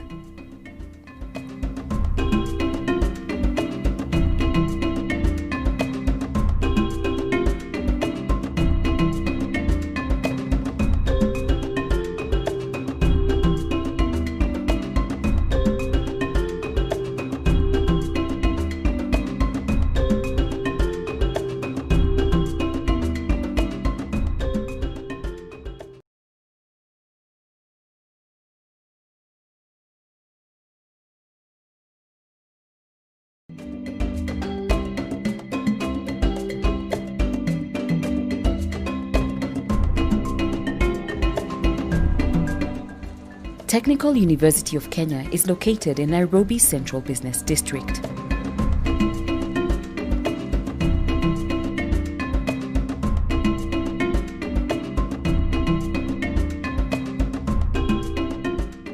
Nairobi is the heartbeat of the East African economy and a major gateway into the rest of Africa.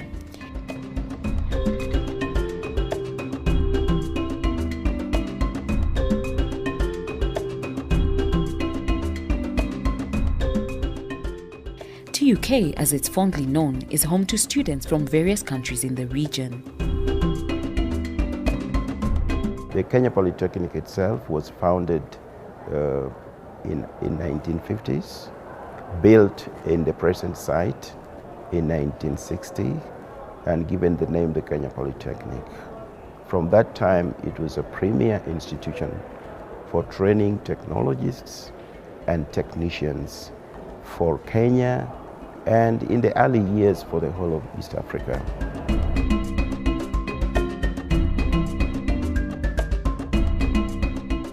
With such a rich foundation and history, the university has managed to attract a vibrant community of over 15,000 students.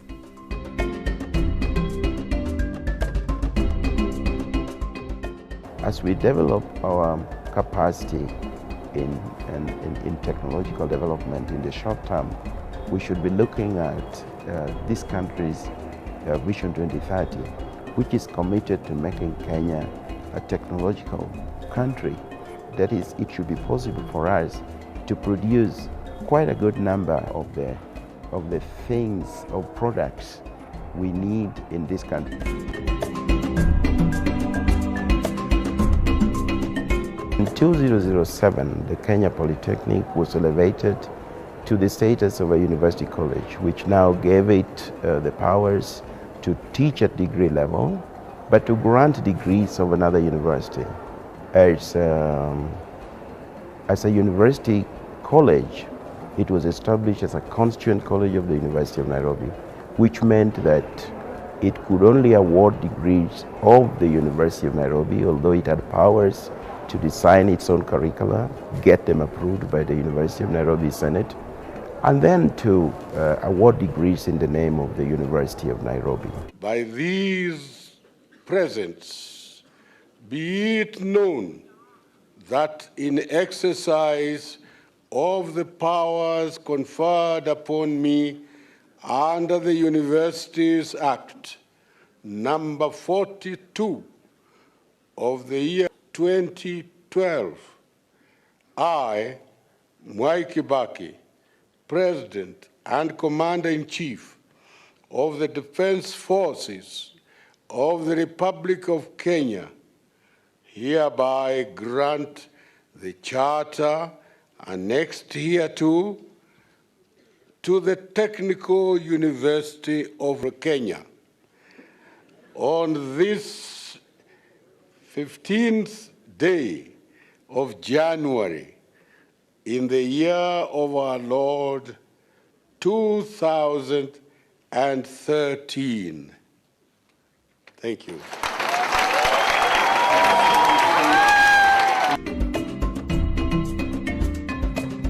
TUK offers an array of programs and courses in 3 faculties. The Faculty of Engineering and Technology, Faculty of Social Sciences and Technology, and the Faculty of Applied Sciences and Technology. The university boasts some of the best lecturers in Kenya who offer hands-on training to our students. We have state-of-the-art facilities and cutting-edge laboratories.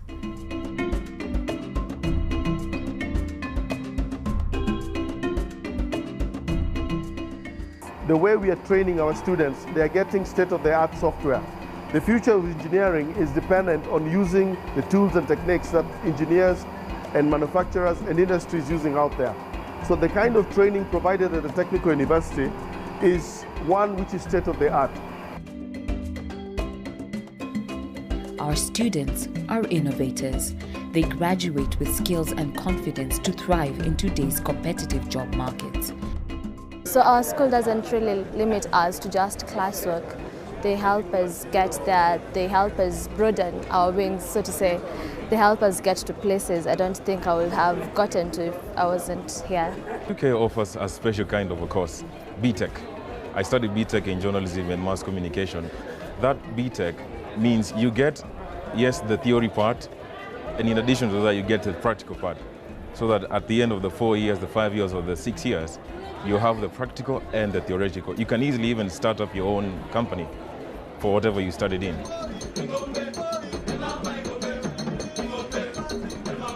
TUK students not only excel in academics, we also encourage them to nurture their talents in other disciplines.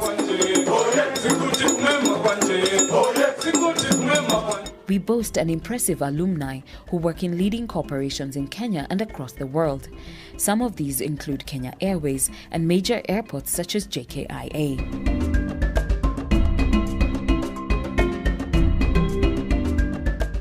When you walk alone, you walk fast, but when you walk with others, you go further. TUK has partnered with other institutions, expanding our research and training capacity. Some of the institutions TUK is collaborating with include the following international universities: Augsburg University in Germany, Politecnico di Milano in Italy, Technical University of Munich, Tshwane University of Technology in South Africa, Southern Utah University in the US, and Leeds University in Great Britain.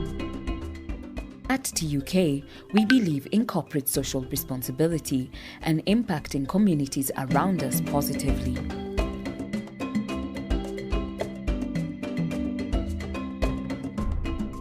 Our motto is education and training for the real world. The Technical University of Kenya is giving the next generation of scientists, technicians, innovators and leaders the skills they will need to leave a lasting legacy in the world.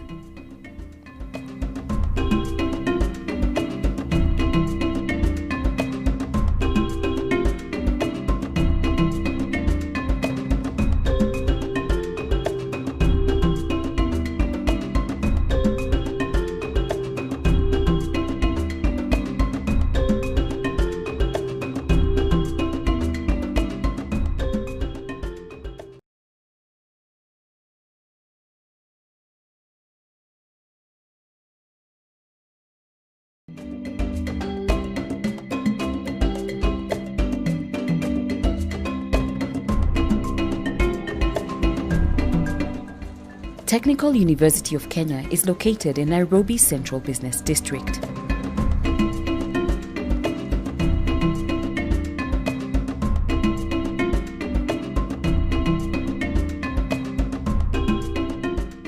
Nairobi is the heartbeat of the East African economy and a major gateway into the rest of Africa.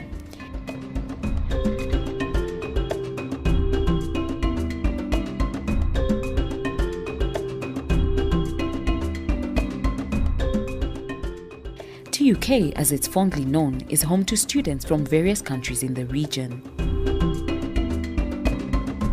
The Kenya Polytechnic itself was founded in 1950s, built in the present site in 1960, and given the name the Kenya Polytechnic.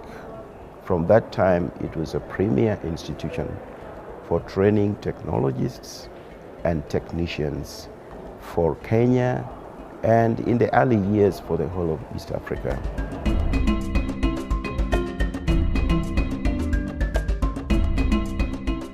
With such a rich foundation and history, the university has managed to attract a vibrant community of over 15,000 students.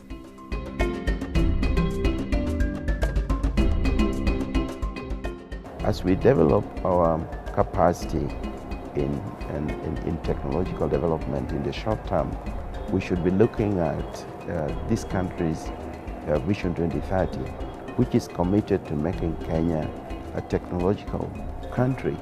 That is, it should be possible for us to produce quite a good number of the things or products we need in this country. In 2007, the Kenya Polytechnic was elevated to the status of a university college, which now gave it the powers to teach at degree level, but to grant degrees of another university. As a university college, it was established as a constituent college of the University of Nairobi, which meant that it could only award degrees of the University of Nairobi, although it had powers to design its own curricula, get them approved by the University of Nairobi Senate, and then to award degrees in the name of the University of Nairobi. By these presents, be it known that in exercise of the powers conferred upon me under the Universities Act, number 42, 2007, of the year 2012, I, Mwai Kibaki, President and Commander-in-Chief of the Defense Forces of the Republic of Kenya, hereby grant the charter annexed hereto to the Technical University of Kenya. On this 15th day of January in the year of our Lord 2013. Thank you.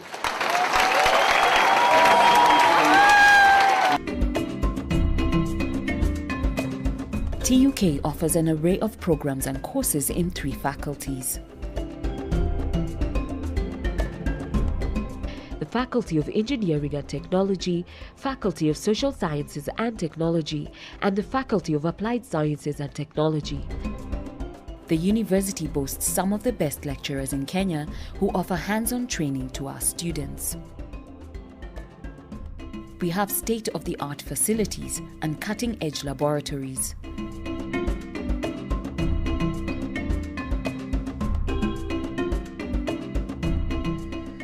The way we are training our students, they are getting state-of-the-art software. The future of engineering is dependent on using the tools and techniques that engineers and manufacturers and industries using out there. So the kind of training provided at the Technical University is one which is state-of-the-art. Our students are innovators. They graduate with skills and confidence to thrive in today's competitive job market. So our school doesn't really limit us to just classwork.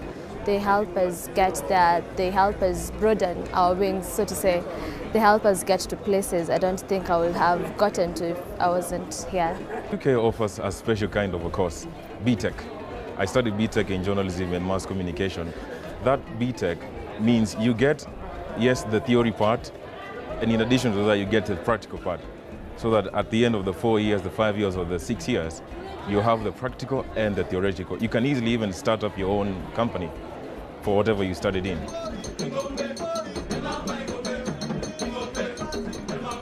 TUK students not only excel in academics, we also encourage them to nurture their talents in other disciplines. We boast an impressive alumni who work in leading corporations in Kenya and across the world. Some of these include Kenya Airways and major airports such as JKIA.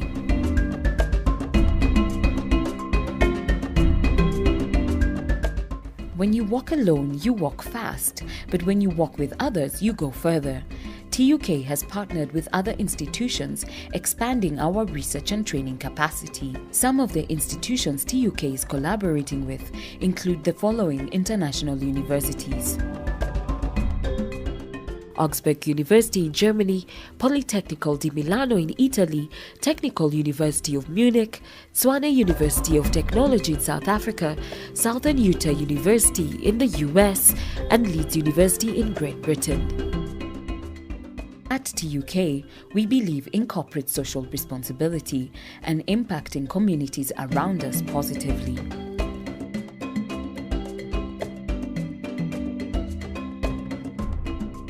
Our motto is education and training for the real world.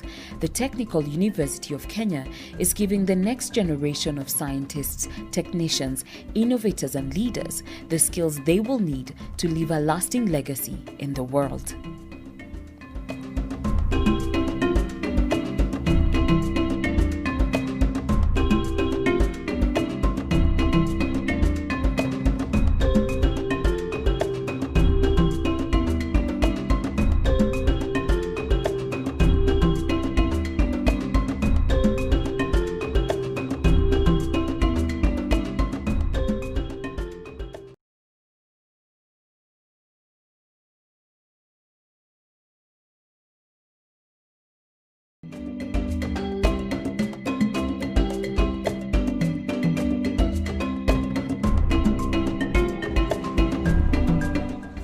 Technical University of Kenya is located in Nairobi's Central Business District.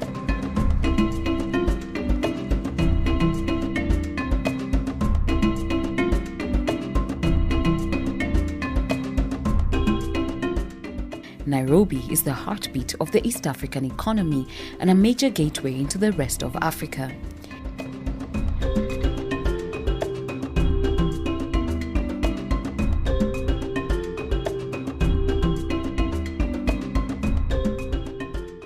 TUK, as it's fondly known, is home to students from various countries in the region.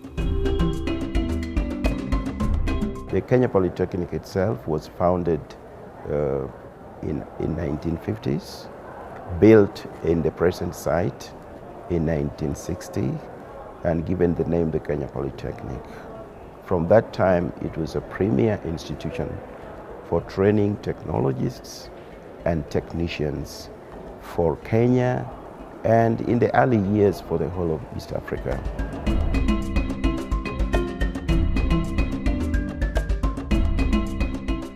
With such a rich foundation and history, the university has managed to attract a vibrant community of over 15,000 students.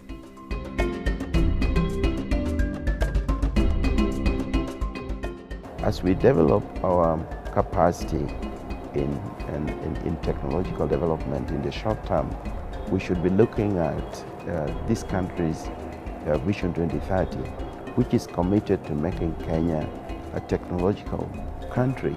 That is, it should be possible for us to produce quite a good number of the things or products we need in this country.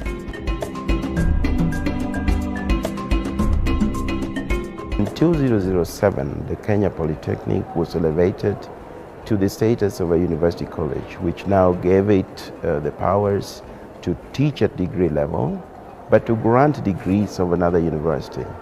As a university college, it was established as a constituent college of the University of Nairobi, which meant that it could only award degrees of the University of Nairobi, although it had powers to design its own curricula, get them approved by the University of Nairobi Senate, and then to award degrees in the name of the University of Nairobi. By these presents, be it known that in exercise of the powers conferred upon me under the Universities Act number 42 of the year 2012, I, Mwai Kibaki, President and Commander-in-Chief of the Defense Forces of the Republic of Kenya, hereby grant the charter annexed hereto to the Technical University of Kenya. On this 15th day of January in the year of our Lord 2013. Thank you.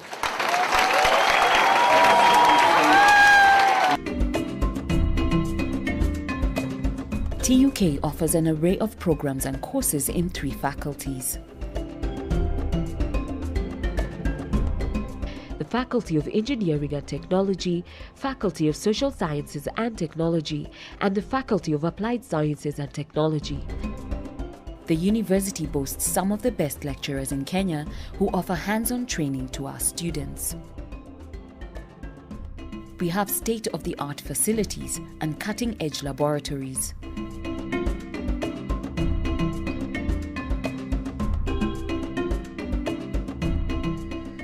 The way we are training our students, they are getting state-of-the-art software. The future of engineering is dependent on using the tools and techniques that engineers and manufacturers and industries using out there. So the kind of training provided at the Technical University is one which is state-of-the-art. Our students are innovators. They graduate with skills and confidence to thrive in today's competitive job markets. So our school doesn't really limit us to just classwork. They help us get there, they help us broaden our wings, so to say. They help us get to places I don't think I would have gotten to if I wasn't here.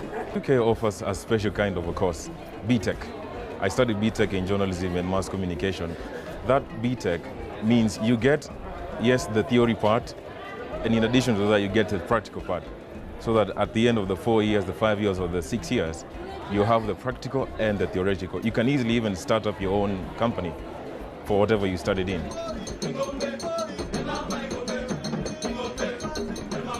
TUK students not only excel in academics, we also encourage them to nurture their talents in other disciplines.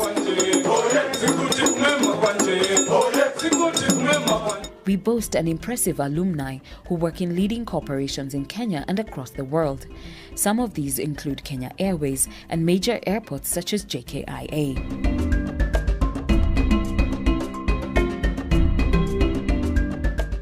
When you walk alone, you walk fast, but when you walk with others, you go further.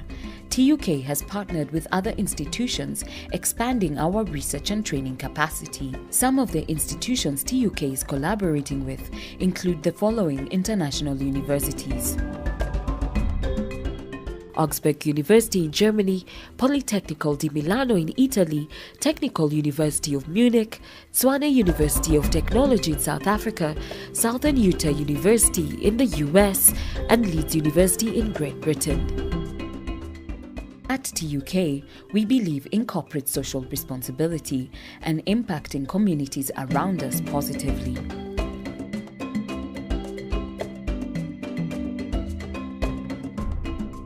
Our motto is education and training for the real world. The Technical University of Kenya is giving the next generation of scientists, technicians, innovators and leaders the skills they will need to leave a lasting legacy in the world.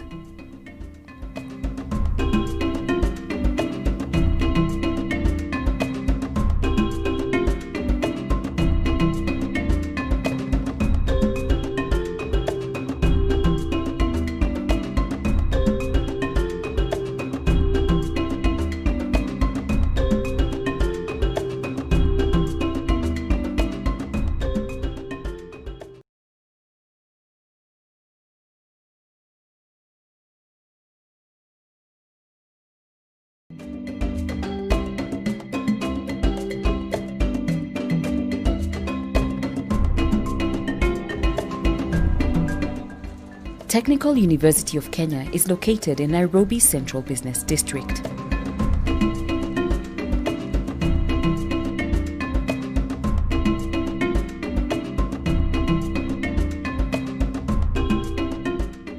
Nairobi is the heartbeat of the East African economy and a major gateway into the rest of Africa.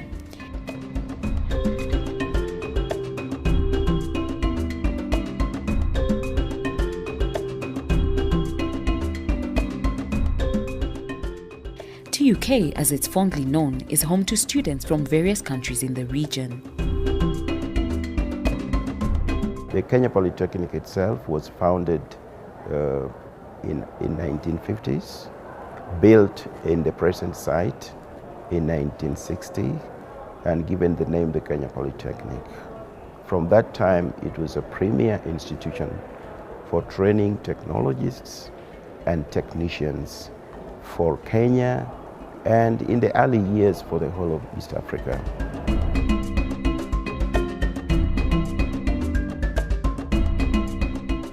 With such a rich foundation and history, the university has managed to attract a vibrant community of over 15,000 students.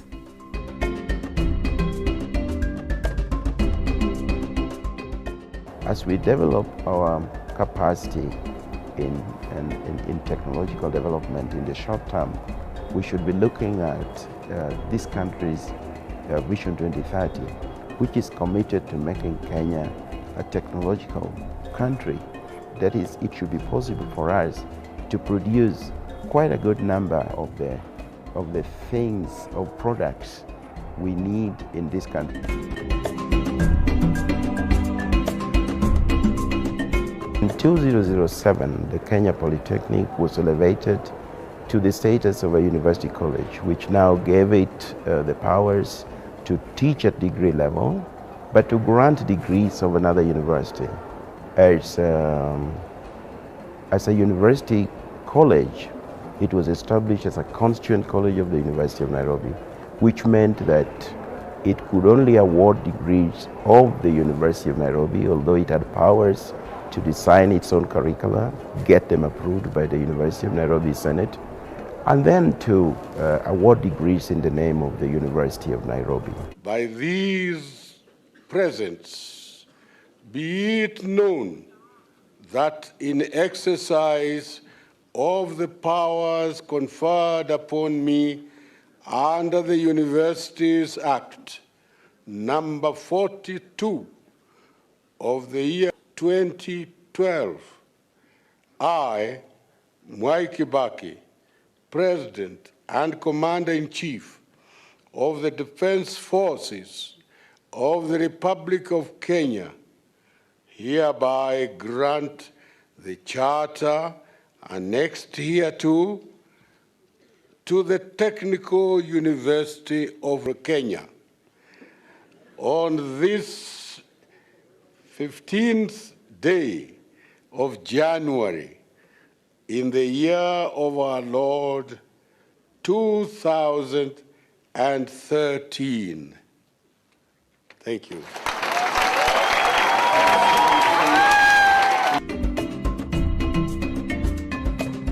TUK offers an array of programs and courses in 3 faculties.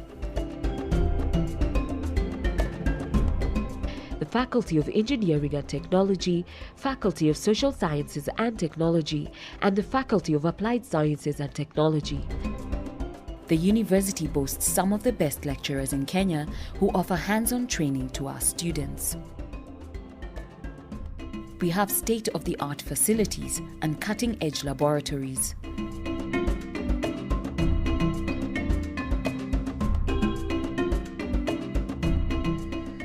The way we are training our students, they are getting state-of-the-art software. The future of engineering is dependent on using the tools and techniques that engineers and manufacturers and industries using out there. So the kind of training provided at the Technical University is one which is state-of-the-art. Our students are innovators. They graduate with skills and confidence to thrive in today's competitive job markets. So our school doesn't really limit us to just classwork. They help us get there, they help us broaden our wings, so to say. They help us get to places I don't think I would have gotten to if I wasn't here. UK offers a special kind of a course, BTech. I studied BTech in journalism and mass communication. That BTech means you get, yes, the theory part, and in addition to that, you get the practical part. So that at the end of the 4 years, the 5 years, or the 6 years, you have the practical and the theoretical. You can easily even start up your own company for whatever you studied in.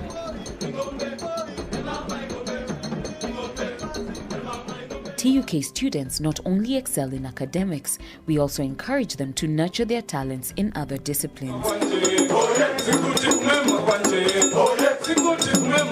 We boast an impressive alumni who work in leading corporations in Kenya and across the world. Some of these include Kenya Airways and major airports such as JKIA.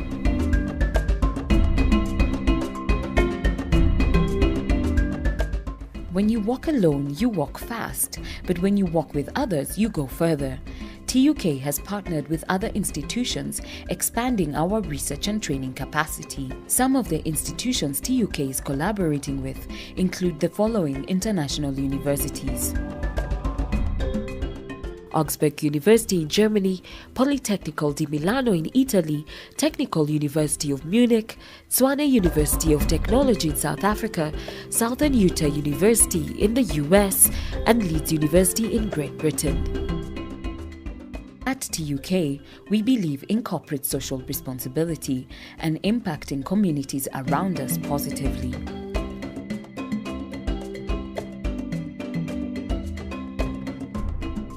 Our motto is education and training for the real world. The Technical University of Kenya is giving the next generation of scientists, technicians, innovators and leaders the skills they will need to leave a lasting legacy in the world.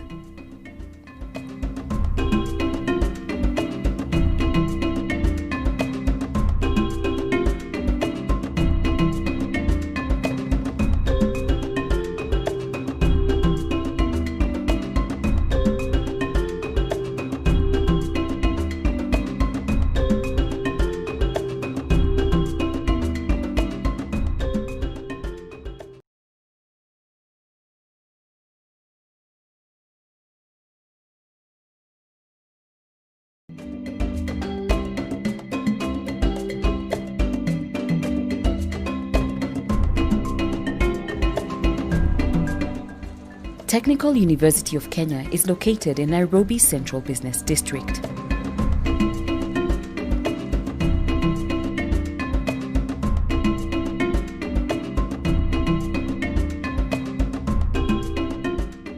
Nairobi is the heartbeat of the East African economy and a major gateway into the rest of Africa.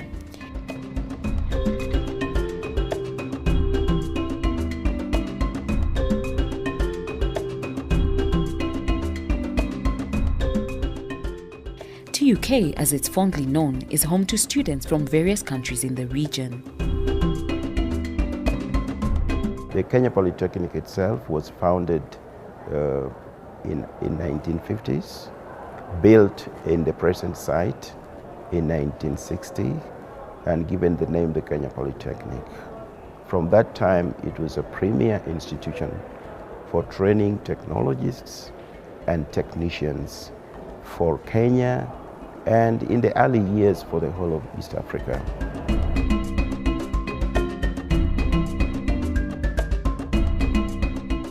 With such a rich foundation and history, the university has managed to attract a vibrant community of over 15,000 students.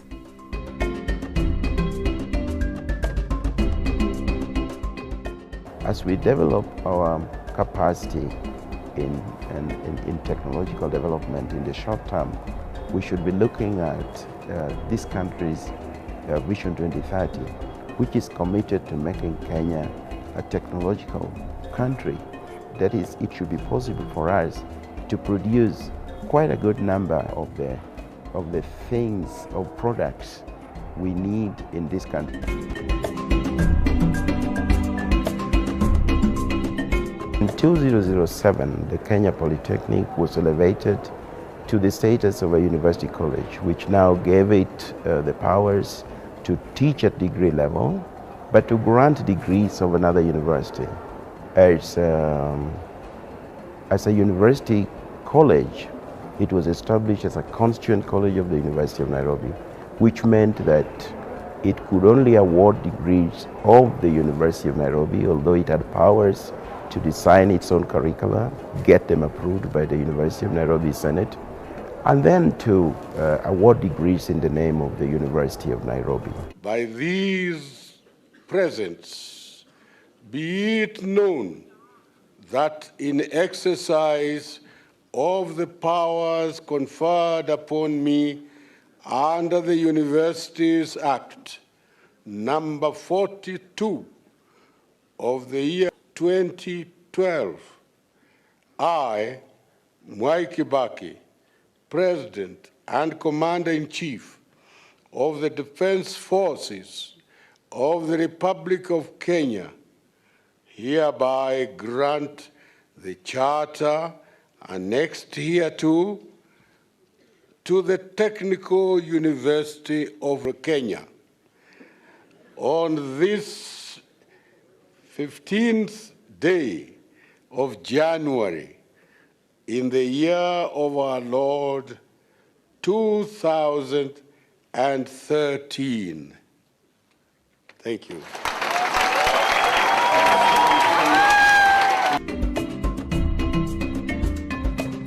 TUK offers an array of programs and courses in 3 faculties. The Faculty of Engineering and Technology, Faculty of Social Sciences and Technology, and the Faculty of Applied Sciences and Technology. The university boasts some of the best lecturers in Kenya who offer hands-on training to our students. We have state-of-the-art facilities and cutting-edge laboratories.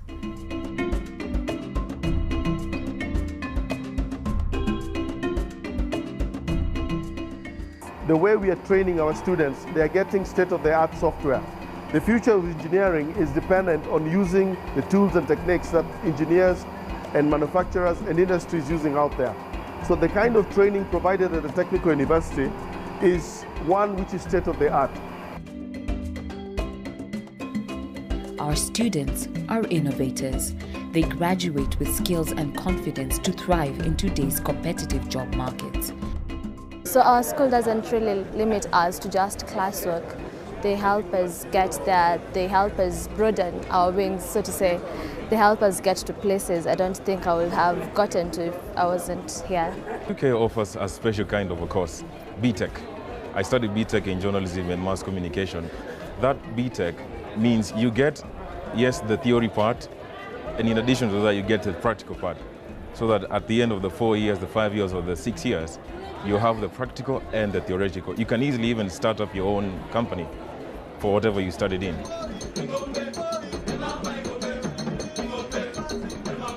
TUK students not only excel in academics, we also encourage them to nurture their talents in other disciplines. We boast an impressive alumni who work in leading corporations in Kenya and across the world. Some of these include Kenya Airways and major airports such as JKIA.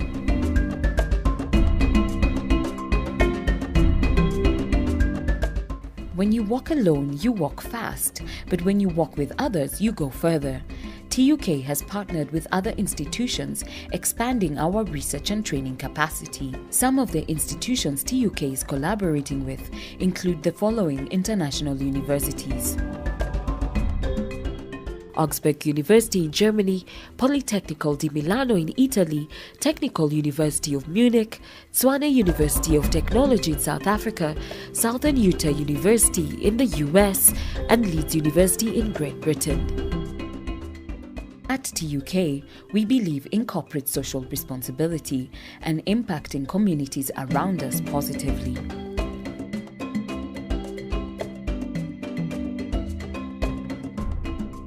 Our motto is education and training for the real world. The Technical University of Kenya is giving the next generation of scientists, technicians, innovators and leaders the skills they will need to leave a lasting legacy in the world.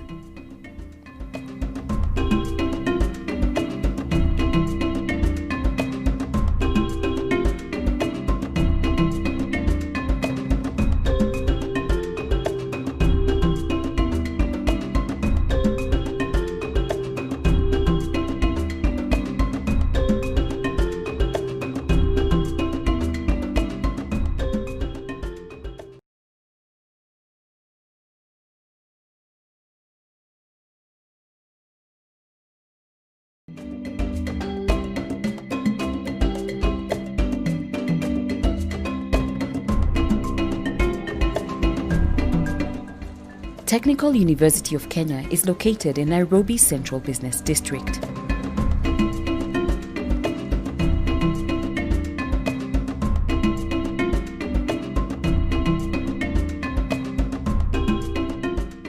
Nairobi is the heartbeat of the East African economy and a major gateway into the rest of Africa.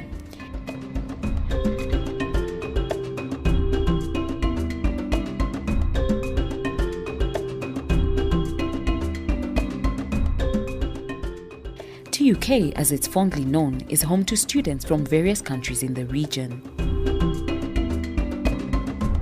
The Kenya Polytechnic itself was founded in 1950s, built in the present site in 1960, and given the name the Kenya Polytechnic.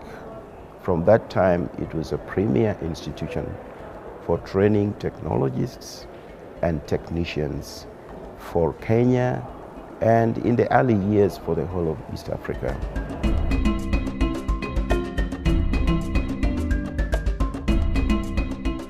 With such a rich foundation and history, the university has managed to attract a vibrant community of over 15,000 students.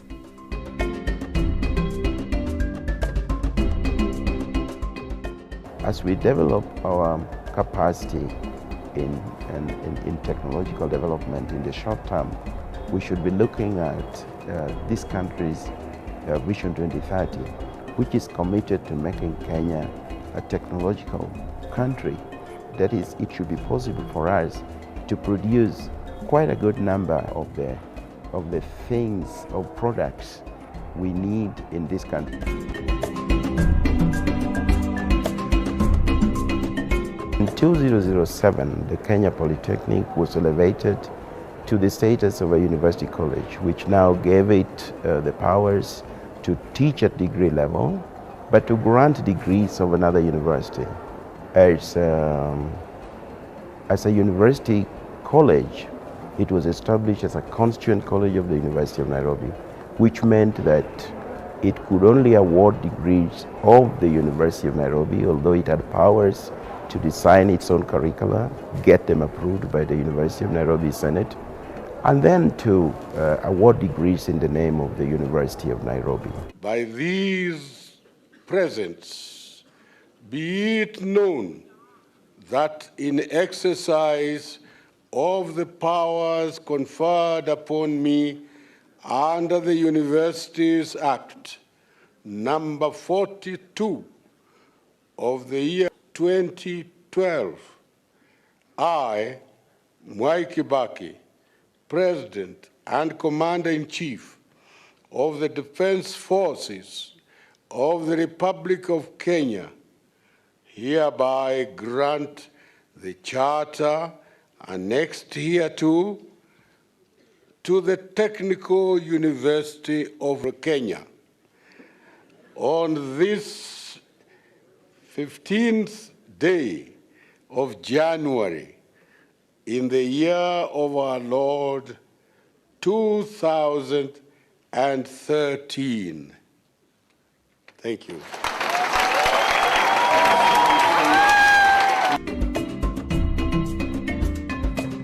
TUK offers an array of programs and courses in 3 faculties.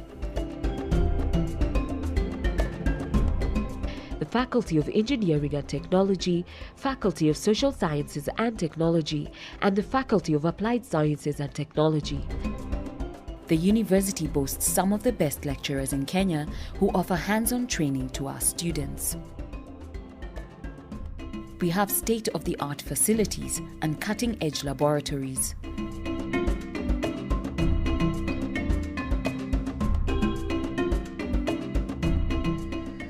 The way we are training our students, they are getting state-of-the-art software. The future of engineering is dependent on using the tools and techniques that engineers and manufacturers and industries using out there. So the kind of training provided at the Technical University is one which is state-of-the-art. Our students are innovators. They graduate with skills and confidence to thrive in today's competitive job markets. So our school doesn't really limit us to just classwork. They help us get there, they help us broaden our wings, so to say. They help us get to places I don't think I would have gotten to if I wasn't here. UK offers a special kind of a course, BTech. I studied BTech in journalism and mass communication. That BTech means you get, yes, the theory part, and in addition to that, you get the practical part. So that at the end of the 4 years, the 5 years, or the 6 years, you have the practical and the theoretical. You can easily even start up your own company for whatever you studied in.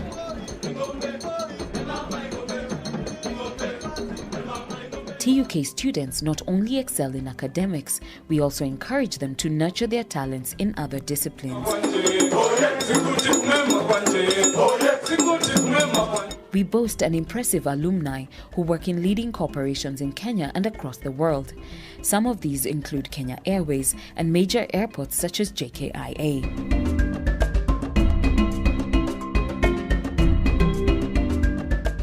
When you walk alone, you walk fast, but when you walk with others, you go further. TUK has partnered with other institutions, expanding our research and training capacity. Some of the institutions TUK is collaborating with include the following international universities: Augsburg University in Germany, Politecnico di Milano in Italy, Technical University of Munich, Tshwane University of Technology in South Africa, Southern Utah University in the US, and Leeds University in Great Britain. At TUK, we believe in corporate social responsibility and impacting communities around us positively.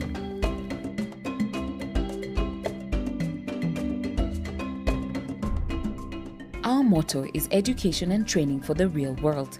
The Technical University of Kenya is giving the next generation of scientists, technicians, innovators and leaders the skills they will need to leave a lasting legacy in the world.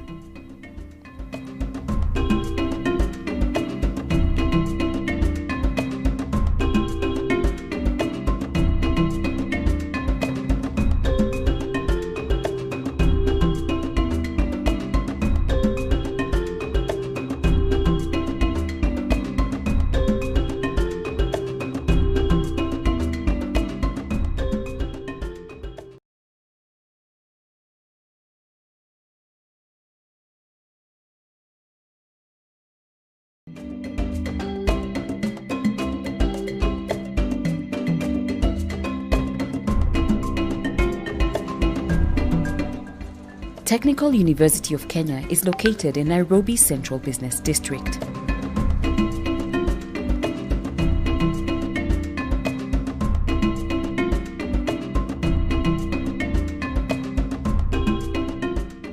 Nairobi is the heartbeat of the East African economy and a major gateway into the rest of Africa.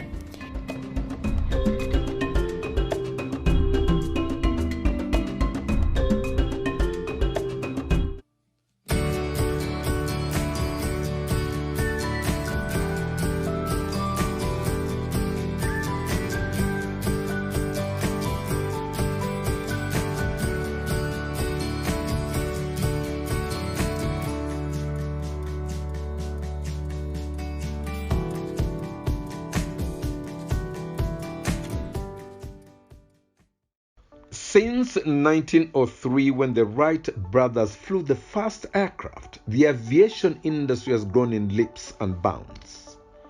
The insufficiency of qualified engineers to maintain and invent new aircraft models is being experienced the world over, and Africa is no exception.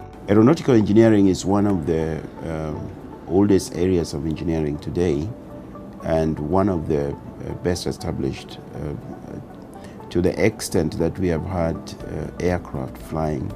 There's been a need for engineers to look, first of all, after the aircraft that are flying in terms of maintenance, and then to design and manufacture new aircraft.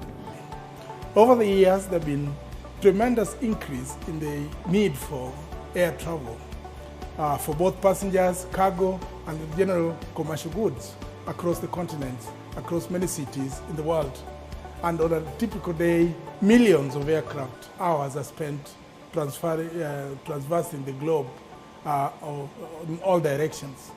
The Technical University of Kenya is the only regional institution of higher learning offering aeronautical engineering at undergraduate level.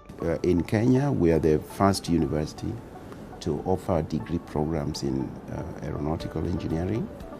And this is based on the tradition of this institution when it was a Kenya Polytechnic, that it always offered programs in aircraft maintenance engineering. And it is out of this program that we created the aeronautical engineering program at the degree level, I think beginning with 2011. The uniqueness of the aeronautical engineering program, which is run at the Technical University of Kenya, originate with 2 points. One in technology, the second origin of that complexity or uniqueness originates with the industry. And what is aeronautical engineering? Aeronautical engineering is a 6-year degree program that is all about how planes work, what gets them off the ground, what keeps them there, what allows them to turn and accelerate, to gain and lose altitude. The aircraft technologically must be very complex. It is very complex. If you can imagine an aircraft flying 8,000 kilometers and with no navigational aids at visual navigation aids at 40,000 feet, sometimes at night, one can appreciate that this machine can fly that high and also fly in the dark, so to speak, from one continent to the next. So the level of technology must be sophisticated enough to be able for that to happen. So you'll find that you need to learn as a student, for example, things like aerodynamics, for example, the structure of the aircraft, the navigation and communication aids that will allow this. Thank you very much. Welcome to the afternoon session. The morning session ended at around 1 something. We were supposed to have started at 2, but because of that, we extended to 2:30, and therefore now we are to start at this time. The presentation in the afternoon will be done by the Faculty of Applied Science and Technology. This is one of the 3 faculties within the universities. In the morning, you had the Faculty of Social Science, FSST. Then it was followed by FEMBE, Faculty of Engineering, and the Built Environment. So I'll start by first introducing myself. Later on, I'll introduce my directors, but my directors will be introducing themselves when they sit down here, and then we'll be able to move on. My name is Professor Francis Kimani Gatheri. I'm the Executive Dean, Faculty of Applied Science and Technology. The Faculty of Applied Science and Technology is actually located in what is called Block N. I know most of our audience, the first years, most of them have not been able to come to the university. So when you come to the university in January 2021 or any other time you come in, we are just located off what is called Workshop Road at the entrance. The first building on your left is what is called N Block, and you'll find that our offices, that is the offices of the Executive Dean, are located in room N003. So that's where you'll find us. These are unique times, as you are aware. We have never actually conducted orientation in this format, but because of the times, this has given us even a better opportunity because we can reach a bigger audience. So on behalf of the faculty, on behalf of my directors, on behalf of the other lecturer staff, we have a lot of them. We want to welcome you to the Technical University of Kenya. Feel free to listen to us, and when you come in January, you should also feel free to visit most of these offices. The Faculty of Applied Science and Technology, which I represent, offer very nice courses. We have courses in 6 schools and at 2 centers. So you'll find that we actually teach what are called the applied sciences. And since most of you have done all those sciences, you'll find that these are courses that you are familiar with. We have, within this faculty, we make sure that education is not just a job, but it is also part of the career progression, so that once you finish with us, you should be able to move on to your chosen career and be able to build a name for yourself. There are only 2 things that I would want you to make clear when you come to this, to the faculty as well as to the university, because we are also reaching off to all the other students of the Technical University, is that we would want you to be 2 things, which we always find it hard. Most people find it very hard. To be responsible, you have to be responsible students, and you have to be very good in time management, because these are things that will find will affect your life here. As you are aware, because of the COVID pandemic, we may not offer most of our courses face-to-face, so we are doing what is called blended learning. So some of the courses you will attend online, and then other courses you will attend face-to-face. Face-to-face means that you will have a chance of coming to the university, and then you can meet with your lecturers, your professors, and all the other members. So that means that you really have to be very responsible, because you see, you are in the light at the middle of the city. We are next to the railway, very busy place, and next to all the financial institutions around. In fact, when you are in your classroom, you'll be able to see the central bank, KRA, and all the other places. So it means you really have to be very responsible. That's why I'm saying those 2 things, you really must be able to make sure that you fulfill them. Time management means if an online class or face-to-face class is supposed to be scheduled at 9, that is the time it will start. Remember, here we don't have like where you, in your old life, you are used to somebody keeping a bell. Here there are no bells.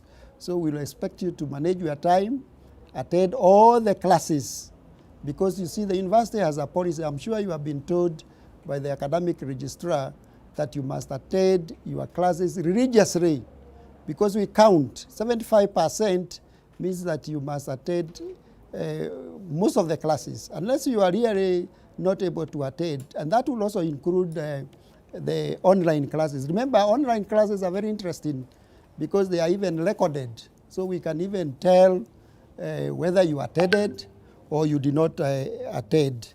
So first of all, thank you very much, and congratulations again, because you have been able to beat a lot of students. Technical University of Kenya is one among the many universities, almost 76 of them, 38 or 39 public universities, and the rest are private universities. And I can tell you that most of our courses, most students were able to join in the first instance. So you can see that the competition was a bit stiff, and that is why I'm taking this opportunity to thank you all and to wish you well and to welcome you to this university. As I said at the beginning, we have what I would say six schools and 2 centers.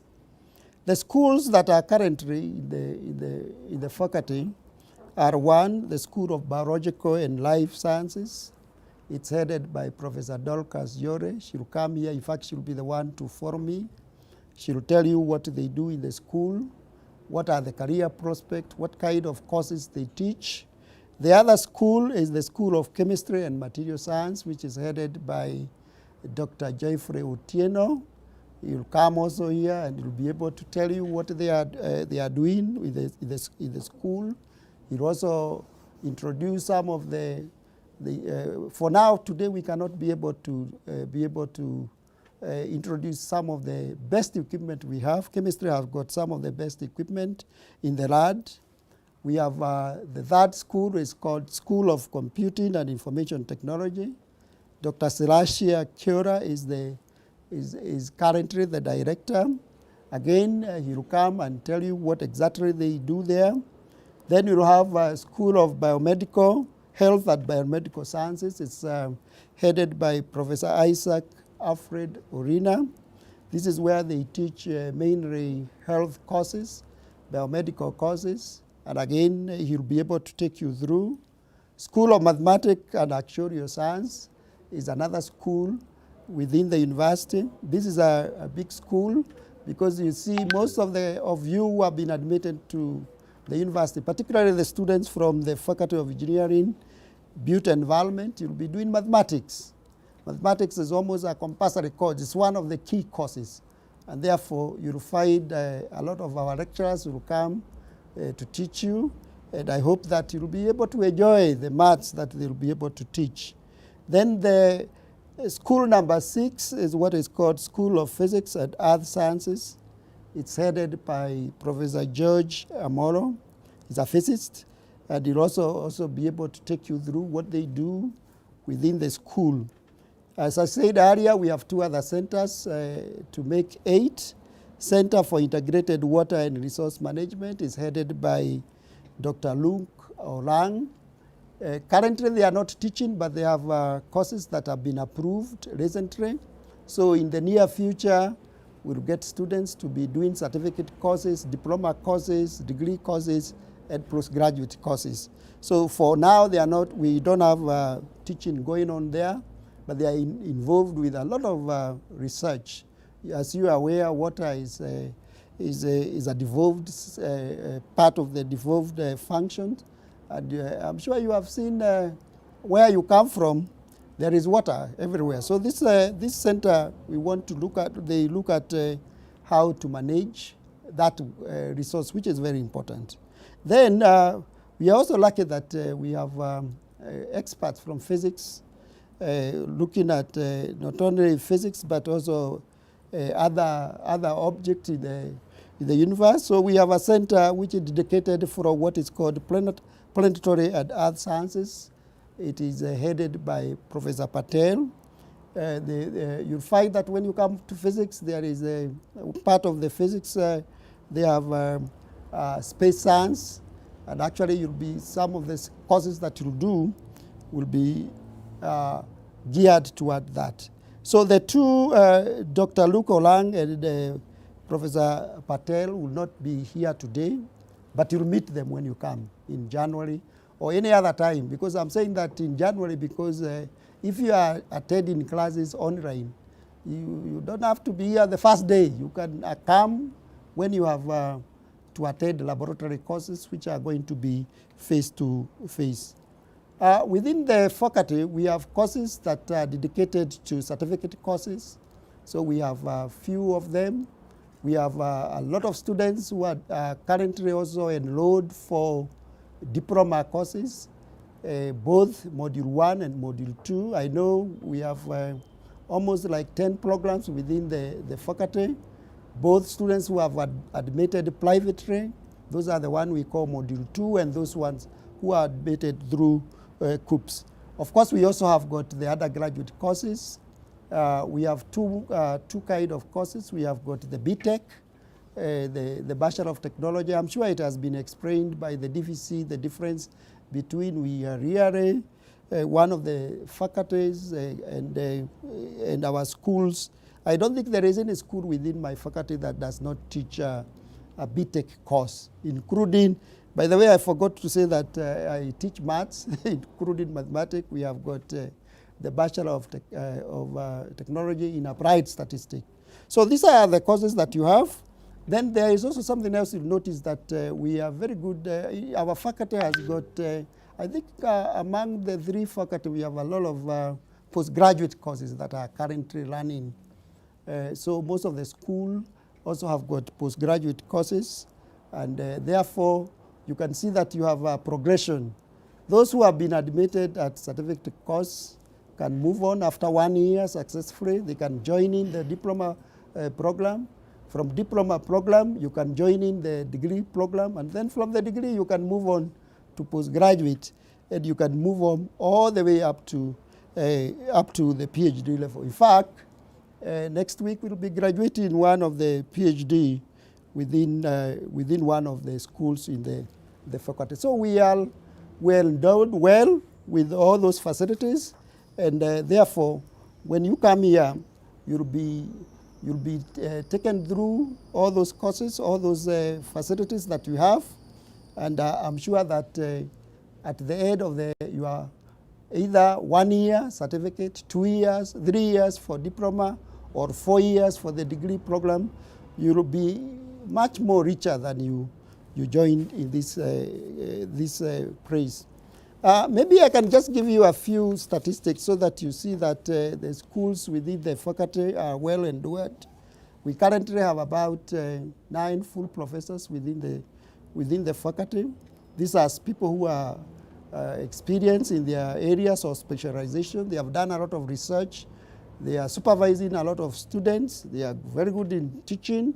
Some of them are also involved in consultants. So you'll have a breed of both. You'll be lauded by the time you leave here. Four members of our staff are associate members. We have a lot of senior lecturers, assistant lecturers, TF. And what we have done, like for example, in our faculty, most of the people who have joined us as graduate assistants and TF were once students in this university. So you can see that if you do well, particularly if you can be able to get yourself a first class, and I'm sure people have told you before how to count about so that you can be able to score a first class. We can assure you that you'll be one of those people that will be looking forward to bringing on board, so that you can be able to be the future of this university. This is a young university, and I can tell you most of us are not going to be here in the next 20 years. So we look forward to welcoming you so that you can join us and help us to be able to build up the university. As I had said earlier, the faculty has got very good facilities, laboratory. I think over time, because this faculty existed even during the days of the Polytechnic, so we have been able to get a lot of the top equipment. We have also acquired a lot of them recently through collaborations with our partners, and therefore we'll make great sides to make sure that you get the best in these ones. Our library is, as you have been told, is modern. You can actually be able to get e-books nowadays because it's possible. E-learning materials are everywhere, so you'll be able to. It will be able to help you in your studies. In the faculty, we encourage what we call student-centered. In other words, the student is the key person, and everybody else is just a facilitator. And we normally work as on a team-wise. So when you have a problem, feel free to approach any member of staff. They'll be very happy to help you. The people you'll deal with mostly within the faculty are the directors, very friendly people. Under the directors, you have what are called ATL. I'm sure it has been explained to you. These are the thematic area people within those areas. So they'll be able to help you and mentor you so that you'll have a rich environment within the university. Before I stop and introduce my next speaker, I want to say 3 things that always affect students when they come here. I'm sure my colleagues have already emphasized about them. One of them is what is called examination malpractice. Very common. It's a very common problem, and it's a very serious problem where penalties are very severe. Please, when you join Technical University, you have joined this place on your own merit. Most of you have scored very high marks, so don't come here and get yourself involved with examination malpractice. Because if you are caught, and most often we'll be able to get hold of you. When we get hold of you, the penalties are severe, and it is not good that you can come all the way from every corner of this country to come here, and then you get yourself involved with those kind of problems. So we don't want to talk much because others have already said about that. I'm saying that because in the faculty, I'm the one who chair the disciplinary committee, and it's very painful to see students from poor background, and even who have come here, members of the public have raised funds so that they can come here and get good education. And instead of getting good education, they come and get themselves involved with those malpractice. So please don't do that. Try to stop that when you come, and we'll be able to work with you.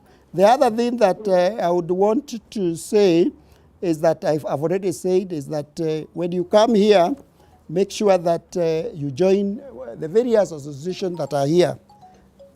Because what we have is that we have a lot of clubs. In mathematics, I know we have mathematics clubs. Chemistry have them. These clubs are very nice for you to join. They will help you to understand the courses you are seeing. They normally would invite experts to talk to you, career people. And in fact, they will help you particularly to pursue your goals. So join them when you are here. Don't come here and just attend classes when you are supposed to attend classes. You also have you can do other things, particularly with those clubs. Again, the labs, just make sure that most of my directors have got what are called manuals. So you have to follow them and do all those laboratory work that you are supposed to do. The last one, because the directors will not be there, I'll just say briefly 1 minute. Center for Integrated Water Resource Management is just basically for training advocates and research in management of water and related resources. And so that's basically what they do.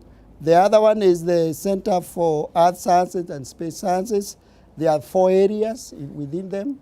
Again, when you come here, we'll be able to explain that. Because of time, I will allow my first director to come and explain what they do in the School of Biological and Life Sciences. So, ladies and gentlemen, welcome Professor Dorcas Yore. And on my own behalf and behalf of the faculty, welcome to Technical University of Kenya. Thank you.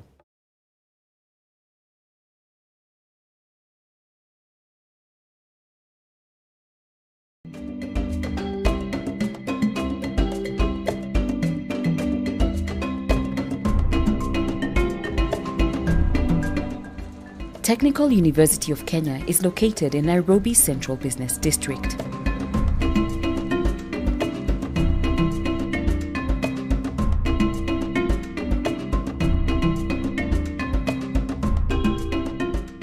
Nairobi is the heartbeat of the East African economy and a major gateway into the rest of Africa.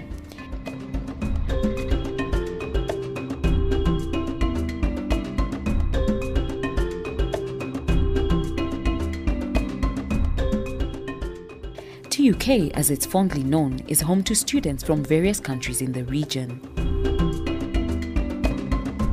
The Kenya Polytechnic itself was founded in 1950s, built in the present site in 1960, and given the name the Kenya Polytechnic. From that time, it was a premier institution for training technologists and technicians for Kenya, and in the early years for the whole of East Africa.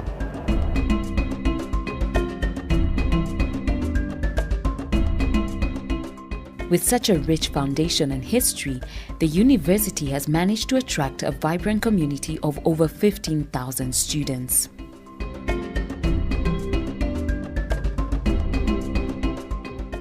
As we develop our capacity in technological development in the short term, we should be looking at this country's Vision 2030, which is committed to making Kenya a technological country.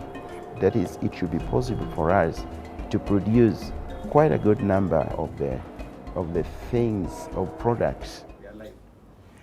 Welcome freshers to the Technical University of Kenya. I know you've been told this many times. You are very happy that you are going to be part of this great university. I am the director of the School of Biological and Life Sciences. I know all of you because you must have done biology at some stage. You know that the biology is the study of life. So the School of Biology does teach on life and the related subjects. As I told you, I'm the director. I am a professor in biology. My specialities are immunology, that is about immune system, and you've heard so much of that during this COVID era, and parasitology, that is to do with parasites like malaria. Those are my areas, and I teach immunology in the undergraduate courses, and both immunology and parasitology in the postgraduate courses. Biology has got 4 departments, and each of the department is headed by an academic team leader. I know you've been told about them.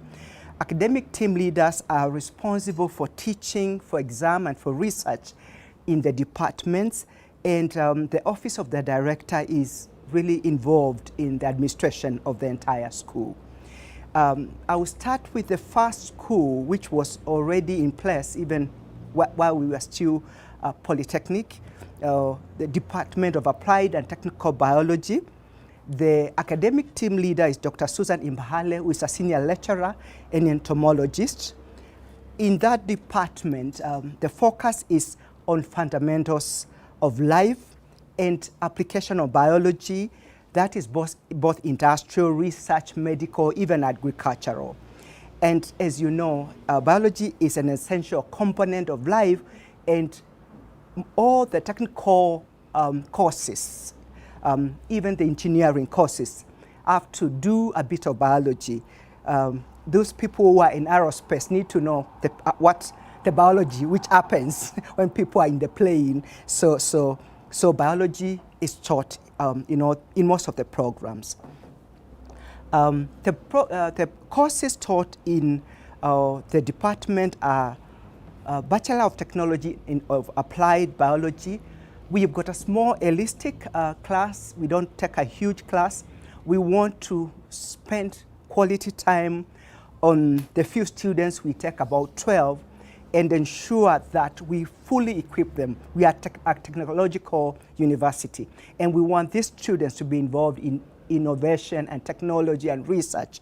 So we concentrate just a few students, and we give them all the best so that by the time they come out of here, they can go to industry, they can go to research institution like agricultural, medical, any research institute involved with biology, and they can perform excellently. Also, we've got another, and in the applied biology course, there's both the Bachelor of Technology and the Diploma of Technology. Those of you who are coming to take the Diploma of Technology, we will have an advantage of leaving with 2 certificates. In the first year, you are actually going to qualify with a certificate in applied biology, and in the second year, in the second year, you will be able to get your diploma. So it's an advantage when you train with us. You'll be able to get two certificates when you come at the diploma level, and this applies for all our diploma courses. The other program taught in the Department of Applied Biology is Bachelor of Technology in Science Laboratory Technology. This is for us a very special course because it involves actually three schools: the Department of Biology, Department of Chemistry, Department of Physics.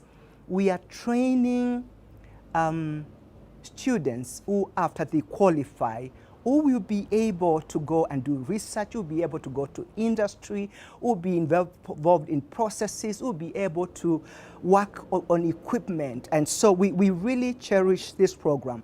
And even those who want to go in the teaching area, they can actually go to high schools and they can be in charge of laboratories, you know, physics, chemistry, and biology. And again, in this program, we are offering both the BTech and the diploma. And as I said, with the diploma, you will still get a certificate in SLT.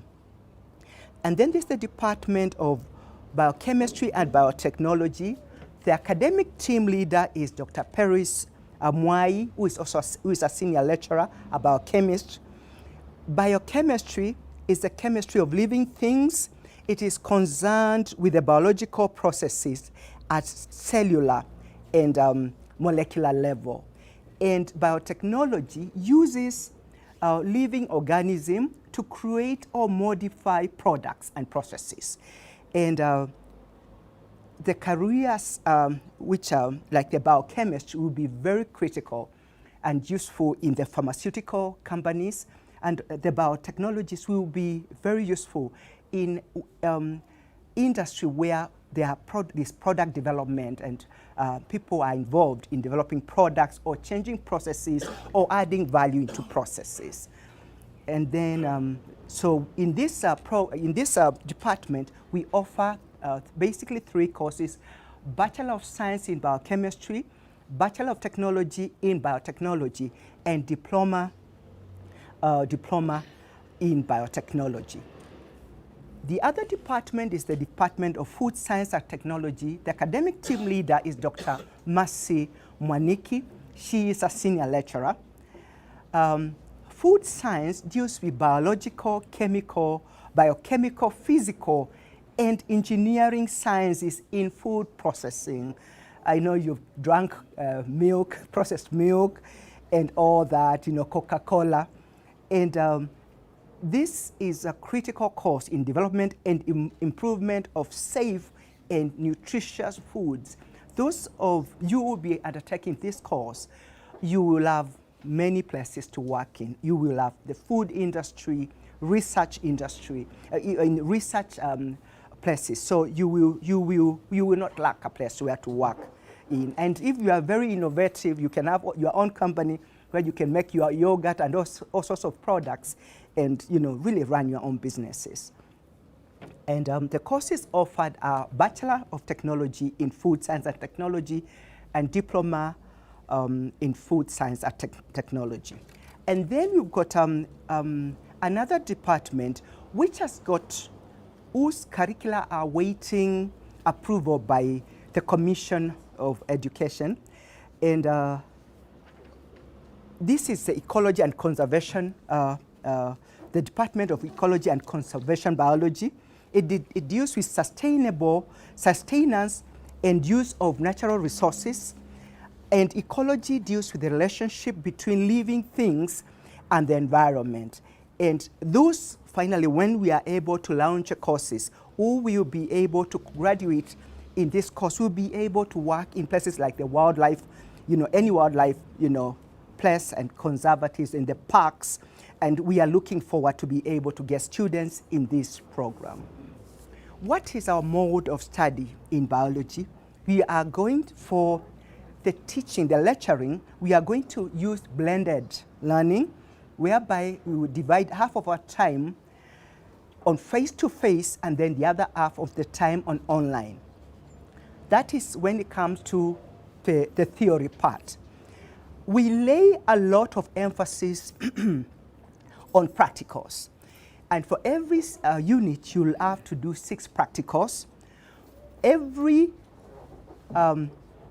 unit has got already a prepared manual. So when you come, you will have to purchase a manual.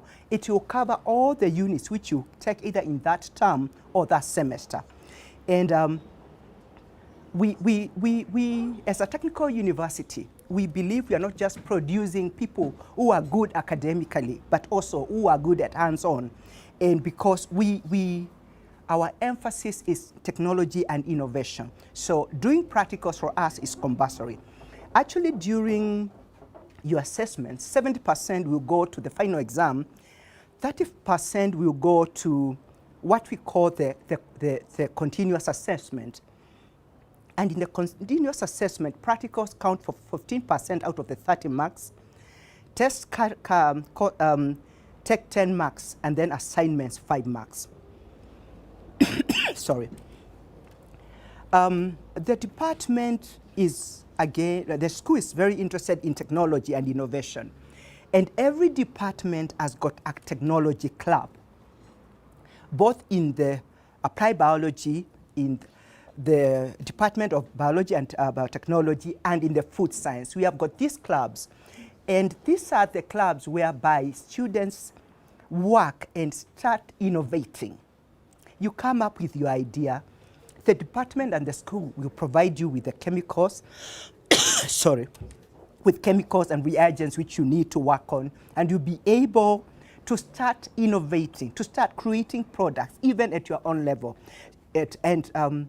Usually we have exhibitions, and students are able to exhibit their new products or their new processes which they've come up with.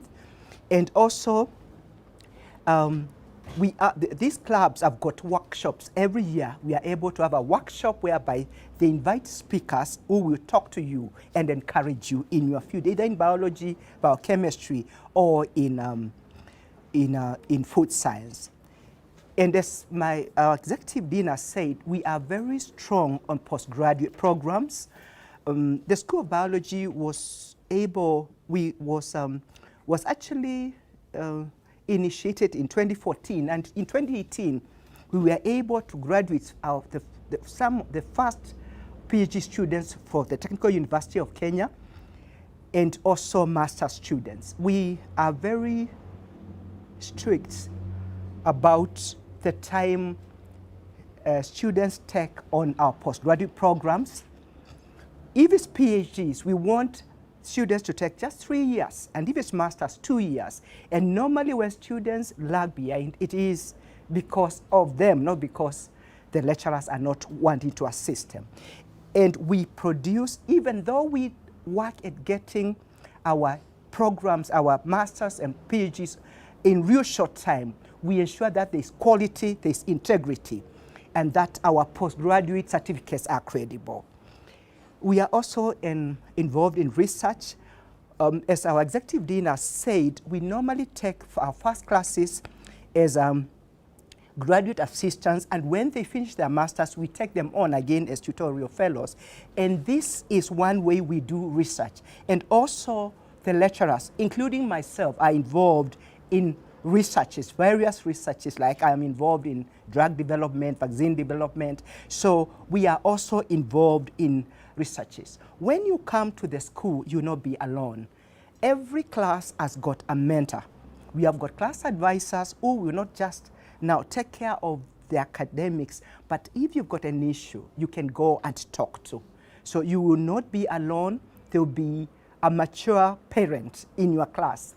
And when you come, you'll be told who your parent, who your class advisor is, and who will be able to take care of you, so that when you are far from home, you'll not be alone. Someone you can talk to if you've got issues, someone who can advise you, someone who can help you if you are struggling. And we have got a good team of committed senior lecturers, tutorial fellows, graduate assistant and support staff who are willing to help you in your journey. And we operate on an open book policy. You can come in our offices. You can talk to us. You can come to my office. You can talk to me if you've got an issue, because you matter to us. And what I would like, as I end, what I would like to tell you is, remember, you are coming to the Technical University alone. You are going to leave the Technical University alone. Whatever you decide to do is going to impact greatly on your future. So please, as the executive dean says, take care of yourself, be responsible, make the best use of your time. You will be shocked that if you want a first class, it will start counting on day 1, on 4th of January. We just actually accumulate your marks. So please, there will be no time to, like in Form 4, in high school, what you do, to play around in Form 1 and Form 2. For us, first year matters up to the end. So thank you very much.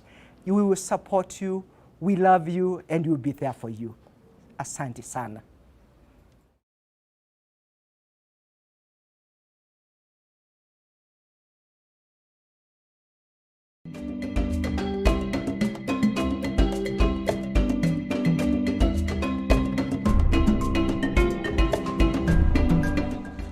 Technical University of Kenya is located in Nairobi's Central Business District.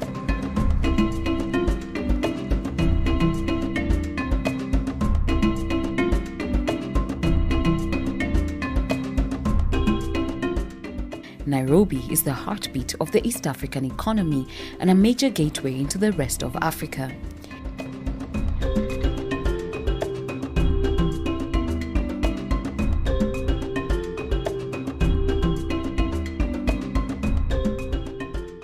TUK, as it's fondly known, is home to students from various countries in the region.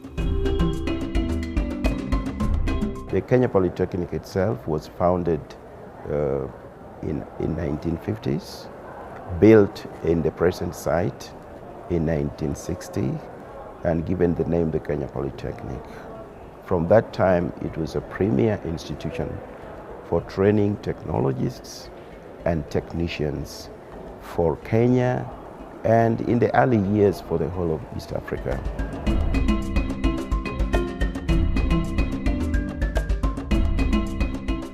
With such a rich foundation and history, the university has managed to attract a vibrant community of over 15,000 students.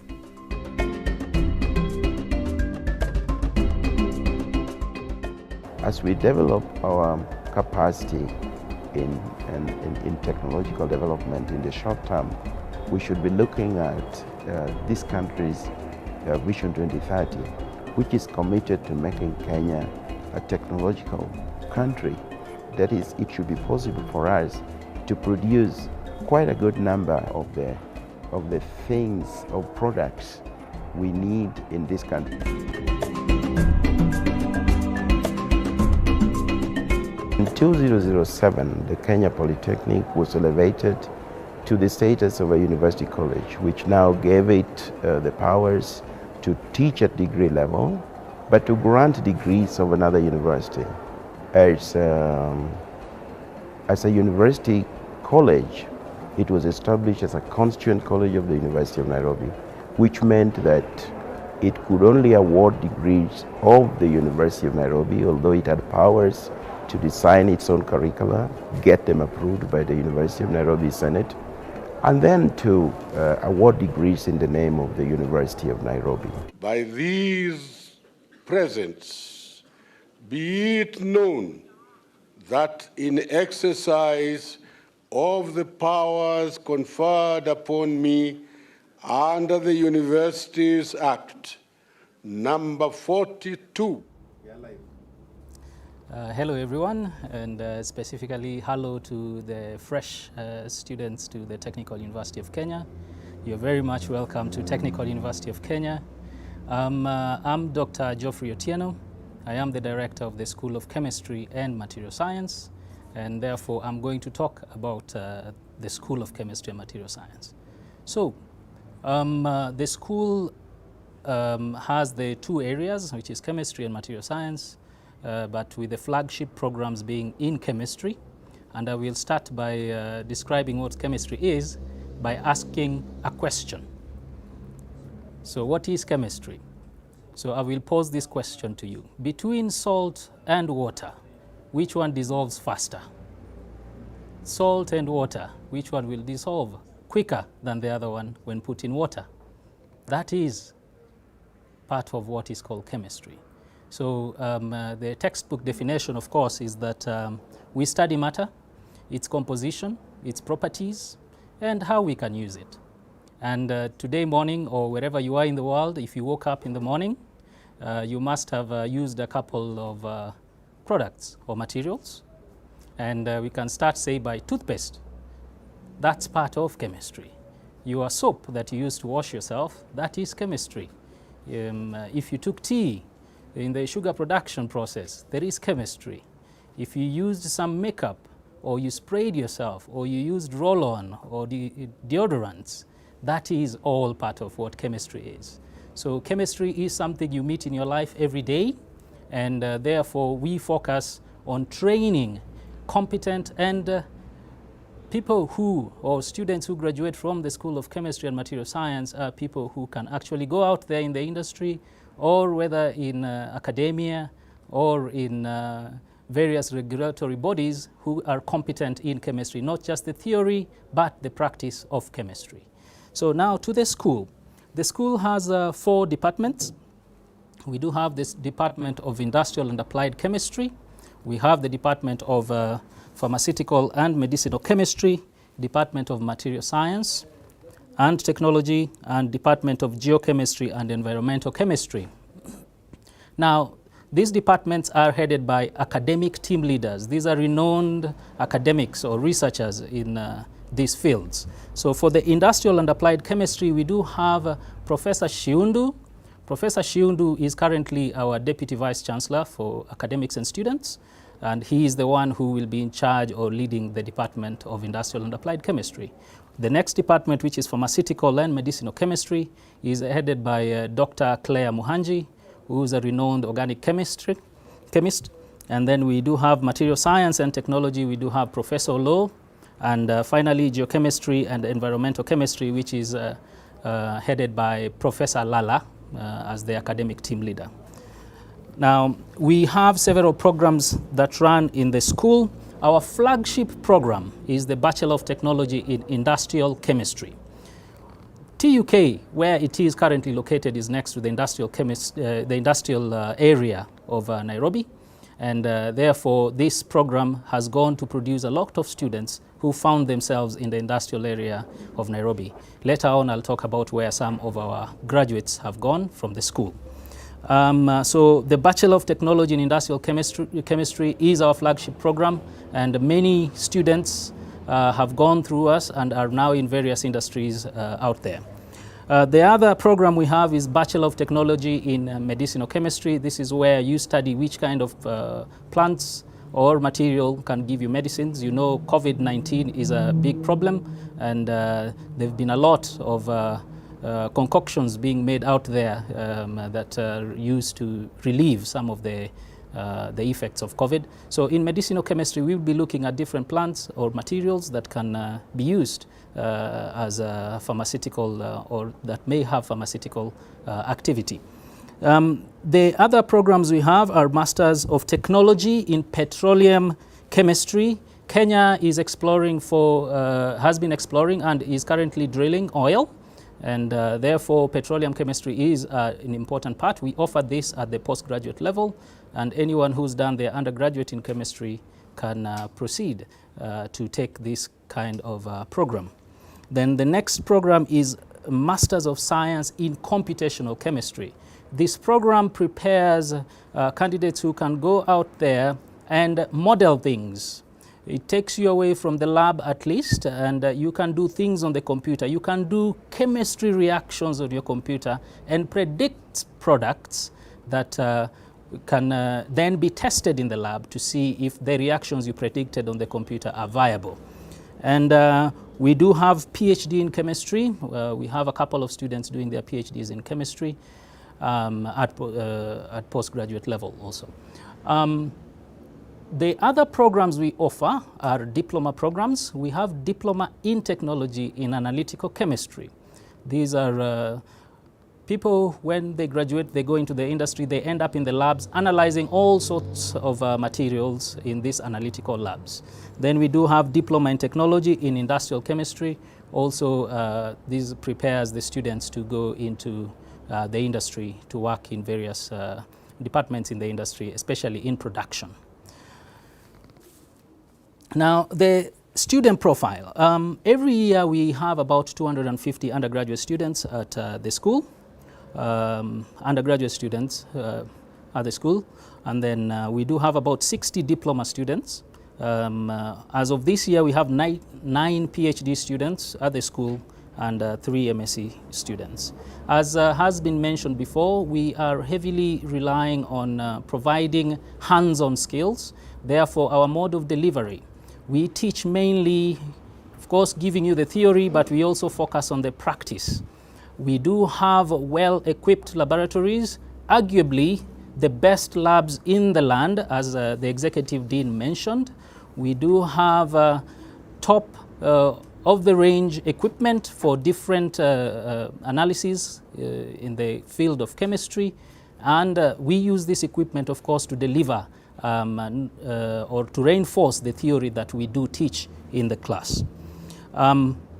Course tutors, as you come in, again, you'll be allocated a lecturer or a senior lecturer or a professor who will guide you through your study here. They will know you in person, well, your challenges, your successes, and so on, so that you do not feel alone during your journey with us in the school. Now, the staff profile, we currently have 33 staff members in the school, 25 who are teaching staff members, 14 are PhD holders, having studied, in fact, when I was looking at this, all of them have studied outside Kenya or some form of blended study, so they are people with experience from across the world, and you will enjoy experiencing this also. 14 out of 25 is just about 60% of the staff members are PhD holders. We have 3 professors, 4 senior lecturers, and 7 lecturers, and other staff members also pursuing their PhDs. We have 6 technical staff who you will work with in the laboratory. We want you safe. We will always allocate you technical staff team member to work with you in the lab as you do your different experiments during your studies here with us. In the school, we, as a very practical subject, we do have what we call a production unit. This will also be used during your training. I hope you have been informed about what we call an internal-based learning, which is industry-based learning. We will expect you to participate in this production unit. The production unit is a semi-industry. Think of it as an industry where we produce products that can be used out there in the market. And the products are KEBS certified. We do have general purpose detergent, and we will expect you to learn how to produce some of these products. We do have hand wash, and we produce hand sanitizer. Before the advent of COVID, we were already producing some of these products. And of late, we have engaged in producing a disinfectant, which is also very important during these times of COVID. So, and the school looks to produce more products, items like paints and so on, so you will be able to participate in production of some of these products. Of interest, since chemicals are not very friendly, they can be very friendly, they can be used to produce good things, but they can also be used to harm others. We have improved security within the school, and I can proudly say that the school back in 2015 installed these closed-circuit cameras across all our laboratories, and for you to access some of our laboratories, you'll have to use your biometrics. Your biometrics are things like your thumbprints to access these facilities. And these facilities are all monitored throughout the day and at night. Our chemical store, as the last time we did an inventory, had about 1,000 different chemicals, and some of these can be very harmful if used or if they land in the wrong arms or the wrong hands. therefore the need for such heightened security. Also, we pride ourselves. As of last year, we were the only school that actually had a library that belongs, a library for the school. So the library has about 250 books, which you will have access to. Individually, you can borrow from our chemistry library. These are books that are very specific to chemistry, and you will have access to these books during your studies. Now, where will you go? In conclusion, if you come to the School of Chemistry, so broadly, you will end up in 3 areas, and the largest being the different industry in the land and across the land. Our students have ended up in several pharmaceutical industries, several petrochemical industries, the sugar industry, we have the cement industry, the paint industry, the dye industries, and so on. We also pride ourselves in having students in several regulatory and research institutions in the country, such as KEBS, Kenya Revenue Authority, KARI, KEFIS.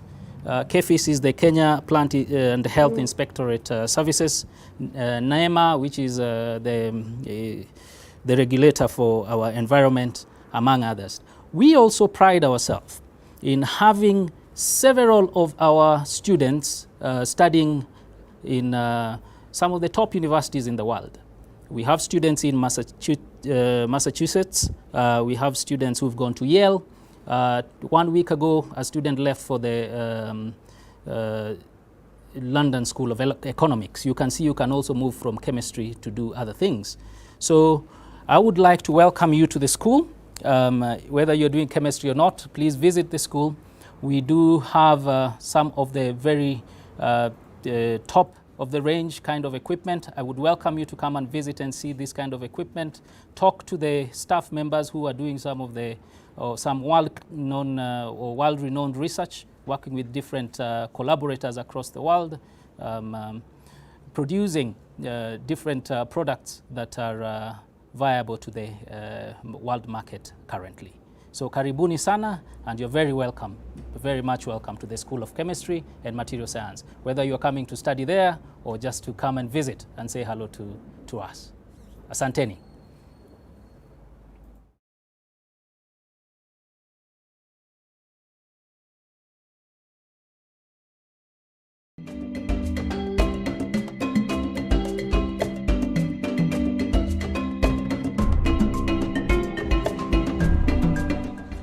Technical University of Kenya is located in Nairobi Central Business District.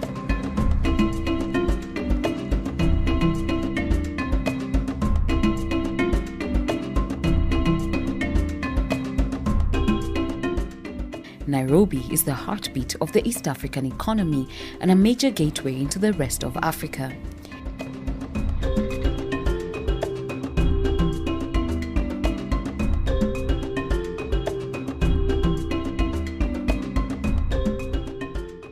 TUK, as it's fondly known, is home to students from various countries in the region.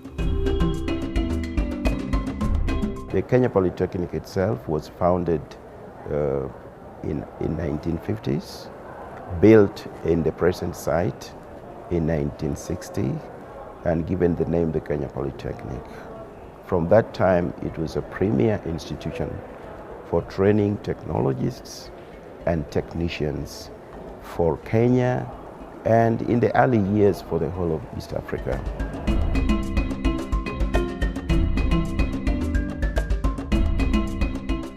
With such a rich foundation and history, the university has managed to attract a vibrant community of over 15,000 students.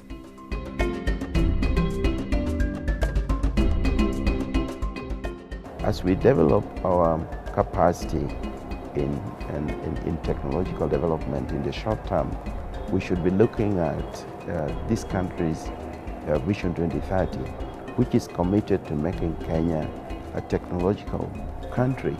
That is, it should be possible for us to produce quite a good number of the things, of products we need in this country. In 2007, the Kenya Polytechnic was elected. Yeah, thank you very much. welcome to the School of Computing and Information Technologies. My name is Salesio Cura, and I'm currently the director of the school. I'll take you briefly about, with some information about the school and welcome you to the university. So there are some slides that will help you follow this. So about our school, maybe in terms of the structure, we have 4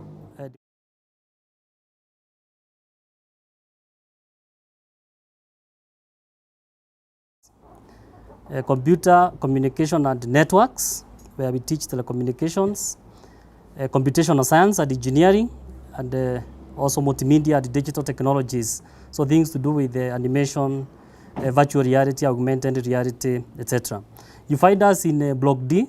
By now, I think those who have not been to TUK before know we are structured in terms of blocks on campus. If you come to Block D, the whole block, actually all the 3 floors, you find our school there.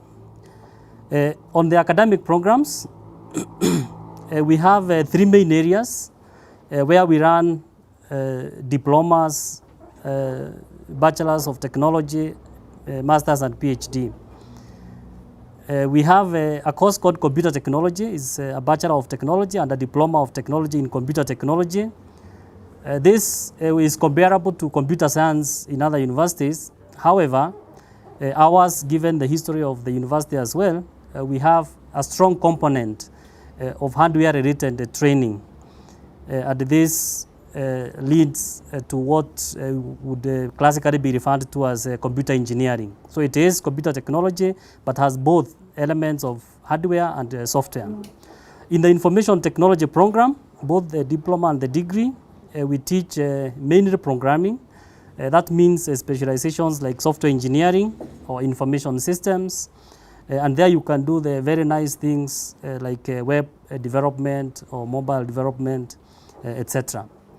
And lastly is our communication, or what we would call computer and communication networks.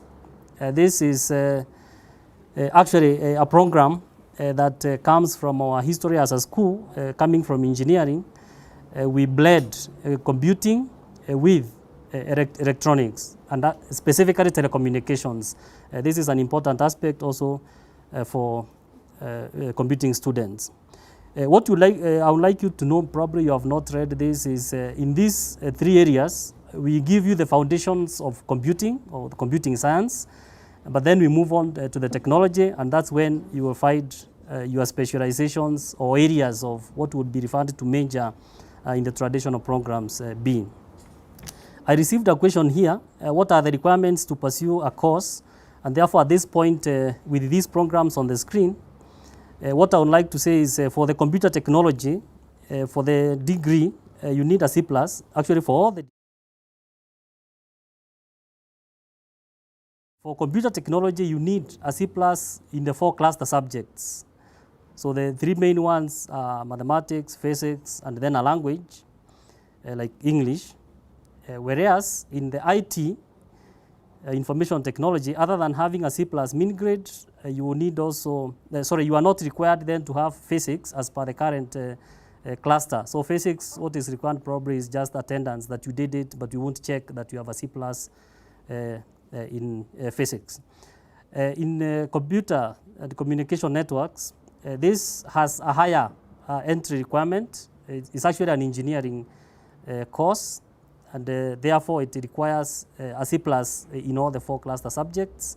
And then the cutoff points from COOPS, KUCCPS, is higher. The number of points that you need is higher. For the diploma, it's a C, and the other aspects follow, just like for the degree. Yeah, you can see there a photo of a recent PhD graduate who is now also absorbed and is a member of our faculty. What is the value proposition in our School of Computing? We have a practical orientation in teaching. Well, the university focuses on skills development, and therefore we had hold and given our experiences, as you find in the second bullet, the diverse experiences of our lecturers. We are doing other things in the industry. We are involved in projects, so we will hold you the training in ways that you get the hands-on skills. We have collaborations with the industry, as well as industry-funded projects. So we are doing some work with the National Research Fund, with the universities in Germany. I've seen the slides that are running when there is an interruption, the collaborations that the university has. Some of those collaborations are actually with us, or we are involved in one way or another. And we have very vibrant student clubs. So there is this slide, which is next with some of the collaborations. And you can see the major industry players or the blue chips in the ICT industry. These are collaborators of the school. And we have MOUs, for example, with Huawei, where we are training on digital skills, and we are training on professional certifications. This is something I encourage you, especially when once, for example, you start your studies, to take up. We have incentives from these companies to build the skills, and they have a good social capital from the university, since many of our graduates are working also in some of these organizations. They also help us with job fairs, these collaborations, internships, jobs, those who are not going self-employment or freelance. And they are also introducing in a very nice or industry way the professional, or what we would call the cutting-edge technologies. When you talk of artificial intelligence or the robotics, for example, with IBM, we are doing that, or the machine learning, artificial intelligence, like what we are doing in the projects that you get to know as you interact with us. These professional qualifications is a value that I encourage all of you. Once you come in, please exploit this opportunity while you are students. Once you are no longer a student, a simple certificate, for example, with Huawei will cost you close to $2,000, but here you are able to get it at 5,000 shillings. And on top of that, Huawei at the currently, given the pandemic, will give you data access. Please take care of or exploit these opportunities. Yes, lastly is some general remarks. I would like to really urge you to prepare well, access as well as devices. So we are really encouraging you come with laptops or some other ways like the iPads, or also if you can't afford initially on 4th of January, please, as the guardians or parents are looking for more money, make sure you have a smart device and also budget for connectivity, since we know the new normal. There will be the blended learning, as also the executive dean has said. Join the clubs. From the clubs, you are able to explore some of the things very deeply. So you are able to explore areas. For example, if it's machine learning, if it's applications in health or applications with our sister schools, like in the material science or others, or in the mathematics, these are in the clubs. Your involvement in these clubs will be very useful, so that you can pursue even far much deeper those areas. Then collaborate with peers. We are facilitators as lecturers, but there is different learning profiles. All of us learn differently, and probably you will learn better as peers. You learn better in the collaborative groups that you form, and that should be good motivation to join these clubs. Through the clubs, you will get access to the IBM or to ICT Authority. Some of you probably are already aware of the presidential digital program with internships. Lastly, also, take care of yourself. I really urge you to take care of yourself. I think my colleagues who have spoken before me have hinted, not directly, but given that we are in the CBD, there are a lot of temptations. When we are also tech, there are a lot of gaming places on Moi Avenue or near campus. You will have to take care of yourself and plan yourself well. Learn how to learn. That's the future, and especially in our field of computing, how the technology is changing very fast. You can't rely only on what like programming frameworks that I will teach you at the beginning of the semester. Things will be changing. You are best placed when you have learned how to learn as an individual. And with that, thank you very much. And I really I welcome you to the university, and specifically to the School of Computing, where As a students also you interact with our engineering colleagues or engineering students, engineering professors, engineering lecturers, from where we can form very good projects. As IT, as computing, we are too, so we are applying this in different areas. Otherwise, thank you very much and karibuni sana.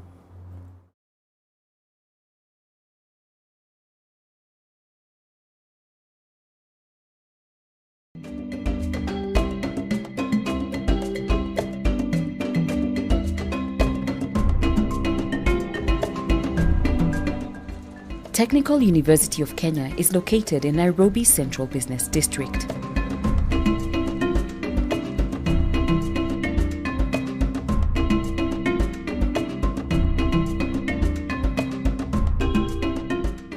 Nairobi is the heartbeat of the East African economy and a major gateway into the rest of Africa.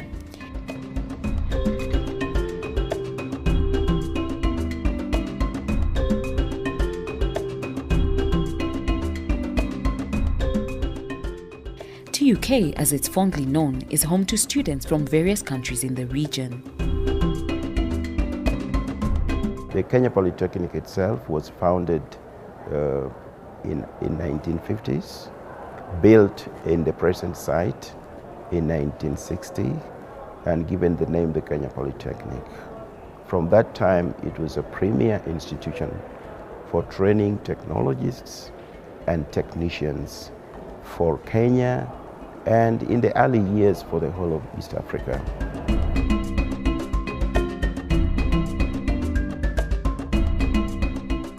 With such a rich foundation and history, the university has managed to attract a vibrant community of over 15,000 students.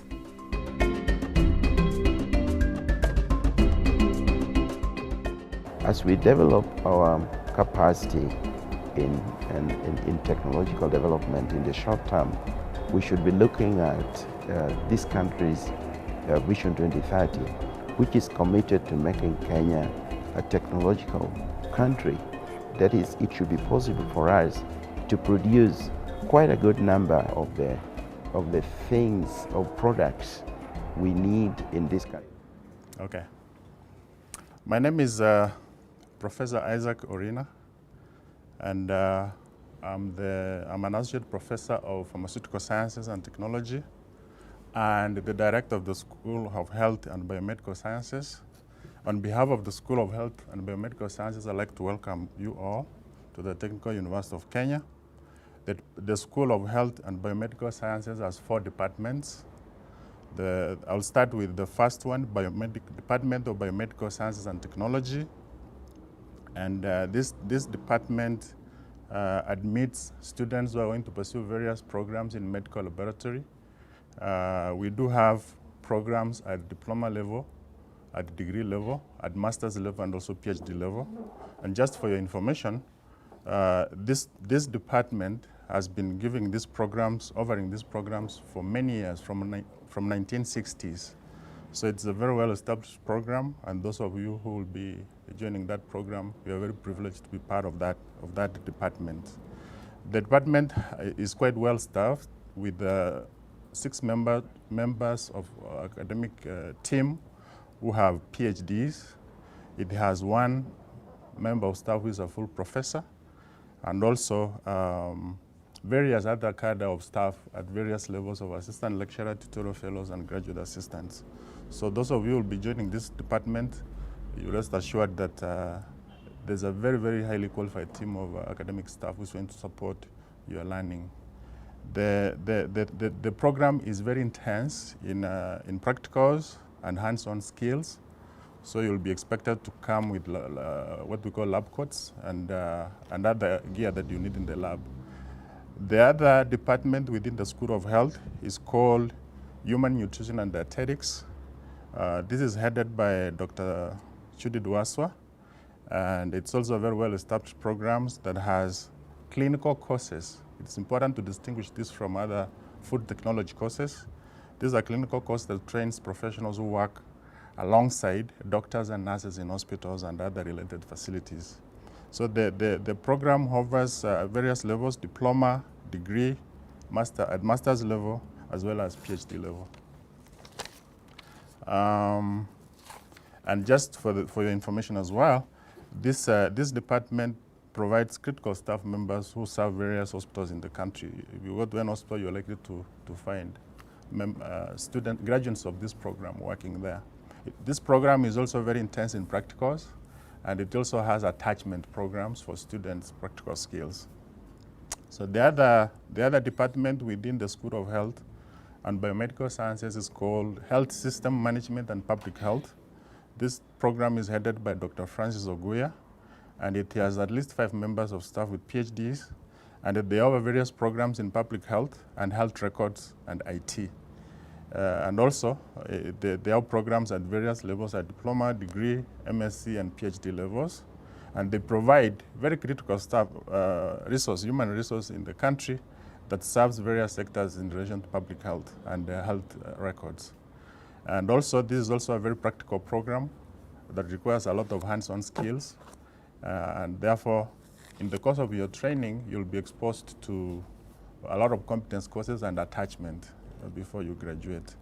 The 4th department within the School of Health and Biomedical Sciences is called Pharmaceutical Sciences and Technology. This is headed by myself, Professor Rina, and it also has 3 members of staff with at least a doctorate and various other kind of staff who support teaching and learning in that department. And just for your information, this program is also approved by the Pharmacy and Poisons Board and has been ongoing for many, many years. We intend to launch a BTech program in pharmaceutical technology, hopefully next year. And you'll find the graduates of this program in all sectors of the country, especially hospital environment. So the other important information maybe I can share with you is that in all these departments, in addition to teaching students, all departments are involved in research, which is a very important component of university mandate, and community outreach programs. And we maintain highest standards of quality teaching and research. And if you want to see some of the output in terms of research from various staff members in respective departments, you can Google them and you'll be able to see what they're doing in regard to research. The other important information that I should share is that the Department of Human Nutrition and Dietetics, all their programs are also approved by the professional body, KNDI. And if you are joining that program, that's important information for you. Just for my concluding remarks, I'll say that all you guys are young, very smart, and you've been tested. That's why you have been able to be admitted into this university. The world is at your fingertips. Make the best out of your stay here. Go out and make a difference in your communities after you graduate from this university. Once again, and on behalf of the School of Health and Biomedical Sciences, I would like to thank all of you who have chosen to come to TUK. Welcome. Thank you.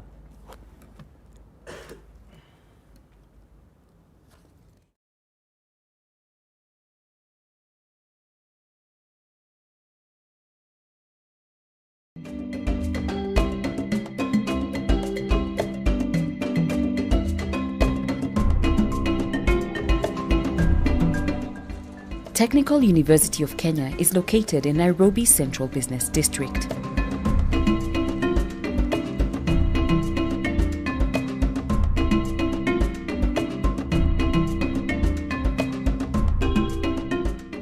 Nairobi is the heartbeat of the East African economy and a major gateway into the rest of Africa.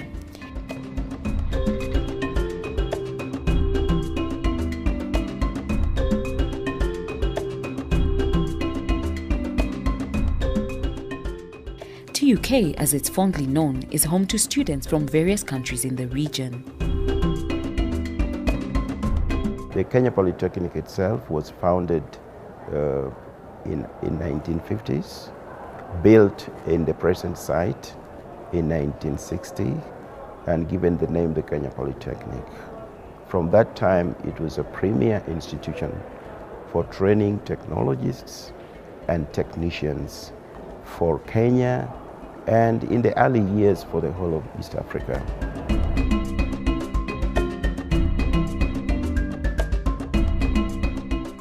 With such a rich foundation and history, the university has managed to attract a vibrant community of over 15,000 students.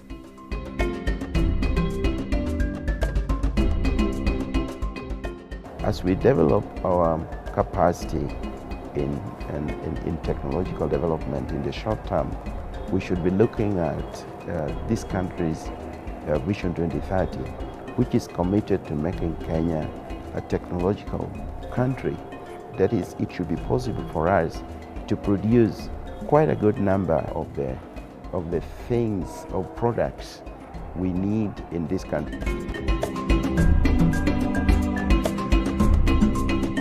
In 2007, the Kenya Polytechnic was elevated to the status of a university college, which now gave it the powers to teach at degree level, but to grant degrees of another university. As a university college, it was established as a constant. Well, good afternoon, freshers, and I wish to congratulate you for having worked hard and made it to the university. And I'm so much delighted to welcome you to TUK, that is Technical University of Kenya. My name is Onyango Mboya. I'm the Director, School of Mathematics and Actuarial Science.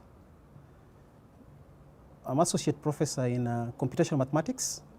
These are small, but what we call division in the area of applied mathematics, which is basically engaged in modeling of problems that affect the society. Now, in School of Mathematics and Actuarial Science, we are having 4 departments. The Department of Pure and Applied Mathematics, which is anchoring Bachelor of Science in Mathematics as an undergraduate course. And in postgraduates, we are offering Master of Science and PhD in Mathematics, both pure and applied mathematics. The next department that we have in the school is Department of Statistics and Computational Mathematics. In this department, we are offering Diploma in Technology in Applied Statistics, Bachelor of Technology in Applied Statistics as a diploma and undergraduate course in the department. Besides that, we also offer postgraduate courses, both MSc and PhD in the area of applied statistics. The third department that we have here is a Department of Actuarial and Computational Mathematics, which is anchoring Diploma in Technology in Actuarial Sciences. At the moment, we have managed to develop a program in Bachelor of Science in Actuarial Science, which is going under approvals by the Commission of University Education. And that is simply a process of which we call accreditation. Basically, upon given this approval, we shall be offering it. As you have seen, for each and every diploma course, we are offering a bachelor's course, and this is offering you students a progression in your course from diploma level going up to Bachelor of Science, up to Master's and PhD level. The fourth department that we have is Department of Industrial and Engineering Mathematics. Basically, this is a servicing department, which means that we are offering mathematics in all the faculties in the university. Basically, this is because Technical University of Kenya is a technical institution, and therefore it is anchored so much in sciences and its applications.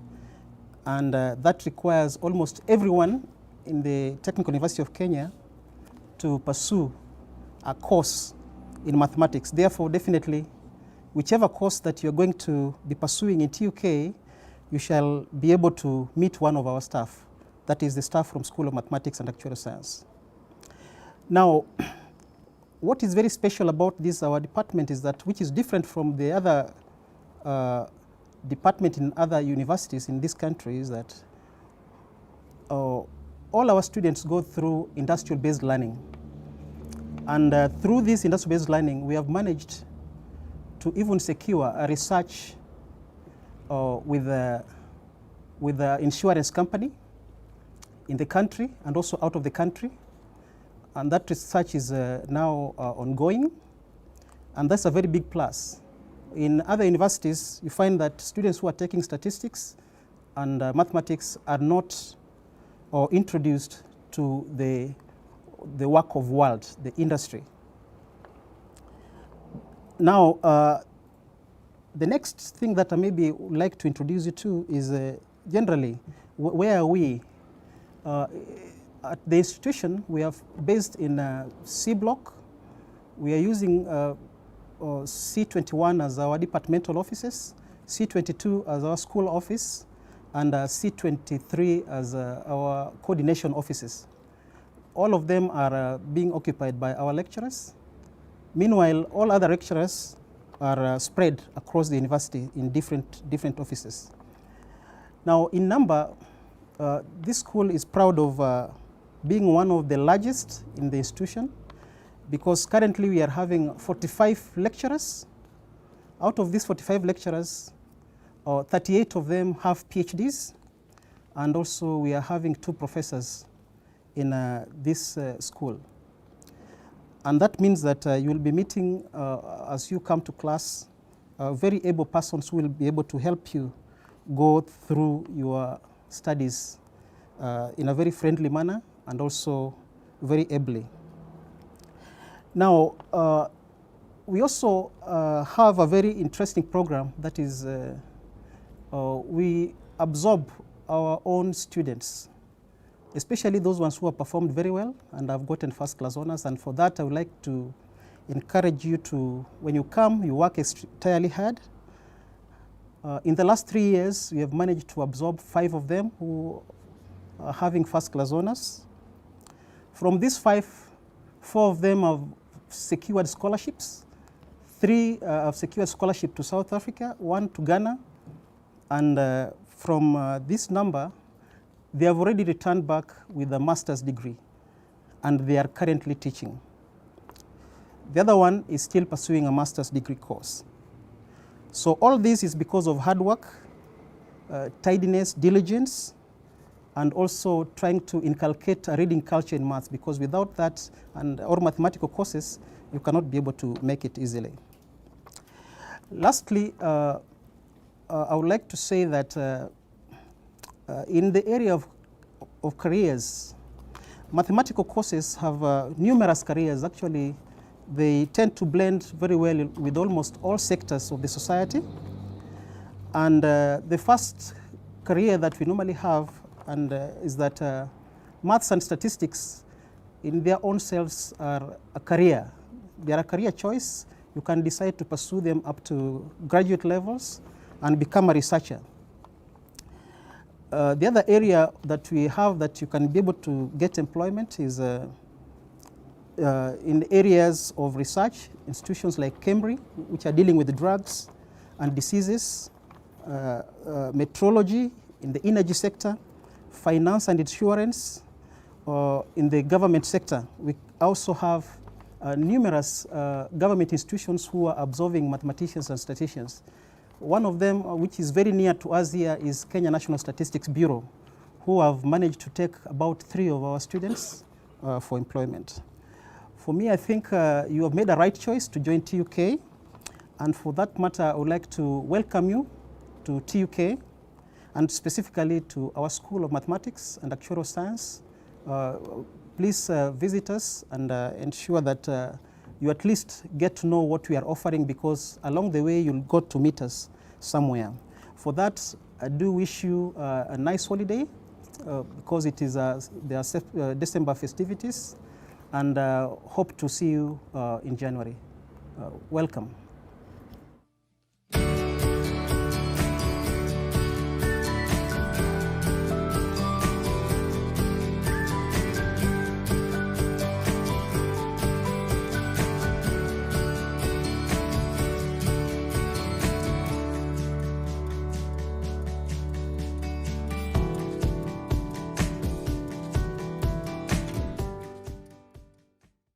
Since 1903, when the Wright brothers flew the first aircraft, the aviation industry has grown in leaps and bounds.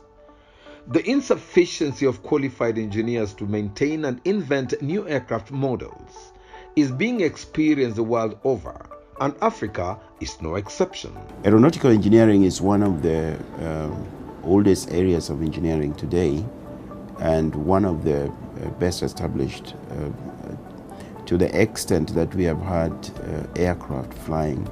There's been a need for engineers to look, first of all, after the aircraft that are flying in terms of maintenance, and then to design and manufacture new aircraft.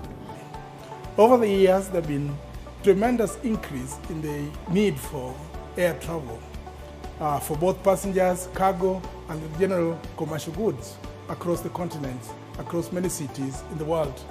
And on a typical day, millions of aircraft hours are spent traversing the globe in all directions.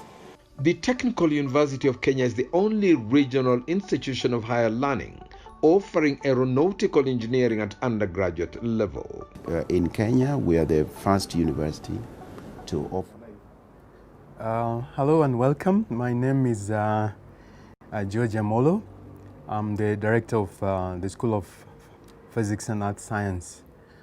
I am coming last in alphabetical order, but I'm here to tell you what happens in the School of Physics and Earth Science.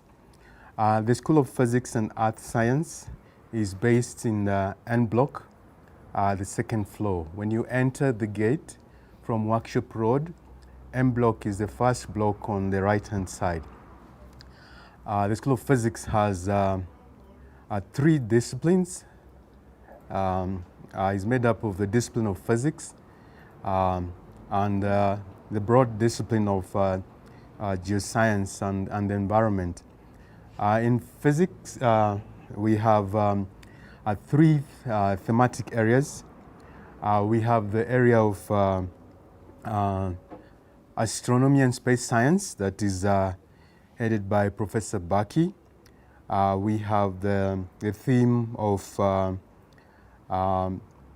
fundamental and theoretical physics that is headed by Professor Lavi Muya. We have the theme of tech and applied physics that is headed by Professor Jackson Odote. There are other 2 themes that overlap with this, and this is a theme of geophysics that is headed by Professor J.P. Patel, and the theme of computational modeling and material science that is headed by myself.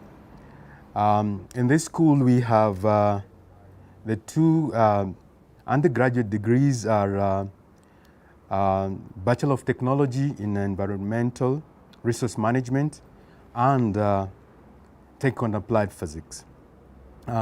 We have other qualifications that other programs in this school, and those are a certificate, diploma in technology, MSc, and PhD.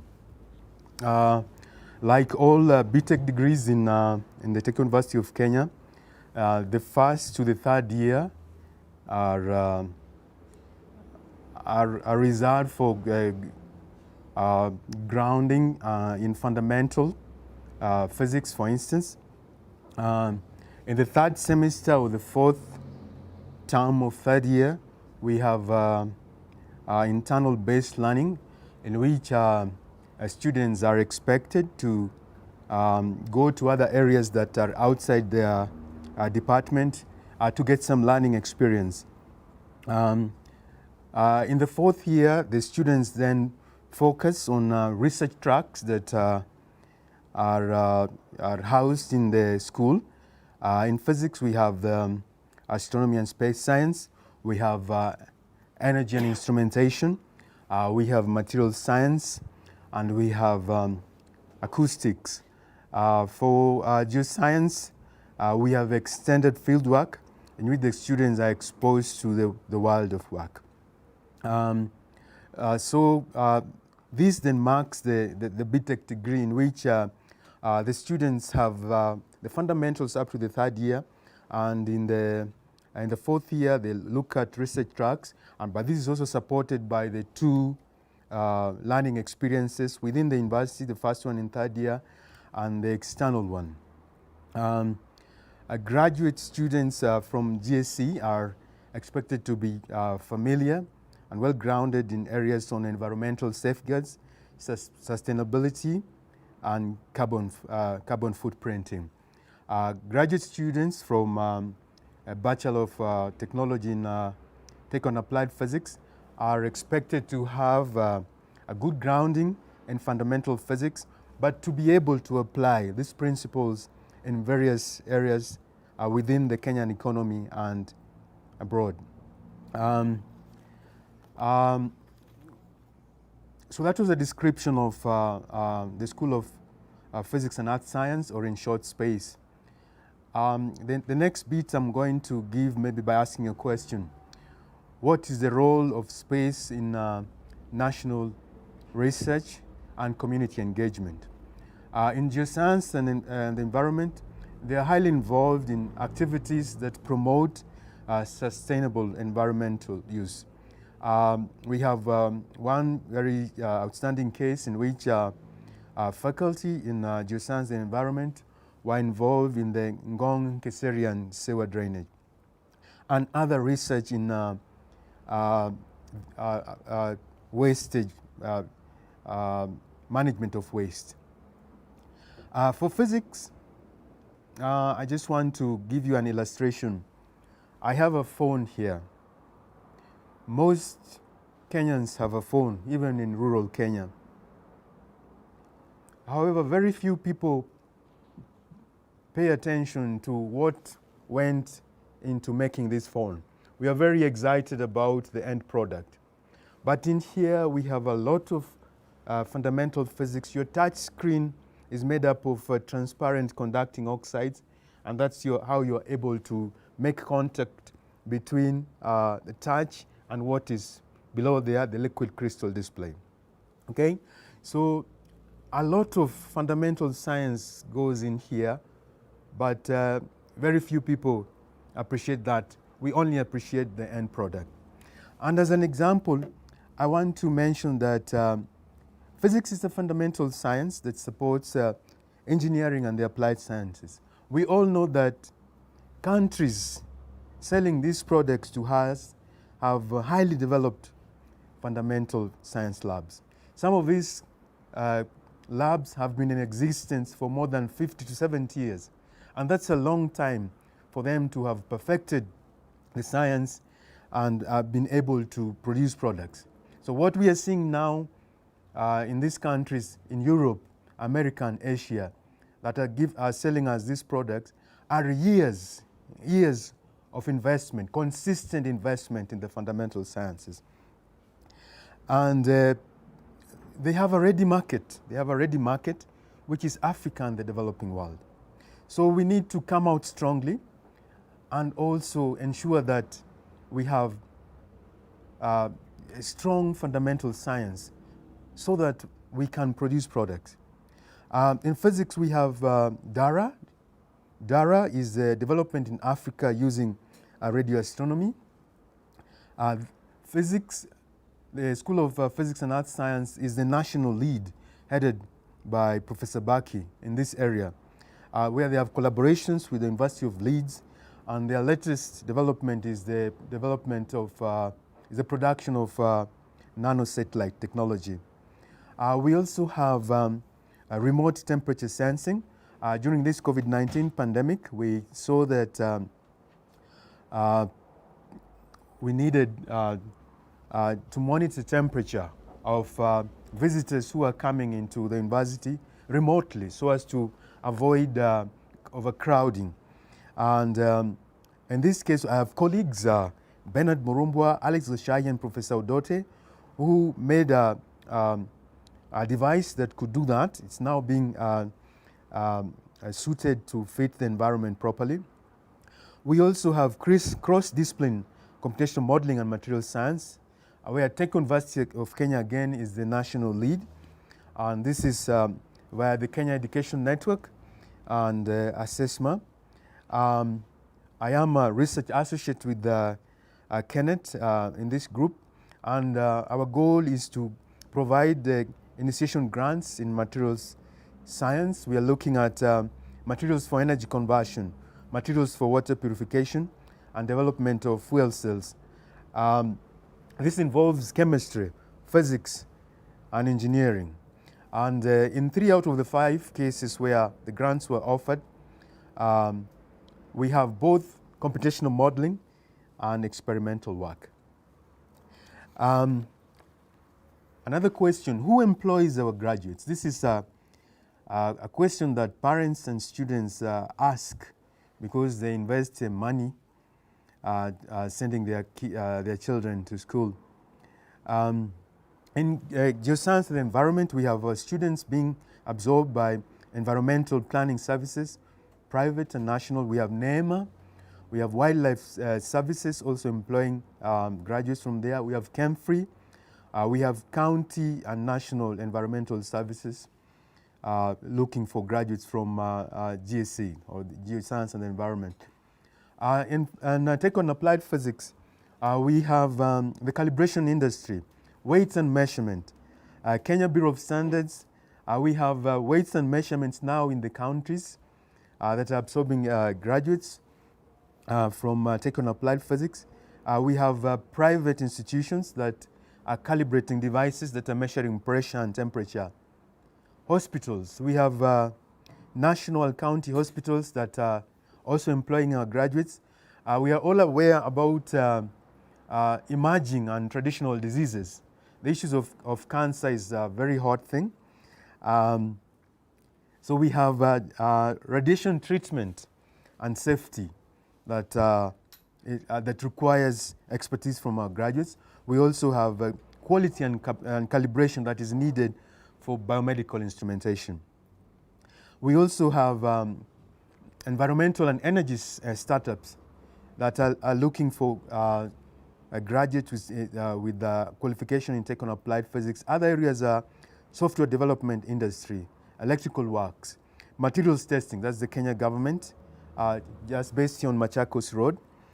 We have data science. Our students are also getting work in the banking industry. What is my advice to students? That students need to be proactive. When you come here for the 4 years, the 4 years is very short if you're busy. You need to join with other students. This has been said, but I need to emphasize and know what is happening. We had Professor Curia, the director of computing, Skit, who was here. We happened to be with him in a WhatsApp group of students, and we see the amount of information and knowledge that the students have. There's a lot of opportunity that our students have, but when they are ready and prepared, the skills, the additional skills on top of your degree can only be obtained here when you have the synergy of the other students. And I recommend strongly that our students have laptops or even access to PCs. And the final question, what is your role as students who are coming to the university or as a younger generation? You need to allow yourselves to learn. You need to be involved in the creation of jobs, because remember that agriculture and tourism that were bedrock for our economy can no longer sustain the numbers of graduates who are coming from polytechnics and tertiary institutions. We need to look at other areas. Manufacturing, I think the Kenya government is already fronting that. We need to go to that direction. We need to develop human capacity to support ourselves.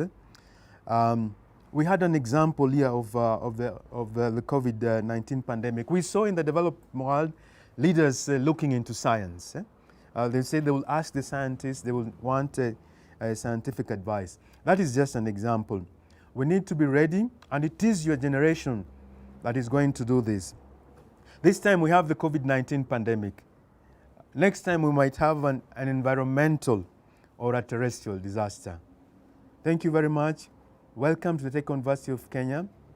I wish you all the best during the Christmas vacations, and we hope to see you next year.